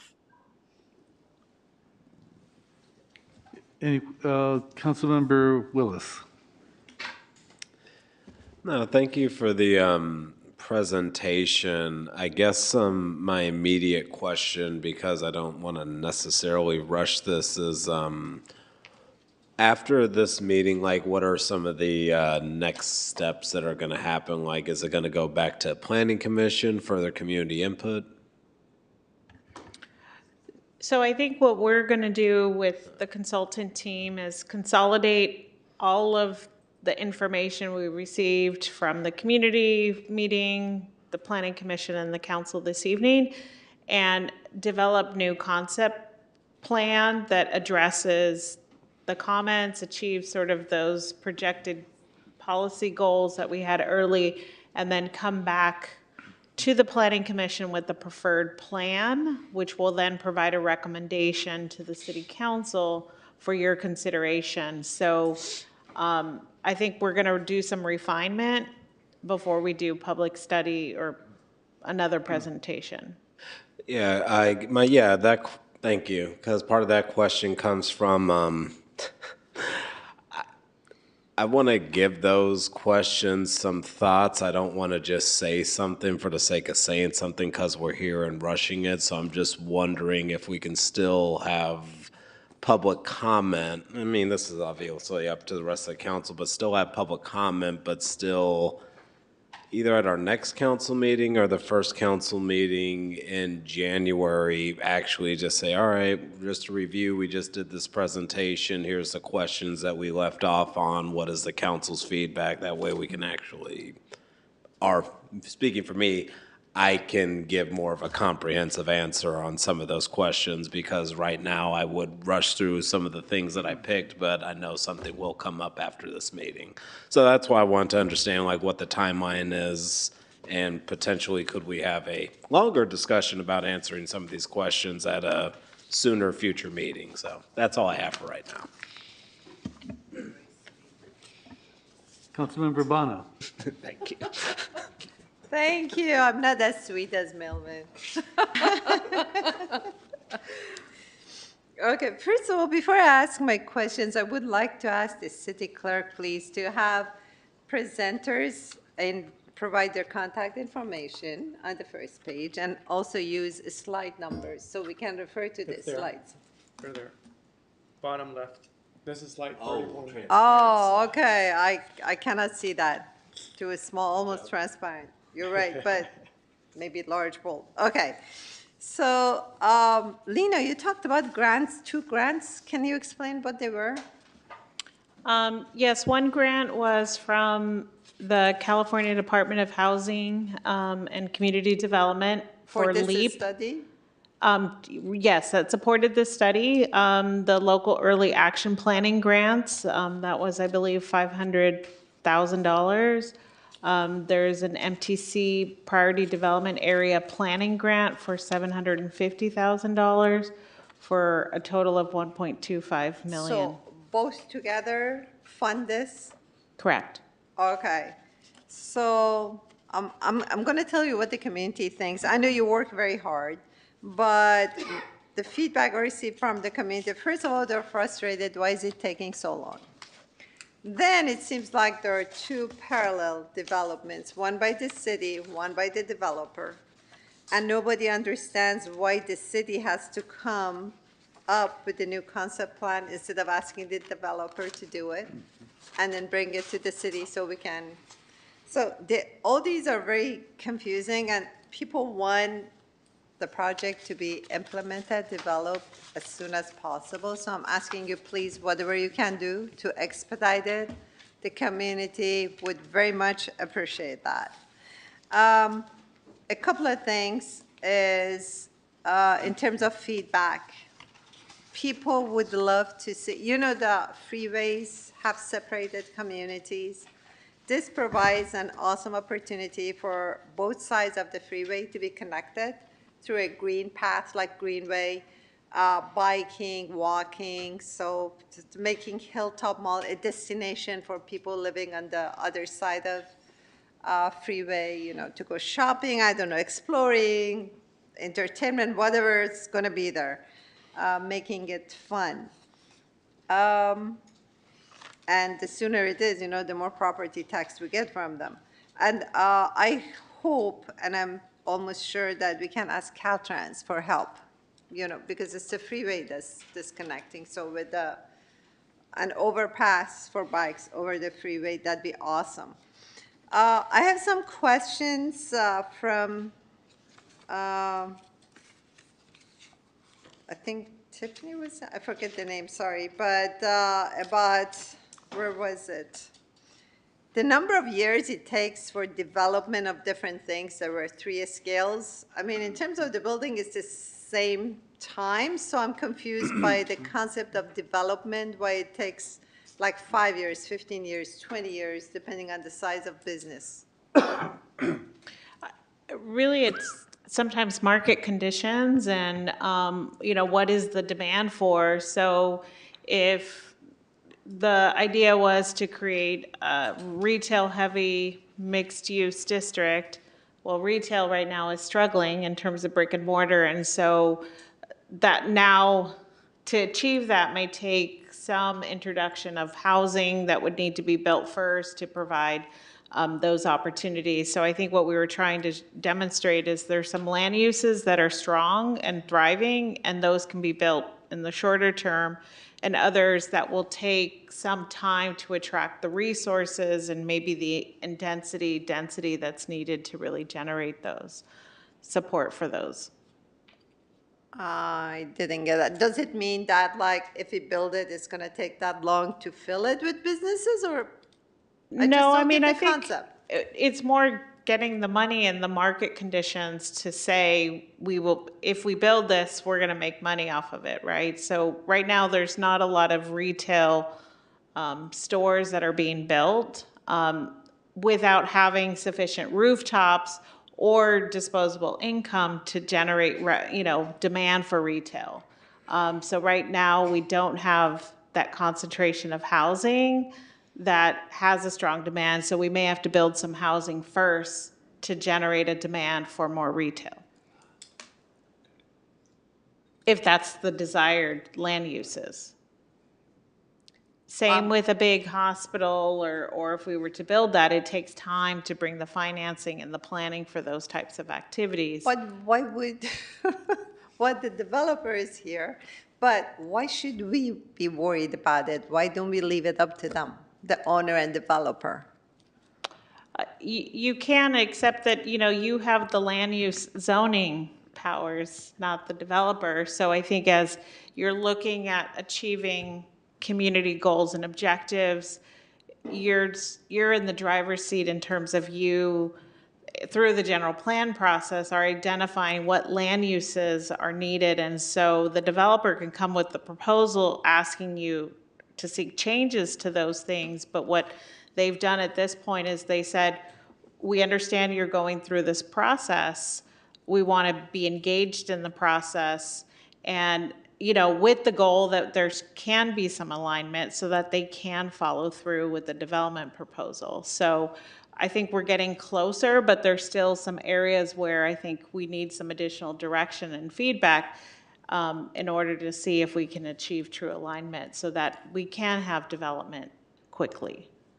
I'm so sorry, it's past 11, but I don't get the concept. So does it mean we're going to allow them to build the housing, but for the rest, we're going to decide if we go with the 5-year option or 15 option or 20-year option? Councilmember Bonnet, if I may, Mayor, through you as the chair. Yes.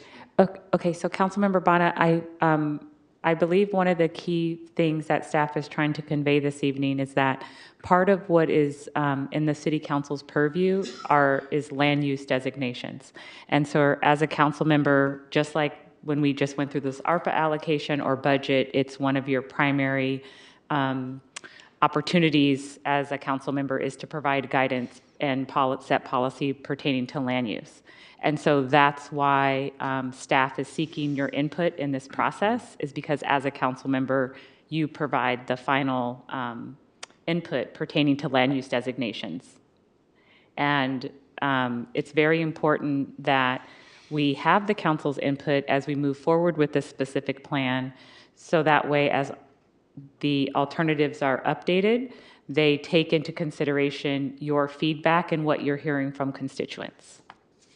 And then after that, the developer, and through this process, can provide input as well. But ultimately, the land use authority for the city is the purview of the city council. And so this is a very important process, and if I understand that it's late, I also want to be cognizant that Ms. Velasco will not be available for our next 2 meetings. And so we also have to be thoughtful that we are on grant deadlines and we are behind schedule. And so if the council wishes to consider discussing this, but then maybe come back at a later time, we're happy to do that. And I would defer to Ms. Velasco regarding scheduling. But ultimately, this is a process that integrates market conditions, right? The property owner that owns the properties, and then also, but ultimately, the land use designation is your purview. So it's integrating all of those things. I really appreciate clarifying the land use component. That's very important. But I would expect you to be concerned about what the community wants, and the owner and developer worry about profitability of the project, and at some point you come together and make a compromise. But we're only hearing your side. They're present here, but are we allowed to ask them questions? Actually, if I may, both sides are presented in the documents. And the staff is only asking for our ideas. They actually haven't presented anything other than the entire thing. You know, if you looked at, there's a refined mall landowner concepts, and then there's refined city developed concepts. So they both have the same amount of space. Yeah, but what type of feedback do we provide them? What we see, what we think. So, Based on the questions. I have a lot of ideas that I'm going to share, and they're not on here. Okay. And likewise, we expect all the other council members to have ideas that aren't on here, or if you have preferences, to share your preferences. I wait for you to share your ideas so I see what type of feedback I can provide. Thank you. Okay, I'll let Willis start since he has his hand up. Thank you. Sorry, I'm flipping around. Could you please pull up the questions on this PowerPoint? Yeah, KCRT, can you go back one slide? No, forward. Uh-oh. Next one. There you go. There Thank we you. go. Yeah, so just quick fire feedback, and I know we still need to hear public comment too, but I'm in agreement with the survey, like folks, stakeholders that I've at least talked to wanted that mall redeveloped yesterday, 5 years ago, 10 years ago. So definitely the 0 to 5 timeline.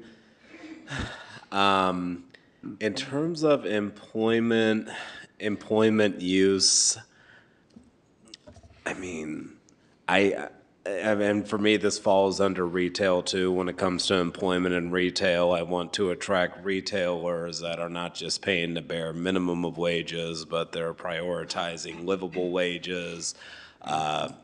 Potentially have some sort of union representation just for general protection, and retailers that want to focus on our key values and ordinances, like acknowledging our ban-the-box ordinances, and also acknowledging, maximizing our local hire ability, and willing to work with the city with our Youth Works program, and, just get residents connected. So those are the type of retailers that I want to see. When it comes to housing, I definitely want to see mixed-use income development that focus on very low to moderate income as my general desire. Unless we're talking about home ownership, then just some sort of first-time home ownership opportunities for whatever housing development ends up going over there. Whether we're increasing or decreasing density is not as much as a priority with me, as long as we have a feasible housing project that can actually pencil out and can just maximize access to housing in general. And you know, with that, this is a longer term conversation, but one thing that came to mind is, you know, also potentially permanent transitional housing as we're working with individuals who are homeless and getting back on their feet. Maybe we can have some sort of partnership on housing that is available for those who are turning a new leaf and getting back into it. So those are just my quick rapid fire comments right now. I'm sure I'll have more at a later date. So thank you. All right, go ahead. Thank you, Mr. Mayor. Lena, thank you so much for this presentation. I'm going to ask a couple of questions that I think I know the answer, but I want to help shape the rest of my questions here. We are discussing the Hilltop Horizon project, which was not just looking at the mall footprint, but we are looking at other parts of Hilltop as well. Not all of Hilltop, but we're looking at other pieces. So it's not just the mall that we're looking at, correct? That's correct. Perfect, thank you. I want to make sure that you set those up. In there, I'll start with the density. Something that I have heard a lot from our residents, especially those that live right nearby, they are afraid of too much traffic, which is kind of a double-edged conversation because we have no traffic now because we have a dead mall. So anything more, we're going to have more traffic than we have now. So, right, we want something better, we're going to have a little more traffic. So we have to get creative somewhere in there. So, but maybe it's in the 5, 10, 15-year plan, figuring out how do we then slowly transition new people coming into our community. So it's not all of a sudden. Knowing that we don't have access from every which direction, because on one side we've got the lake. Now, caveat, many of you know, I live in Hilltop. I've been involved with this project for many, many years. I've talked to all of our communities. So I bring some of that knowledge from there. So looking at low, medium density in some areas, high density in other areas. I know that we were looking at bringing in an additional hotel. So that will be a different type of traffic that we will be bringing in other than residential. So that will be great there. Something that I do want to see in here, and I've spoken with the developer and anybody else that will listen, and anybody that thinks healthcare is something that we need, is a hospital. I've been talking about a hospital forever and ever, and we have an opportunity to bring a hospital. So I am hoping that, and I know that in the slide deck here, you have a hospital in there as one of the options. I think this is one of the last chances that we'll have at a really great location that's central to West County. Kaiser does not have the capability of, and we just went through a pandemic, they don't have the ability to treat everyone in West County. So we need an additional hospital, and this could be the perfect location. And that will also bring in, the question here is about jobs as well. That will bring in better jobs, better paying jobs. And the aim for Richmond should be higher paying wages in Richmond. I don't want to see minimum wage jobs everywhere in this development, because then we want to make sure that we allow the future generation to have these better paying jobs. Around there, we have a lot of different schools. It could be a good transition from those schools into getting into the hospital system.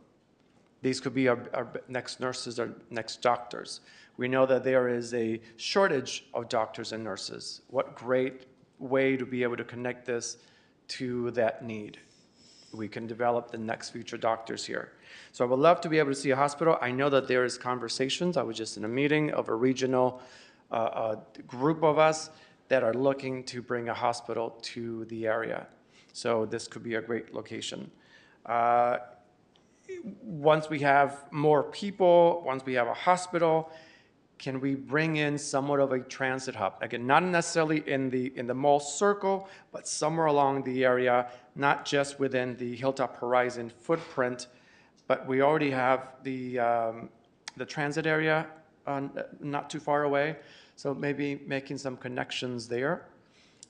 There's concepts that I'm going to be bringing up at City Council next one of the next meetings for a different type of transit and additional transit. So having that be incorporated in there as part of the solution.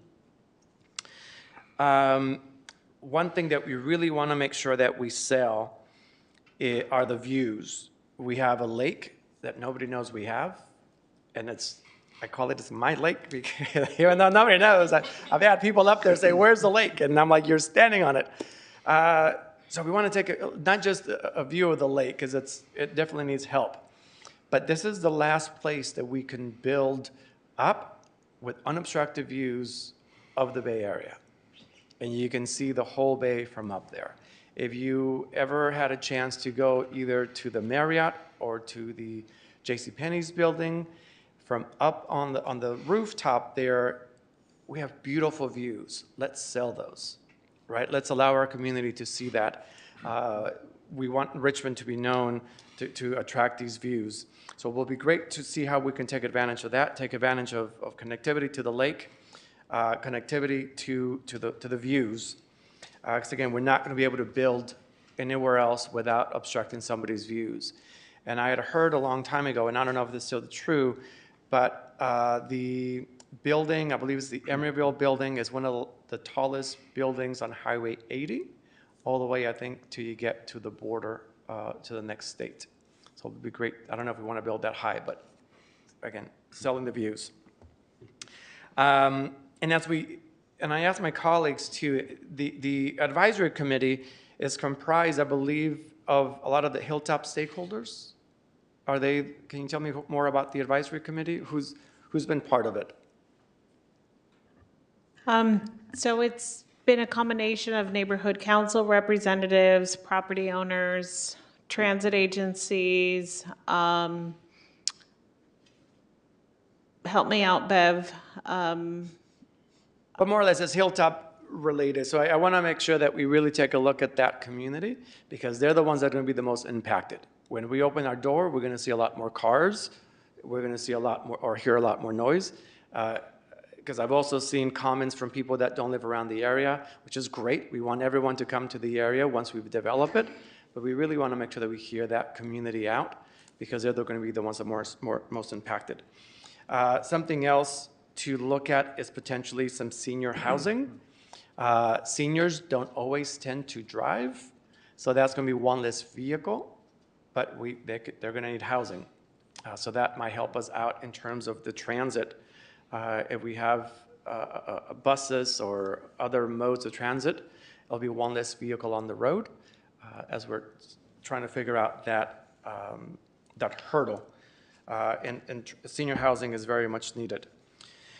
And there was just an article that came out. Emeryville Bay Street is the newest Bay Area mall to be reborn as a foodie destination. Now, it's very many years in the making, so I definitely see your time frame, right? What we plan for and what we build today won't be what comes out 5 to 10 years, so it's got to be the long version. But it will be great to see something like this in Richmond to attract people to a new destination. And there in Emeryville Bay Street, you have, in one of your slides, you had a combination of small and large retail and businesses. So I think that's what we have in Bay Street. So it'll be great to see some of that, even if it takes a little bit longer to get everything going, but being able to really plan for what the future could be. So I'll pause there, but I thank you again for the presentation and for the time here. Thank you. Do we have public speakers? One? Let's hear that person. Okay, the speaker is Don Gosney.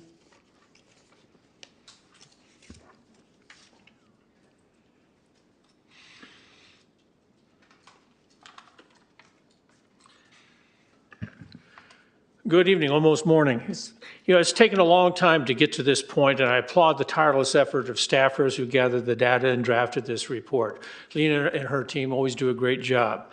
One thing through this whole process that never sat well with me was that a private party wrote a check for $117 million for Hilltop Mall, and we have members of the public, city staffers, and even members of the council who seem to think that they get to tell the owners what they will allow to be built there, what they will require to be built there, what businesses they will require to be built, what products they will allow to be sold, and even who they will require to be hired to work there. I actually have videotape of one of the council members saying all this.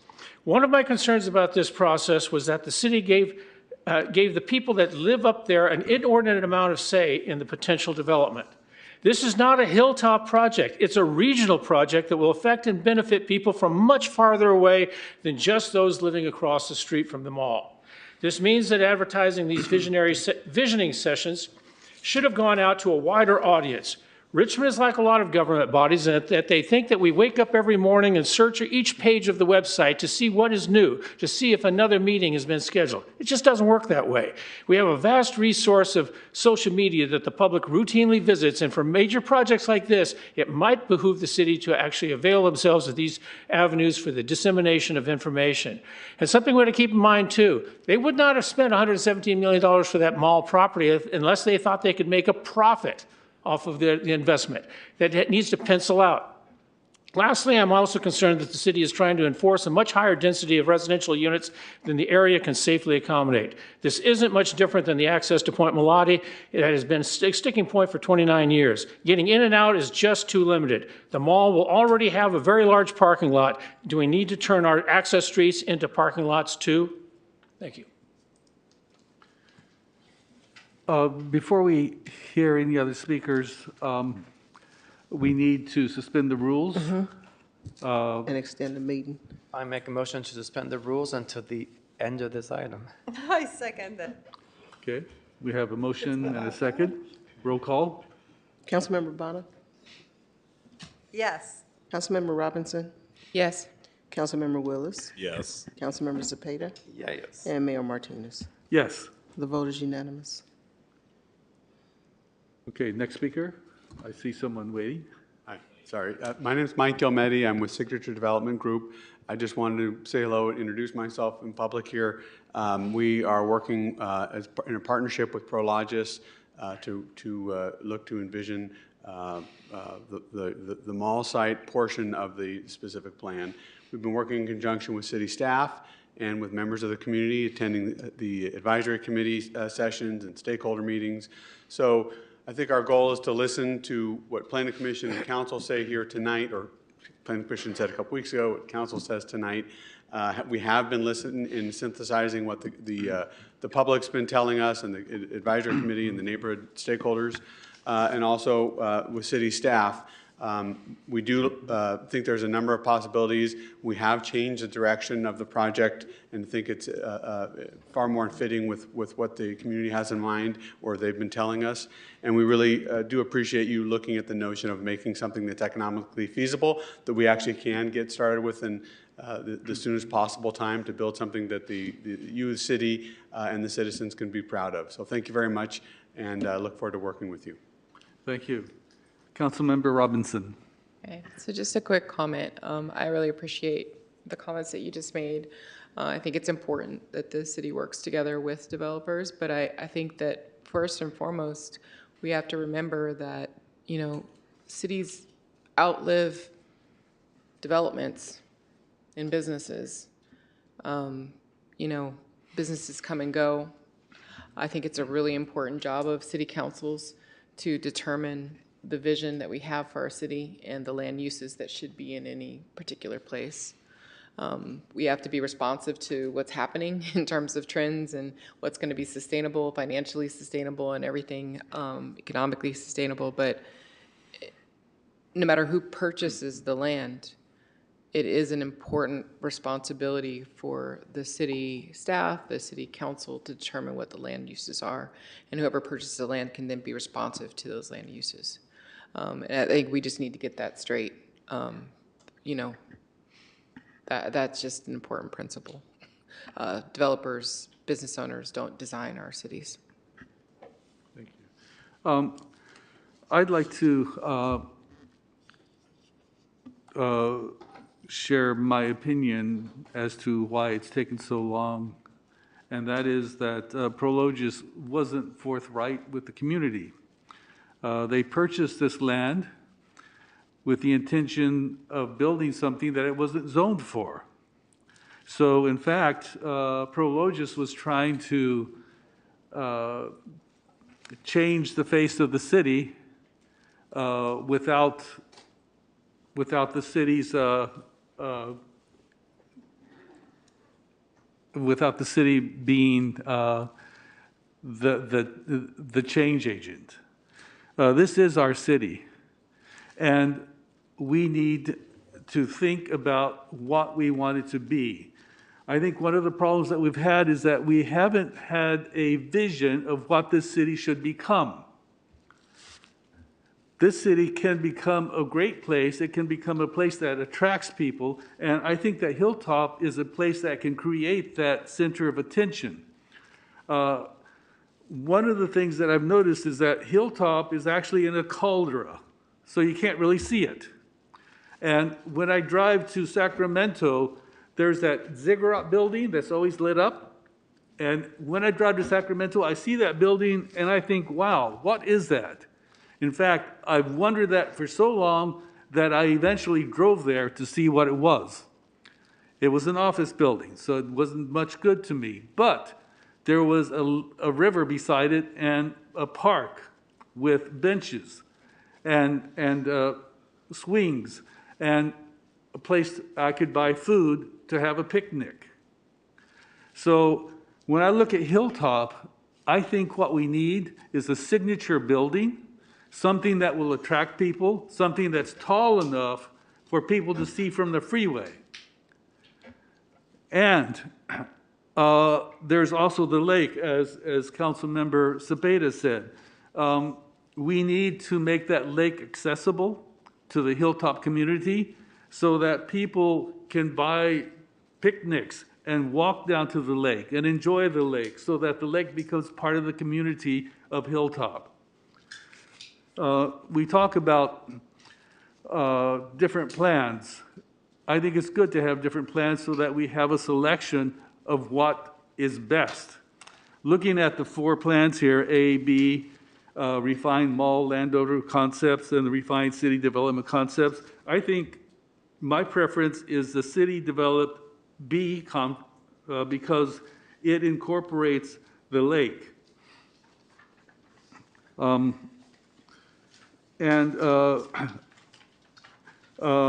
also for high density because we need to put people there to give businesses to the retail.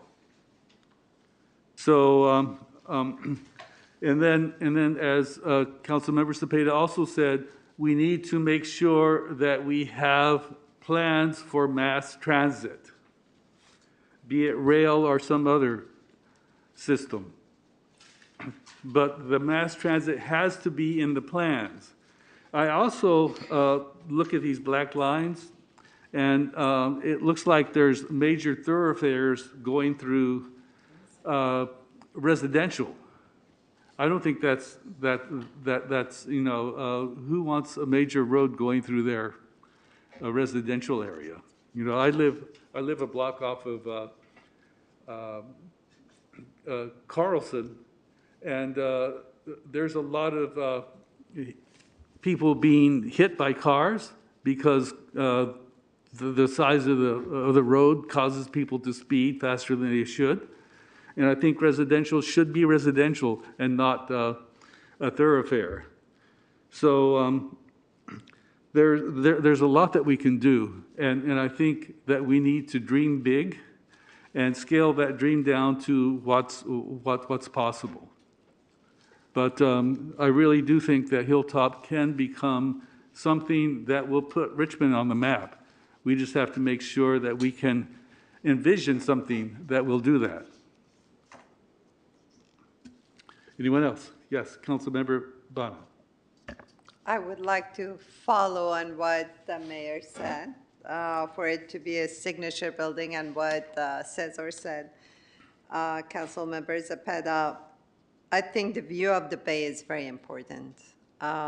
We need an icon. So Hilltop at some point was an icon, and as it was mentioned before, it's not just for the Hilltop community. I mean, my neighbors are at the farthest, distance, El Sobrante Hills, Carriage Hills. They're very interested in Hilltop, what happens to it, and constantly asking about it. So could be the pride of the community. So having bay views from there, a rooftop, kind of an edge for the community to have public events, concerts, make it fun.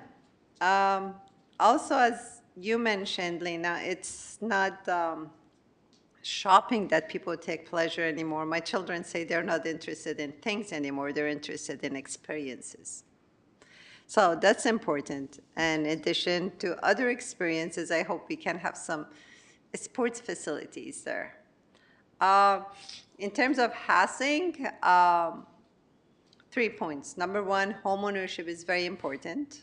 I don't think if it should be rental. We need to promote homeownership, affordable and market price, both different densities. But as we discussed before, there should be an evacuation study.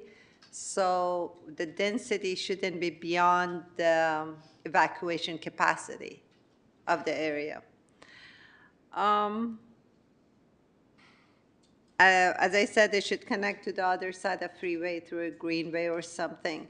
Hospital is preferred, and again, I'm confused about 5, 10, 15 plan because Alta Bates is going to be closed at 2030. So if you are to have a hospital, we need to have it in 7 years.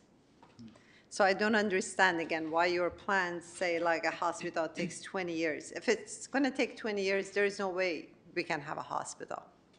Another solution comes up. So I hope we can expedite that. I hope sometimes in the very long future from now, there will be another BART station extended from Richmond. So it'd be nice to have public transportation to take people to the next BART station in the future. That summarizes my wish list. Thank you for listening, and thank you for all you do. And by the way, I would just like to add to what Mayor Martinez said. I agree that this is our city, and we need to design it, as Councilmember Robinson said. At the same time, we need to keep businesses that come to the city and work with them. I mean, if Prologis gets disappointed and leaves us, I don't know how long it's going to take to find another buyer and go through development and everything. So I hope we can compromise and come up with a solution that is win-win. Thank you. Councilmember Cepeda. Thank you, Mr. Mayor. Lena, remind me, and I'm not sure if you might know or not, but I believe I heard that, and again, I know that the Hilltop Horizon project is looking at everything, but in regards to the Mall Circle, I believe that they've signed or they're in works with to have a PLA. What's this PLA? A project labor agreement? Oh, yeah, the city does for everything. I don't have a response whether or not the developer itself, I know as part of the community benefits ordinance that the council adopted, that whenever, if you have development agreements or other major significant projects, that those will be included. When the Richmond Bay specific plan was developed, there was a section on community benefits, which we anticipate something like that could be presented as part of the plan as well. Okay, thank you. Just want to make sure because that's, again, more jobs and better high-paying jobs for our community. So thank you. And I want to make sure we reach our read-in numbers. So different levels of housing intensity. Okay, if there's no more comments, that ends this session. I'm sorry, I have a question about the process. So what's next? Do we get to hear the other side? Are you going to work with them? Is there a timeline for coming? I saw the timeline suggested in 24. Yes. it gonna work out? So our goal is to come back to you in first quarter of 2024. We're going to make some refinements based on those initial concepts, have a few more meetings, and come back with a concept that we will recommend as a preferred alternative. And as the mayor noted, it'll likely be a couple that then you could sort of bring elements of each that you like together or select one. Similar to what the ARPA item was today, we'll bring a proposal and you'll come up with your final plan, and that will be what we will use to start the writing of the specific plan as well as the environmental analysis related to that vision. So we'll be back hopefully to you by March. Is it gonna be you and the owner together, so the We're three of going to us work continue together? to talk to the property owners, as well as the other stakeholders. There's other property owners in the area as well, but yes, our goal is to continue conversations. Thank you very much. Yes. Yes, we're reaching adjournment, so if there's any. Just wanted to say see if we can schedule a special Oh, meeting. yes, okay. So I keep getting dings, and this is not in regards to the Hilltop stuff, but I keep getting notifications on my phone. Veolia is still blowing up, and no pun intended. But it's been a big issue the whole day. There's been all these notifications, so I think we need to hold them accountable. We need a special meeting next week to bring them to City Council and ask them questions, and more and better than the email they sent me, because they're just not giving us the answers that our community needs. So I think we need to hold them accountable, and I believe also per their contract, they should be giving us not just a monthly report, but an annual report, and I don't think we've ever received one in years. So this is the time that we have to hold them accountable, and this is just horrible, and I want to see it. So, Mayor, is there a specific time that you would like to propose the special meeting? at 3 o'clock on Tuesday, the 12th? Does that work for the rest of the council members, please? How long is it going to be, from 3 until? I'd say a couple of hours. And we can, No. Yeah, and I had it at 3 so that it's not past lunch. Can we make it 4? Is 4 o'clock okay with people? I can make it work. Okay, so So I'll just say yes definitively. do we have quorum for 4? Councilman Robinson? She's looking through her phone. Yeah, 4? Okay, so we'll have a special session at 4 o'clock, 6. Tuesday, the 12th. yes, and if we need to, can we Do you allow want any people to closed participate? session items on that agenda? If you're going to have a meeting? Yeah.